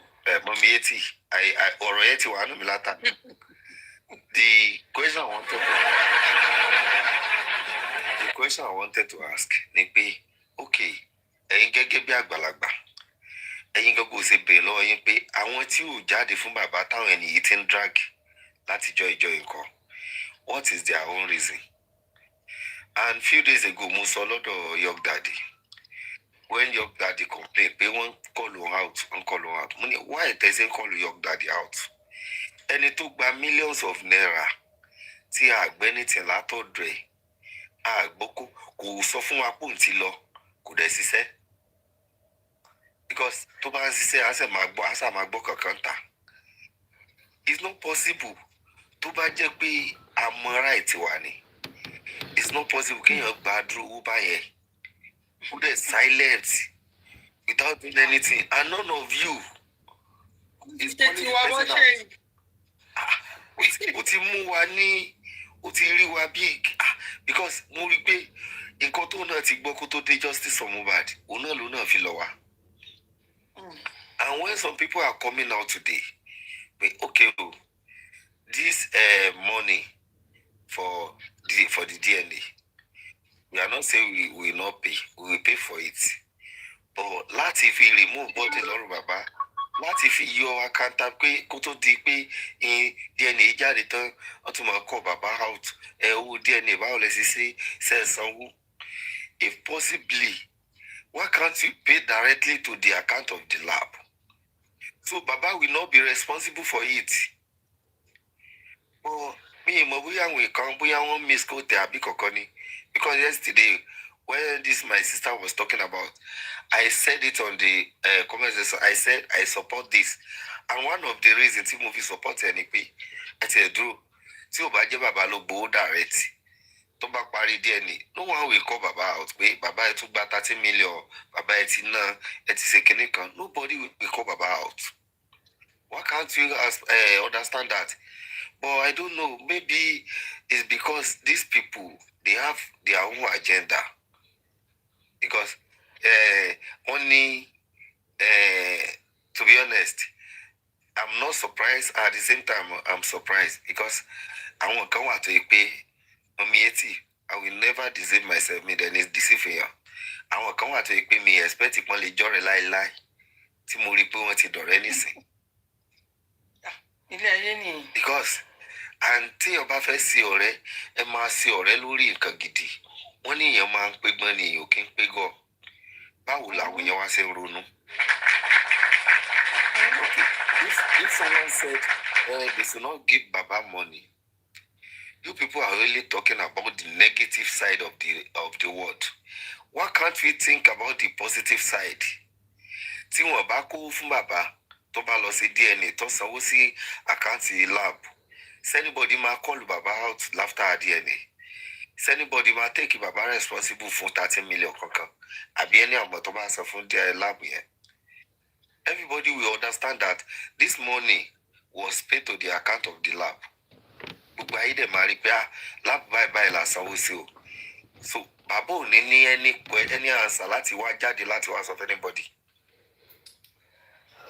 But to me, Olúwa ṣàánú gbogbo wa sẹ́ Omiyeti, I will keep on saying it. Tí o bá ń ṣe rere ní ọ̀nà kan méjì, Olúwa máa gbé rere bá. Bí bá dẹ̀ jẹ́ kejì náà lèèyàn ń sí, kò sí bọ́lá ò ṣe ní gbé bá. Fáàtì nìyẹn. But kí wọ́n á ní ó yẹ ká máa rò. Kò í ṣe torí òní ní gbogbo nǹkan. Ọlọ́run tó dákẹ́ tó ń wo everybody. Ó mọ reason láti máa wò. Ọlọ́run gbọ́n tó bá wo Ọlọ́run pé ìjọ tí Wùmí ti pa Mohbad tó bá wo Ọlọ́run kó tó àṣírí ẹ̀ ó ti máa tún jọ yẹn.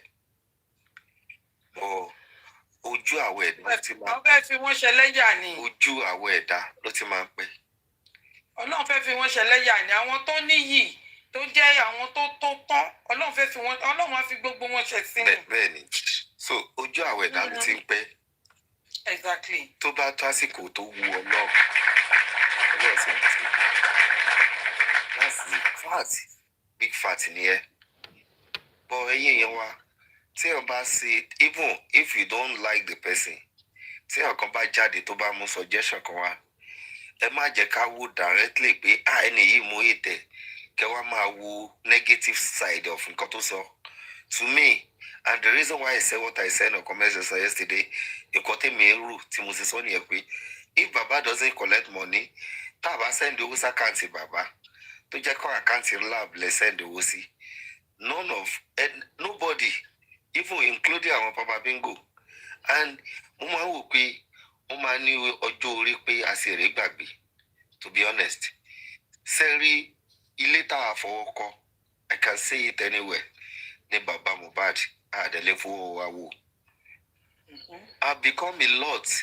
I have a lot of enemies on this justice for Mohbad. Torí bàbá ni. Well, anywhere, bàbá. Let me start with this. Ní ọ̀dọ̀ MFM, gbà tó yá ni mo decide tí mi lọ́mọ. Anyway, tí má dọ́dọ̀ MFM, tí má rú lórí burúkú kan tó ń sọ̀rọ̀ sí bàbá. I will go up there and my logo mi ni. You come for Baba, come for. Do you know how many people tó ti block mi lórí ọ̀rọ̀ bàbá Mohbad? Papa Bingo sẹ́mi àti ẹnìjà kan, ó ti gbogbo àkáǹtì ẹ̀ ló ti block mi. Láti èmi ò lọ sókè ọ̀dọ̀ ẹ̀. Láti ti block mi ní gbogbo àkáǹtì ẹ̀. Kò sí nǹkan tí any program láti mi rí wò mọ́. Yomi ti block mi. Ìjọ́ tí Yomi block mi was the day tí mo lọ engage lọ́dọ̀ Baba Bingo tí mò ń béèrè àwọn question kan lọ́wọ́ ẹ̀. Mo ti lọ a lot of places tí ó yẹ ká máa lọ torí pé kí ni ara wa ò lè gbà kó máa bú bàbá kó máa ṣe kíní. Now I don't know ṣé àwa ayẹlẹ wa rò pé a máa jáde tá a máa bú bàbá lónìí àbí pé kíní. Ṣé ti rí Mr. Rishi yẹ kí n sọ̀rọ̀ bá tí kò wáyé pé ẹ̀dá kíní yẹn lẹ́mí ìfẹ́ sọ̀rọ̀ wo wọ́n bá fi dídá èmi jọ́ tí Senator H ti jáde lálàkọ́kọ́ ibi tí Senator H sọ dé tó ti sọ báyìí everybody dẹ̀ ti gbọ́ ibẹ̀ ni mi tiẹ̀ fẹ́ sọ̀rọ̀ owó yìí ìkan ní wọ́n ṣèdè kan owó fún ni ò tó èèyàn ló máa kó owó máa tán. Mo understand ibi tẹ́ ń lọ ṣe rí ẹ̀wù bẹ́yìn ṣe gbọ́rọ̀ lẹ́sìn different the same thing la ń sọ but different tone la máa lò the same message but different tone like one of my senior Mọ́mí Mojísọ́lá ọmọ náà justice for Mohbad wọ́n ṣe lè kọ́ wọ́n ní good case bad presentation but àwọn èèyàn mo sọ mo ní don't look at the messenger listen to the message. Ṣẹ́rí ọ̀nà gbogbo wa láti ìdílé mi fẹ́ sọ̀rọ̀ kínní yẹn ẹni pé mi ò ní ìmẹ́nu mo appreciate ti General Vengeance bó ṣe dá sọ̀rọ̀ yẹn wọ́n touch everywhere every corner everybody lọ touch and that is where it's supposed to be. Mo sọ èdè kan mo ní ibi kan náà ni gbogbo wa máa ti pàdé junction kan náà ni the same thing ni gbogbo wa ń fẹ́ but the same junction ẹyọ kan yẹn la máa ti pàdé but bá a ṣe put ẹ ọ̀tọ̀ọ̀tọ̀ but the same thing everybody fẹ́. So mi fẹ́ sọ kíní yẹn ó ń ṣe mí bákan pé kọ̀wé pé mi fẹ́ sọ mo understand ibi tẹ́ ń bọ̀ ṣe rí ilé ayé lẹ́rí èèyàn lẹ́rí ṣe rí àwọn èèyàn máa gbàgbé torí bàbá Mohbad bí nǹkan tẹ́ sọ torí bàbá Mohbad làwa náà someone like me as well but mi ò deny bàbá Mohbad but me tẹ́mi bá rí òótọ́ ọ̀rọ̀ tí n bá rí òótọ́ ọ̀rọ̀ mẹ́sì I will say it ọ̀rọ̀ ṣẹ́rọ̀rọ̀ justice for Mohbad ó ti kọjá ọ̀rọ̀ pé èèyàn fi ọwọ́ bo nǹkan fọ́nra lé ẹ̀ ní tèmi o ní tèmi ó ti kọjá ẹ̀ ó ti kọjá ẹ̀ má jà kúrò tọ́ra wa to me ẹni lè deceive ara mi fún yín but ó máa tó yé everybody the only thing tèmi kàn mọ̀ ni pé let's continue use our energy calling people out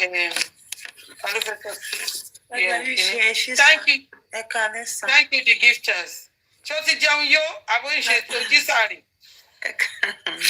ẹ kálẹ́ sáré mẹ́mú mi ẹ wò in fact mi ì tiẹ̀ mọ̀ báwọn èèyàn tiẹ̀ ṣe ń ronú. ẹ má bọ anybody please. àgbàlagbà ẹni tó tiẹ̀ jágbá. no I will not allow that stop it. ìyẹn ló tiẹ̀ bí mi nú jù lánàá. ẹ jẹ́ kí gbájú ẹ wo bó ṣe ń ṣépè èpè burúkú. Fọlá forget me. It's okay my sister. ó máa tó yé everybody. It's okay. báwo ni wọ́n ṣe máa ṣépè sí téèyàn bá sọ ọ̀rọ̀ tí ò tó ọ̀rọ̀ tó yẹ pé èèyàn kàn lè misunderstand lè wà èèyàn lè sọ̀rọ̀ kẹ́ máa understand mo lè sọ̀rọ̀ kẹ́ máa understand ẹ lè sọ̀rọ̀ kẹ́ máa understand èwo ni ká máa ṣe pé ó máa kúkú òjijì ni ó máa kúkú oró ni ó máa fọmọdé ni Fọlá òun gbọ́ràn like I don't Fọlá òun gbọ́ràn. It's okay. Let's ó ní it's okay. It's okay now ṣé wọ́n pè mí lálábòsí ni the same alábòsí tí mo sọ fún ọmọ ẹnu my lovely sis don't stop calm down. Àwọn dáadáa ló máa ní wọn lè sọ fún kó dákẹ́ ṣé ẹ fi gbogbo nǹkan bẹ́ẹ̀ yẹn lẹ̀ ẹ jẹ́ à focus ṣe rí distraction ní gbogbo ẹjọ́ wẹ́wẹ́ yìí tí mi bá mọ́ géèmù ní gbogbo ẹ̀ distraction ní ẹ jẹ́ à focus. Mom Yeti. Sir? If there is maybe sometimes we need to be calling Sansitu out because confirm nìyẹn èmi ti pè igbó pé lánàá mo ní ṣèbí bàbá ló èmi sọ ibi tẹ́mi ti máa sọ̀rọ̀ bàbá nìyẹn and I have to say the truth bàbá ló ní báyìí ní Sansitu nígbà tó máa sọ̀rọ̀ tí bàbá máa sọ̀rọ̀ mi mo bí tọ́ náà ti sọ̀rọ̀ yẹn mo ṣáà gẹ́ẹ̀tì kínní platform kan wọn náà wọn ti ní new lawyer bóyá ń béèrè question lọ bóyá ènìyàn béèrè question I don't know mo ṣàmọ̀ pọ́n sọ pé Sansitu is still our lawyer àbí our lawyer kọ́ ni our lawyer ni Sansitu because we are fighting for justice for Mohbad ikú tó pa Mohbad so yesterday I still say kò sí níbi tí orúkọ bàbá òní ti jáde torí bàbá ló máa ń sọ pé ká trust lọ́ọ̀yà wọn. I trust my lawyer. I trust a lè fẹ́ yẹn kù mi ìṣọmọdé náà tí mi nílé sọ̀rọ̀ a lè fẹ́ yẹn kù bàbá ló ní ẹ̀ka trust lọ́ọ̀yà wọn now new IG is on the table àbí on the chair and sing kí ló ń ṣẹlẹ̀ mo dẹ̀ sọ èdè kan mo ní bàbá kọ́ ló máa face government lọ́ọ̀yà ló máa face government bàbá kọ́ lọ́ọ̀yà. Mọ̀mí Yétì ẹ mọ̀ pé few days ago. Thank you the gifter mọ́mí Kadija. Nǹkan tí mo sọ nìyẹn mo ní tí ẹnìkan bá fail wa. Mọ́mí Kadija thank you so much. It doesn't mean pé ẹlòmíì máa fail. Ìgbà tí ẹgbẹ́ tó kùn ti lọ tí Disu dé and even though a mọ̀ pé Nàìjíríà bí nǹkan ṣe work nìyẹn tí ọlọ́pàá bá fẹ́ ṣiṣẹ́ táwọn gọ́ọ̀mẹ̀ntì bá fẹ́ kó ṣiṣẹ́ kò sí nǹkan tó máa ṣiṣẹ́ right bọ̀yẹn máa ń sọ wọ́n lẹ́nu náà ni irú ká ní system ń work ká ní owó tí bàbá yìí gbà ó ń ṣiṣẹ́ millions of naira tó ń gbà bí IG tuntun ṣe dé bí Disu ṣe dé ó yẹ kí kéèsì Mohbad wà nù àwọn. Disu yẹn ti wà rí tẹ́lẹ̀ àbẹ̀wò. Disu yẹn ti wà tẹ́lẹ̀ rí àbí. tẹ́rí Disu I don't know mi mọ kíní ẹ̀ bọ̀ Disu nígbà tí wọ́n yọ Abba Kyari ní department tí Abba Kyari ń wà gbà yẹn Disu náà fi replace ẹ̀ ní táìmù. Disu náà olórí place Abba Kyari ní táìmù tí wọ́n ní Abba Kyari ṣe drug ó sì kíní òun náà ló tó fi replace ẹ̀ gbà yẹn. So and I said this a few days ago mo ní ẹni yìí Yorùbá ni gbogbo adé mọ̀ bí Nigeria government ṣe ń ṣe àwọn presidency ẹni tí ò bá jẹ́ ẹni tó jẹ́ èèyàn tó dáa wọn lè fà yọ Haúsá ní department ọtí Haúsá yẹn kí wọn lọ mọ ọmọ Yorùbá wa kí wọn. Yorùbá kọ́ ní IG yẹn náà ni. Yorùbá ní IG náà. Disu Yorùbá náà lẹgbẹ́ tó kún nǹkan tí mò ń sọ ni pé ẹgbẹ́ tó kún. kò sí ti ìsìntọ́lù nìkan ni mò ń sọ táìmù tí Buhari fi yọ táwọn Buhari fi yọ Abba Kyari yẹn tó bá jẹ́ ẹni tí ò dáa tí wọ́n trust they will never just select him torí pé Yorùbá ni. But I'm very sure pé tábà tó bá ṣègbìyànjú nǹkan tẹ́mi mú pé lára àwọn kan tó yẹ ká máa rìn jù gẹ́gẹ́ bẹ́ẹ̀ sì sọ lẹ́ẹ̀kan one of the reasons tí wọ́n fẹ́ ṣe tí ò jẹ́ kí wọ́n fẹ́ ṣe fún forensic everything must scatter but effort wo gangan ní Sansitu ti put in place nípa fún forensic yìí because ẹni tó ti padà lọ fún tó ti lọ lecture. Ó kàn máa dàbí pé mo tẹnu mọ́. Ọ̀rọ̀ pé ìyá tí abiamọ ni ọ̀rọ̀ pé tẹnu mọ́ kọ́. Ìyá tó ló ní Situ ju fáìlì wa sẹ́gbẹ̀ẹ́ yìí. The same ìyá was the first person that came out. The same ìyá was the first person that came out. Pé ọmọ ọlọ́mọ Situ òun ò ti gbọ́n kò fẹ́ kọ́ fi rẹ̀ yóò lára. And you people that are following the same woman today, ẹ̀yin tẹ́ ń tẹ̀lé woman ẹ̀ lónìí, tẹ́ ń jà tẹ́ sọra yín di messiah fún woman ẹ̀. Even yesterday, mommy, I saw it. Yeah. Stashitu, wọn mọ kan tó jẹ́ fún forensic. Àwọn critical takers wọ́n ṣe rán wọn létí tó wà lára criminal. Yes. Ìní irọ́ ló ń pa. Wọ́n ṣe lọ mú fọ́ọ̀mù wá, wọ́n ṣe wá ń jọ́ tẹ̀sínú fọ́ọ̀mù. Ẹ̀fọn wọ́n ṣe bẹ̀rẹ̀ lọ́ọ̀yà wọn ni. Labubu, mommy, I saw a lot yesterday. Ẹ̀wọ̀n kí tí wọ́n bá wà comment section gbà mí, tí wọ́n á kàn ti máa tí wọ́n kàn máa mọ̀ observe. Ní comment section Àdùkẹ́ lánàá, mo tún rí pé they are even fighting for àbúrò bàbá yìí. Ìgbà tẹ́nìkan sọ̀rọ̀ ń pẹ́, wọ́n ní ṣe kó para ẹni. I was like, wow. Múyìwá, they were even fighting for Múyìwá on comment section. Ẹni tó sọ̀rọ̀ ń pa Múyìwá wọn gbèsè pé. And ẹ̀yin tẹ́ ń tẹ̀lé àwọn people yìí. Ó ṣe ẹnìkan nù yín ti jáde. Àbí ó ti pè yá ìlẹ́yìn pé mọ́mì wọ́n fi allegation yìí pè yín pé ìkànnì pé ẹni Situ ju fáìlì sẹ́gbẹ̀ẹ́. Ìgbà tí Situ kú tó fi DNA kalẹ̀, you are the first person that came out pé ọmọ ọlọ́mọ kò fẹ́ kàn fẹ́ rẹ̀ yóò lára. What do you mean by ẹrẹ̀? Kí ẹrẹ̀ wo ló tó kéèyàn gba millions of naira kó má sì ṣe owó tó gbà? And none of them ask this woman pé what do you mean ma? Wọ́n lè tẹnu mọ́rọ̀. It's very annoying. Tẹnu mọ́rọ̀. Eléyìí kì í ṣe yọ pé wọ́n tẹnu mọ́rọ̀. Tí yóò bá sọ wọ́n kàn ṣeré ni. Eléyìí kì í ṣe wọ́n tẹnu. This is the fact. Wọ́n ń ṣeré ni ẹni yẹn ń ṣeré ni. Calm down. It's very annoying. Wọ́n ṣeré ni but mo kàn ń sọ ni pé we need to talk about it.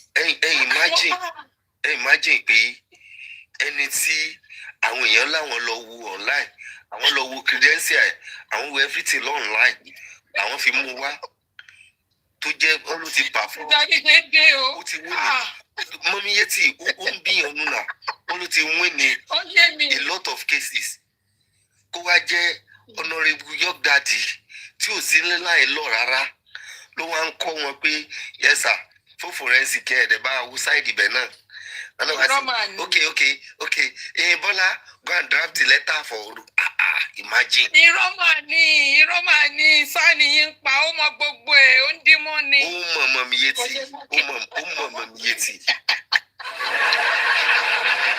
It's very, to be honest, it's very annoying. Ó tá fi dé tá fi wá bí tá wà ilé ní nìyẹn. Pàtàkì bá rà àwọn red light wọn tí yóò bá sọ nípa ẹ̀ justice wo la wá ń gbà yẹn. Now, if táwọn kan bá ń gbé sókè táwọn kan ń gbé sísàlẹ̀ báwo la ti fẹ́ débi tá à ń lọ. If some people are talking about the money today, say one ní point wọn ni.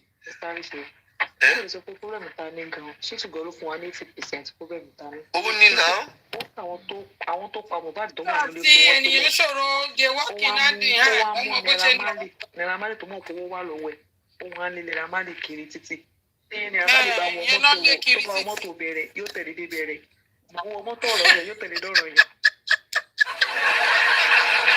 And another thing, Labubu. Another thing now. Okay. The day that money we are talking about was contributed, it was 80 million, right? We are talking about 30 million today. Nǹkan tí wọ́n gba 5 million fún, ta ló sọ̀rọ̀ pé bàbá 5 million tẹ́ gbà. Nǹkan tẹ́ ní ẹ fẹ́ fi ṣe ń gbà ẹ̀ stage wo ló dé? Apart from 20-something million tó ti gbà tẹ́lẹ̀, the man still collect 5 million. Bí àwọn fẹ́ fi appeal. Where is the 5 million today? These are the questions we need to be asking ourselves. ẹ jẹ́ ká fi pé ẹni yìí ó ti sẹ̀mí mò ń wọ́nà àti máa ṣépèlé ẹni yìí ọ̀tá mi ni gbogbo ọ̀rọ̀ máa bá a jà tó bá ti sọ kọ́kọ́ kò ní jọ̀rọ̀ létí mi kò ní mi fẹ́ kó tiẹ̀ sọ anything mọ́ come on àwọn ẹni yìí ti ń gbé wa ń gogo like I said omiyeti ọlọ́ inú àwẹ̀ la wà yìí mi kì í satinú mọ́ràn the time when Sasito came in ènìyàn sọ̀rọ̀ mo bá mi sáré ṣe ẹgbọ́ rẹ̀. ènìyàn sọ̀rọ̀ ó ti narrate everything fún ó ti sọ pé àwọn people yìí wọ́n gọ̀ ọ́ èmi ti gba tèmi tán kán tó ká mi mo ti gba tèmi so bẹ́ẹ̀ náà ṣe lọ yìí ẹ má gọ̀rọ̀ ayọ̀ ẹ lọ gba tiyín ni o and the man came in òun náà wá gba tiẹ̀ ìgbà tó rí páwọn èèyàn ti ń ká pé tó máa béèrè owó wọ́n ti ń béèrè question lórí 5 million tó gbà wọ́n ti ń béèrè fún forensic ló ṣe di pé ó wà lọ mìrìn sẹ́yìn kí ló ti gbogbo kọ́ lu ká pariwo ẹ̀ sáyé. Dada Arise, do you know the funniest part? Kì í ṣe pé ọ̀rọ̀ kan fẹ́ kówó fún bàbá yìí kì í ṣe pé báyìí pé èèyàn ń against bàbá but there are some people tó wà lẹ́gbẹ̀ẹ́ bàbá tó jẹ́ pé wọn kì í ṣe justice fighter àwọn olórí burúkú yìí ni from the other team ni. There are many there are not some there are many there are many. wọ́n sínú láìpẹ́ bàbá yìí ni pé ẹ má jẹ́ kí gbogbo nǹkan tó bá fẹ́ ṣe má jẹ́ kó ṣeé ṣe just stay there and make sure you are destroying everything. Make sure, okay, for instance ṣebí ìgbà tí wọ́n sọ̀rọ̀ pé wọ́n sùn ọ̀nà sùn kì í ṣe àwọn kan ló frustrate bàbá yẹn tó ń da gbogbo plans yẹn mọ́ bàbá yẹn lójú ni tó ń wọnú ẹ̀ pé má máa ṣe o they set them there tó bá tẹ̀ wúlẹ̀ gba owó bàbá yẹn lè ní intention pé okay owó yóò jẹ́ ẹni náà fẹ́ fi ṣe but àwọn tó set wá tó ń sọ fún kó máa destroy gbogbo nǹkan wọ́n á tún divert ẹ̀ bàbá ẹ wo kìnnìkan títí tí bàbá yẹn á tún fi wà carry the way tó wò yẹn á tún fi wọ àwọn tá a ti ṣe tẹ́lẹ̀tẹ́lẹ̀ nǹkan where are they. Sister Fola, let me go deeper. Má sọ pé sún ìtẹ̀sọ́sìn látìgbà tí kíní sún ìrànlọ́sọ ìyẹn tó ti ṣẹlẹ̀ tí ẹ má san ẹ sáìn tí bàbá gangan fún àwọn ti wò pé kíní ìyàwó ló máa benefit jù tó sì ní kó má san ibẹ̀ ni mo ti dìbò. Ṣé bá sọ àwọn kí wà láwọn wá? Labubu, let me go deeper, a little deeper. Sister Fola, I want you to believe something today. And pure fact ni. Mo fẹ́ kí gbogbo wa believe it. And some people may not believe it. One of the reasons, you see, I'm not talking about everybody. It's not everybody. Let's forget about pé ẹnìkan jáde ń bóyá àbí pé kíní. Àwọn míì wà tó yẹ pé àìmọ̀ right? Tó yẹ pé wọ́n ń lò wọ́n ni. They don't know. They are just using them. Àwọn tó ń lò wọ́n ti ní plan. Ẹ mọ̀ kíyàn ti ya nǹkan kalẹ̀. Mo kàn fẹ́ yà lọ síbẹ̀. Ní ibi interview ti Wùmí tí mo mi yé ti play lẹ́ẹ̀kan. Wùmí ń defend the corona inquest. Kí ni right Wùmí láti defend the corona inquest? I'm not going there. Ṣé rí owó tí wọ́n ń pariwo pé kán kó fún bàbá yìí? Ẹ kó fún bàbá, in bàbá need owó, bàbá as bàbá ever come out to ask for the money, 100% no. Capital no. Bàbá has never come out. Láti sọ pé àbí kí mi gbọ́ pé bàbá ti pẹ́ anybody lẹ́yìn pé ẹ bá mi kówó. Bọ́sẹ̀ mọ agenda àwọn kan nu wọn. Àwọn èèyàn náà ń lo àwọn tí nǹkan kan yé. Agenda wọn ni pé ẹ máa jẹ́ owó yìí tí wọ́n bá kó fún bàbá yìí tí wọ́n bá lọ sí DNA kí la fẹ́ fi drag kí la fẹ́ tún fi gbé bàbá ilé ayé lọ́wọ́ after DNA láti jẹ́ kán fi drag ẹ̀ because bàbá ò tí wá síta pé ó ní ìdòwò bó ń fẹ́ gbowó yẹn àwọn tó ti plan ẹ̀ kalẹ̀ ni pé ẹ jẹ́ ká wá ọ̀nà táwọn yẹn kán tó máa fi face ẹ̀ tí DNA tó bá parí DNA tó bá kówó yẹn kalẹ̀ nísìn tó bá di pé anything ṣẹlẹ̀ àwọn tó kówó kalẹ̀ àti gbogbo àwọn tó mọ̀ ń pa owó they will use it láti tún ọ̀nà táwọn èèyàn tó fi máa drag bàbá yìí làwọn ẹni yìí ń wá but like I said earlier kò í ṣe gbogbo wọn àwọn tí nǹkan òye wà nù wọn but that is a pure fact. Wọ́n tún fẹ́ subject bàbá yẹn sí bullying ni. Pé tó bá ti tó kówó kalẹ̀ o, tó bá di after díẹ̀ ni o, then they will still use it. Àwọn ò ní drag bàbá. But underground, àwọn ń dunnú lábẹ́lẹ̀ pé Ọlọ́run sì wọ́n ti tó ń bú bàbá yẹn. Ọlọ́run sì wọ́n ti tó ń ṣe kinní fún bàbá yẹn. Many times during that bẹ̀rẹ̀kẹ̀tẹ̀ so, nígbà tí àwọn yìí tó pèrè ní slave tó ń pèrè ní chairman yìí, where they were that. Ibo nìyẹn wọlé sí ná. Iṣẹ́ tó ní kó wá ṣe wọn, àwọn yẹn ti ṣe wọ́n ti lọ. Wọ́n ti ṣiṣẹ́ wọn. So ó tún lọ ṣiṣẹ́ bí ó máa tó jáde. Tó bá tó di táìmù ti owó DNA yìí, àwọn míì náà tún máa, àwọn chairman yẹn tún, they will still come out again. Àwọn máa ṣe bíi pé òun. Àwọn tẹ̀rù pé wọ́n fẹ́ràn bàbá lónìí pé ẹ kó fún bàbá. Àwọn tó fẹ́ subject bàbá sí bullying sí dragging ló pọ̀ jù nù wá. Because they are fine, they will try all their possible best láti jẹ́ káwọn èèyàn drag bàbá yìí after DNA. That's the one of the reason tó fẹ́ pariwo ẹ kó fún bàbá. Bàbá ò tí jáde pé ó ti tásìkò tó ní ìdíwó. Wọ́n àìtẹ́yìn ṣe ń yí agbẹnusọ fún bàbá tí ò bá sí kankan bẹ́ẹ̀. Like I said earlier, gbogbo nǹkan tó ní kálukú bá sí Ọlọ́run máa san We go slant her. Santa inside. We go do it like this. Anyway.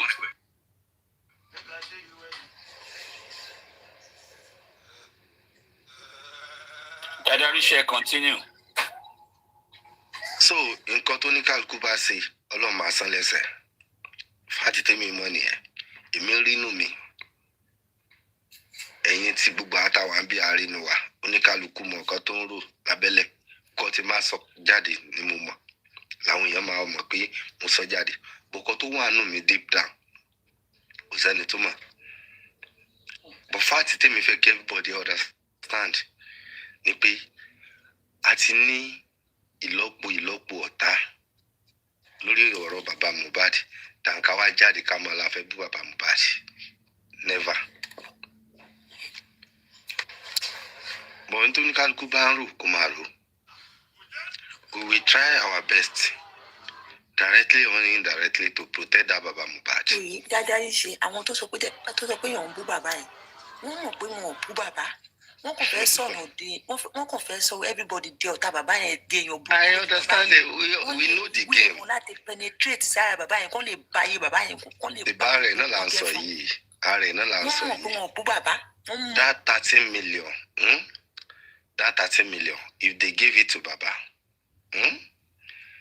I'm not the part of people that will call Baba out about the money. But àwọn èèyàn gangan tó mú àwọn tó ti plan kalẹ̀ tó máa tún call Baba out. Ṣebí ọjọ́ tí mo ní ọmọ onígbò yẹn sọ̀rọ̀, Bingo was mentioning mọ bó ṣe wọlé ni. Ó ní Papariano, Baba will come out soon o. Wọ́n fẹ́ ka help àwọn pẹ̀lú owó. Reason tó fi sọ ẹni pé ó mọ̀ pé tó bá ti mention owó, ó máa trigger Bingo láti tún máa bú bàbá láti máa ṣépè fún bàbá. And nǹkan tó fẹ́ ó ṣẹlẹ̀ because bó ti sọ̀rọ̀ owó yẹn báyìí, Bingo was causing bàbá. And only 200 million táwọn dá so ti ṣàkáǹtì ẹ̀. Where is the 200 million? Níbo làkáǹtì wo náà dá 200 million sí? Àwọn tó fẹ́ràn bàbá close mọ́ ọmọ yẹn, àwọn tó nà yẹ nìyẹn. Amiyeti. Nígbà tí àwọn kan bá wà ní kọ́nà kan tó lè máa sọ pé irú Mọ̀míyétì pé wọ́n bú bàbá. Mọ̀míyétì àwọn ni the last person. Tí mo sì lè fọwọ́ nígbà tí irú àwọn yẹn bá kọ́ pé Mọ̀míyétì ń bú bàbá ẹ ti mọ̀ pé àwọn pípò yìí mọ̀ nǹkan tó wọ́n ṣe. Èmi dẹ̀ ní túmẹ̀sì bí táwọn tó ń súnmọ́ra wọn gan ti bú bàbá tó ń yaṣọ mọ́ bàbá lọ́rùn. Imagine. Ẹ fọkàn balẹ̀ sẹ́ ẹ fọkàn balẹ̀ ó kàn sẹ́yìn ṣe mímí mọ́ gẹ́mi yẹn pẹ̀lú anybody wọn. Ìgbà tó bá sọ orúkọ bẹ́ẹ̀ àwọn Papariano àkó àwọn òwò kí lè máa wá sọ kí lè máa sọ sí àwọn. Ẹ fọkàn balẹ̀ ni ṣé mo pé nígbà míì àgbọ̀ yóò bá èèyàn sọ̀rọ̀ èèyàn báyàn sọ̀rọ̀ èèyàn advice èèyàn àti ẹni tó bú bàbá àṣà àti ẹ̀sìn interlude kan ẹ̀fọ́ social media yìí ni gbogbo ẹ̀ wà ẹ fọkàn balẹ̀. ẹ̀dẹ̀ ṣe bí ẹ̀dẹ̀ sọ advice ẹ̀ twist ẹ̀ sọ di bully ẹ̀ sọ di abuse. Fọlá please èmi ò ráyè gbogbo àwọn ìjọ yẹn ẹ gbàgbé òun ló gbowó sórí tébù ló gbóúnjẹ sórí tébù fún yẹn ẹ̀yìn kí èmi ò tẹ̀fẹ́ jáde tó bá fi dídà mi ìyẹn sọ̀rọ̀ owó yẹn cha mi lè sọ. I understand ara wa ni at the same junction kan náà ni gbogbo àmọ́ ti pàdé. Fọlá mi láti o ti ń ṣe nǹkan emotional o ti ń fi kinní sí i make it soft. ẹ jọ ẹ bá abẹ sí tù kó jáde o owó wa ò lè gbé o that's the fact ẹ bá wa abẹ sí tù kó jáde o ẹ̀yin ìyá tẹ súnmọ́ sí tù ẹ pé kó jáde o ọ̀sẹ̀ kan ò jẹlé lọ o ọ̀sẹ̀ tẹ ní kò fẹ́ yí kó yí rẹ ọ̀sẹ̀ yẹn ti yí jìnnà o because ó gbowó olówó kò sì ṣe owó yẹn criminal ẹni tó bá ṣerú nǹkan báyẹn o ẹ sọ fún kó padà sẹ́nu sẹ́ o. kó padà sẹ́nu sẹ́ o. ẹ jọ ẹ tẹ dúró kí ni wọn sì bọ́ ní ó máa ní stage wọn tó de kó tó lè jẹ sàn ẹ imagine ẹni hospital méjì ló láwọn gbé Mohbad lọ adẹ nissan as lawyer tán lò hospital méjì yẹn corona inquest ń fight méjèèjì èyí tó máa tú àṣírí bí Mohbad ṣe kú jù tó máa sọ everything tó máa sọ ìlọ́tì pẹ̀ kò wá ìkejì ló wá sọ títí ẹ̀ sansiti wa dẹ̀ lanu lẹ̀ ó dẹ̀ ń wò tí corona inquest fi parí tí doctor hospital kejì ò dẹ̀ wá even kan wa tá a mọ̀ pé tá a kì í ṣe lọ́yà we all know it was a game because as far as I'm concerned okay as far as I'm concerned tí doctor Karimot bá wá àbí Perez ṣé Karimot náà Karimot tí doctor Karimot bá wá mọ̀mí yẹn tí ó máa sọ táìmù tó gbé Mohbad dọ́dún ló kù ó máa sọ bóyá rigomoti ti setting àbí kò ti setting nọ́ọ̀sì sọ pé òun dọ́dọ̀ Mohbad ní bóyá bí after 2 sí to 3 right. no after 1 ni o. after 1 àbí Perez ni wọ́n gbé Mohbad dọ́dọ̀ àwọn ní nǹkan bí ní táìmù òru ó dẹ̀ ní before kan tó gbé Mohbad wá sọ́dọ̀ àwọn Mohbad ti kú for so many hours ago tí Mohbad bá ti kú for so many hours ago nọ́ọ̀sì dẹ̀ ló ń treat Mohbad ní nǹkan bíi tó wà tó ń débẹ̀ ta ni nọ́ọ̀sì yẹn treat ẹni tó máa unveil everything Dr. Karimot yẹn ló máa ní ò bá unveil everything but gọ́ọ̀mẹ̀ntì tó ń bá wa tayò àwọn ti plan yẹn ti mọ̀ pé tí ẹni yìí bá fi lọ dé kínní tó ń bá béèrè àwọn question yìí lọ́wọ́ ẹ̀ pé táìmù náà gbé Mohbad dọ́dọ̀ ẹ̀ tó bá sọ kí lẹ rí nígbà tí Mohbad dọ́dọ̀ ó ti kú right ó ti ṣe kó tó gbé dọ́dọ̀ tí iná rigomiti tí ó ti setting àbí setting tó bá ló ti setting then àwọn àti ibẹ̀ náà ti máa béèrè lọ́wọ́ nurse pé you said you get to Mohbad home by 1 o'clock ó dẹ̀ ló treat bọ̀bọ̀ yìí wọ́n dẹ̀ ní gẹ́gẹ́ bí doctor mi hospital mi yìí ṣe confirm mi sí wọ́n ní bọ̀bọ̀ yìí ti kú even before kí o gan kan tiẹ̀ tó pè é pé kó tẹ̀ ló tó débẹ̀ ta ló treat ibẹ̀ ni ohun ẹnu yẹn ti máa sick because she will not know answer láti down kò sínú géèmù wọn tẹ́lẹ̀. èmi náà lọ sí corona inquest nígbà tí ṣètò control last question ẹ ó dùn ó ní that means you are the one that buy him ó ní no I'm not the one his wife ó sọ náà. Mami Yeti, all that gbogbo yẹn is part of their game. Nurse was fully involved in their game. Wọ́n lu lady yẹn ni. Lady ò ever kò fún Mohbad ní abẹ́rẹ́ yọkan. Ṣé òkú ni ó máa fún lábẹ́rẹ́ ni? Wọ́n ní pathologist 100%. Ẹ̀tàrí ṣe tẹ́ bá ní wọ́n lu lady yẹn. Tẹ́ bá wo interview tí bá bẹ̀ ṣe tó ti ṣe tipẹ́. Ẹ̀kọ́ tí lọ́ọ̀sì yẹn lọ sọ ní court ó náà ní bàbá ẹ̀ sọ. Làbúbù ókè ẹ jẹ́ fún yín lẹ́sàmpù kan ọmọ tó bá ń jalè tó mú lọlé fún bàbá tí bàbá níbo ló ti lówó tó ní kọ́ńpìnì òyìnbó kan ló ti ń ṣiṣẹ́ tí ọmọ ò bá sílé tán bá béèrè lọ́wọ́ bàbá ẹ̀ pé bàbá níbo lọmọ yín tiẹ̀ ti ń ṣiṣẹ́ kí ni bàbá máa fáwọn èèyàn tó kí ló máa sọ fáwọn èèyàn nǹkan tó ń sọ fáwọn bàbá ẹ̀ ni bàbá ẹ̀ sọ jáde bọ̀ tẹ́ bá wo bí kíní ìṣe wá látilẹ̀ this nurse kò fún Mohbad ní abẹ́rẹ́ ọ̀kan because kò bá Mohbad láàyè òkú ló bá Mohbad wọ́n ti sẹ́rí ẹ mọ̀ kó máa ìkó tó ń pè ní pre-plan wọ́n ti plan everything kan tó yanjú bọ̀bọ̀ yẹn. bákan méjì ni ẹni sùúrù bákan méjì ni ó lè jẹ́ ẹlòmíì ní nursing treat tó wá ń dín mú bákan méjì. mọ̀mí yétí is it possible ẹ mọ̀ gbọ́ mi is it possible. ẹni sùúrù sà ẹni sùúrù sà pathologist tó yí ó bá wa tó ṣe private ó ní drug tí nurse fẹ́ lọ rà ó ti wà lára Mohbad ẹ máa sọ̀rọ̀ yín lọ. ibi tẹ̀sí wa mọ̀ ṣe rí òru ìgbà tí òru yẹn gangan gbà tán délé ní ìjà yẹn ṣẹlẹ̀ maybe by mistake ni Wùmí fi tí Mohbad. ọ̀rọ̀ bá máa fi wẹ́ ló máa fẹ́ excuse sí. ẹ máa gbọ́ mi òru yẹn gangan náà ti lọ ra gbogbo abẹ́rẹ́ àti everything tó gún Mohbad sẹ́rí ti nọ́ọ̀sì yẹn wọ́n ti mọ̀ pé. kí lẹ sọ. ṣé òun náà ni òfin lọ sílé babaláwo tó fi lọ gba àdó tó jù sí Mohbad lórí ṣé òru ní tẹ́lẹ̀ wọ nílé ló wá ránṣọ fún wọn.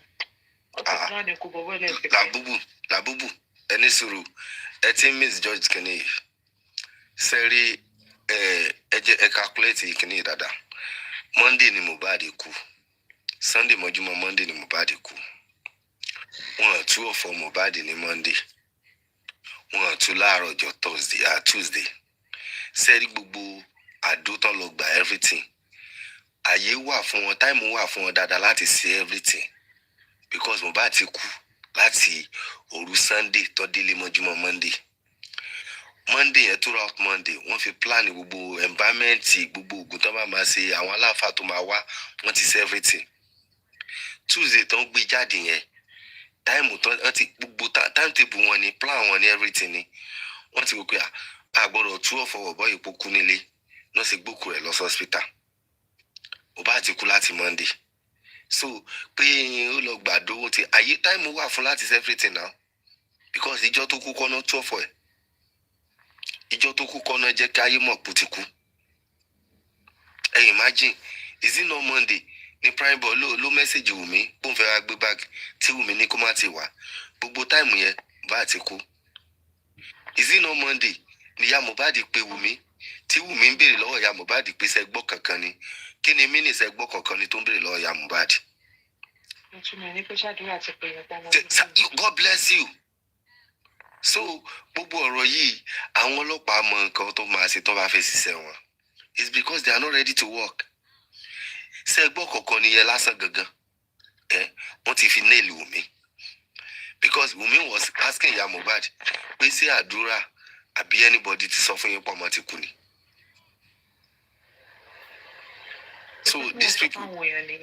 ìbáwọn tó ń bá kìsìmẹ́ndì lẹ́yìn ìdáná tó ń sọ fún wa níta gbangba lọ́jọ́ yẹn pé kéèsì yìí wọ́n á dànù ni. Sẹ́rí spending ẹ rí i pé nígbà tí West tó béèrè lọ́wọ́ spending direct question a very simple question spending do you believe Mohbad will get justice kí lè expect kó sọ fún West tó sure I believe it Mohbad will get justice but ìgbà tí West tó béèrè question ẹ lọ́wọ́ ẹ mọ ibi tí máìdì ẹ kọ́kọ́ máa lọ tí Mohbad bá gẹ̀ẹ́tì tí Mohbad bá rí justice I will also go down because it's part of the game also. Ó believe pé náà máa go down. So that's why tí o sì lè dáhùn question yẹn directly. Bó ṣe béèrè question yẹn lọ́wọ́ ẹ̀ èèyàn ní gbogbo wa ayé ẹ ti máa ṣe gbì pé justice wo lẹ́ ń sọ̀rọ̀ ń pẹ̀ justice wo pé tí mo bẹ̀rẹ̀ ẹni tẹ́ ń sọ yìí bá get àpò tá a máa lọ sí and then gbogbo wọn Èwo ni ọ̀rọ̀ ẹ jọra wọn nu gbogbo wọn. Tó máa béèrè ilé question lọ́wọ́ ilé tó bá ń wúyé ìkejì máa wí bí. But soft landing tíjọba ti create fún wọn ló jẹ́ kí wọ́n máa ríra wọn bí nǹkan pàtàkì. Àwọn ẹni yìí, they will not take police. They will not even take police 2 hours. Tí fàtí fi máa jáde. Bọ̀ ṣé ọlọ́pàá ready láti ṣiṣẹ́.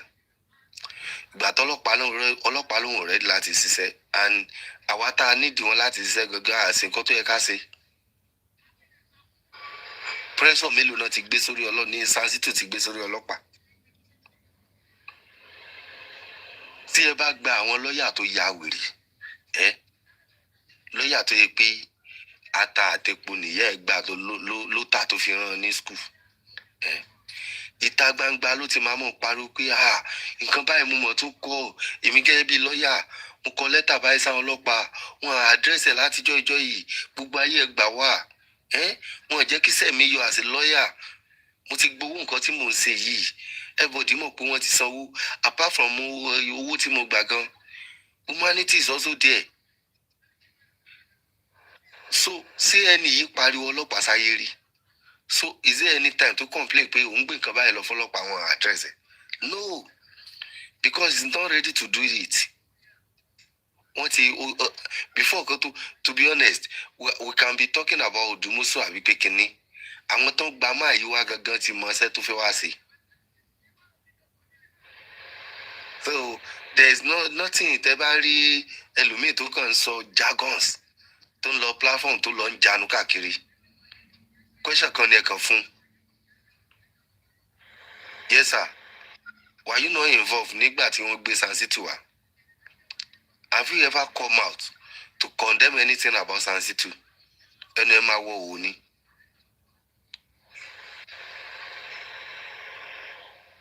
Because Sansito, we cried for him before he came.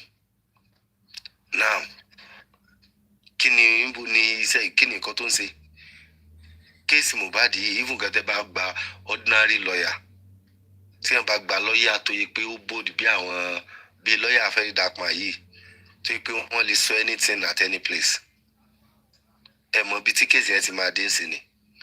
Tí Dèjì bá rẹ́dì láti ṣiṣẹ́ ńgbà yẹn tí wọ́n gbàrú lọ́ọ̀yà tó ya wèrè tó sán lórí bí Dèjì Adéyanjú yẹn. Ẹ mọ bí tí kéèsì ti máa dé.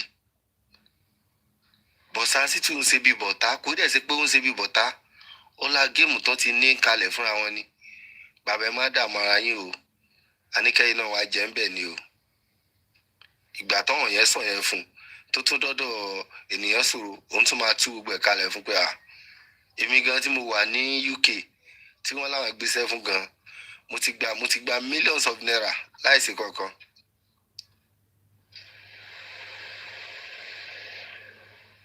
So no matter what, we continue call them out.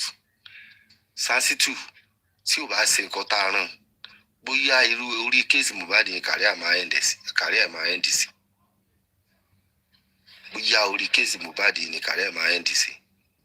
Because he will be responsible for everything tó bá ṣẹlẹ̀ ní justice for Mohbad.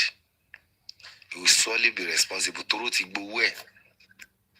And when they hire you, they told you everything. Bàbá nǹkan báyìí la fẹ́, nǹkan báyìí la fẹ́. Even gan táwọn tán tiẹ̀ tó ń hire yín tán sanwó fún yín ò bá sọ ọkọ tán fẹ́. Ẹ sáà ti gbáriwo tí public ń pa láti jọjọ yìí. Tí ẹ bá gbáriwo tí public ń pa, ẹ ti ṣe meeting pẹ̀lú àwọn kan tájọ́ wá justice yìí dáadáa. Because aláwọn ti ṣe meeting multiple times. Táwọn dẹ̀ ń sọ pé bàbá ẹ jẹ́ ká gbé bàbá ẹ jẹ́ ká gbé bàbá ẹ. At the end of the day, you do nothing. You do nothing.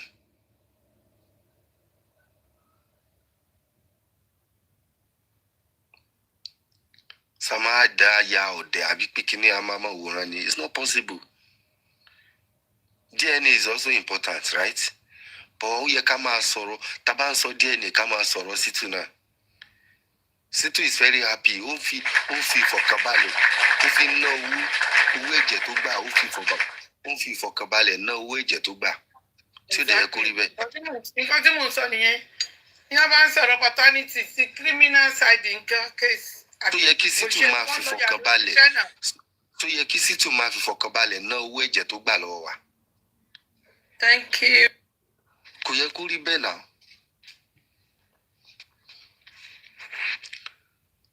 But I don't know. We are not here to fight. Àwa jà ní justice on Mohbad. Ibi tó yẹ ká channel energy wa sí ẹ jẹ́ ká channel síbẹ̀. Situ is a criminal. He's a criminal. I can say it anywhere. Because ẹni tó bá gbowó settle sí criminal ni. Tẹ́ bá gbé iṣẹ́ fún carpenter nísìn. Àbí ẹ gbé aṣọ fún tailor kó bá yín rán. Tí ò bá rán tẹ́ bá gbé lọ sí police station. Àwọn ọlọ́pàá máa pè ní criminal lójú ẹ̀. So what is difference here? Èèyàn gbowó owó ẹ̀jẹ̀ ó dẹ̀ fi fọkàn balẹ̀ náà. Owó ẹ̀mí ọmọ ọlọ́mọ.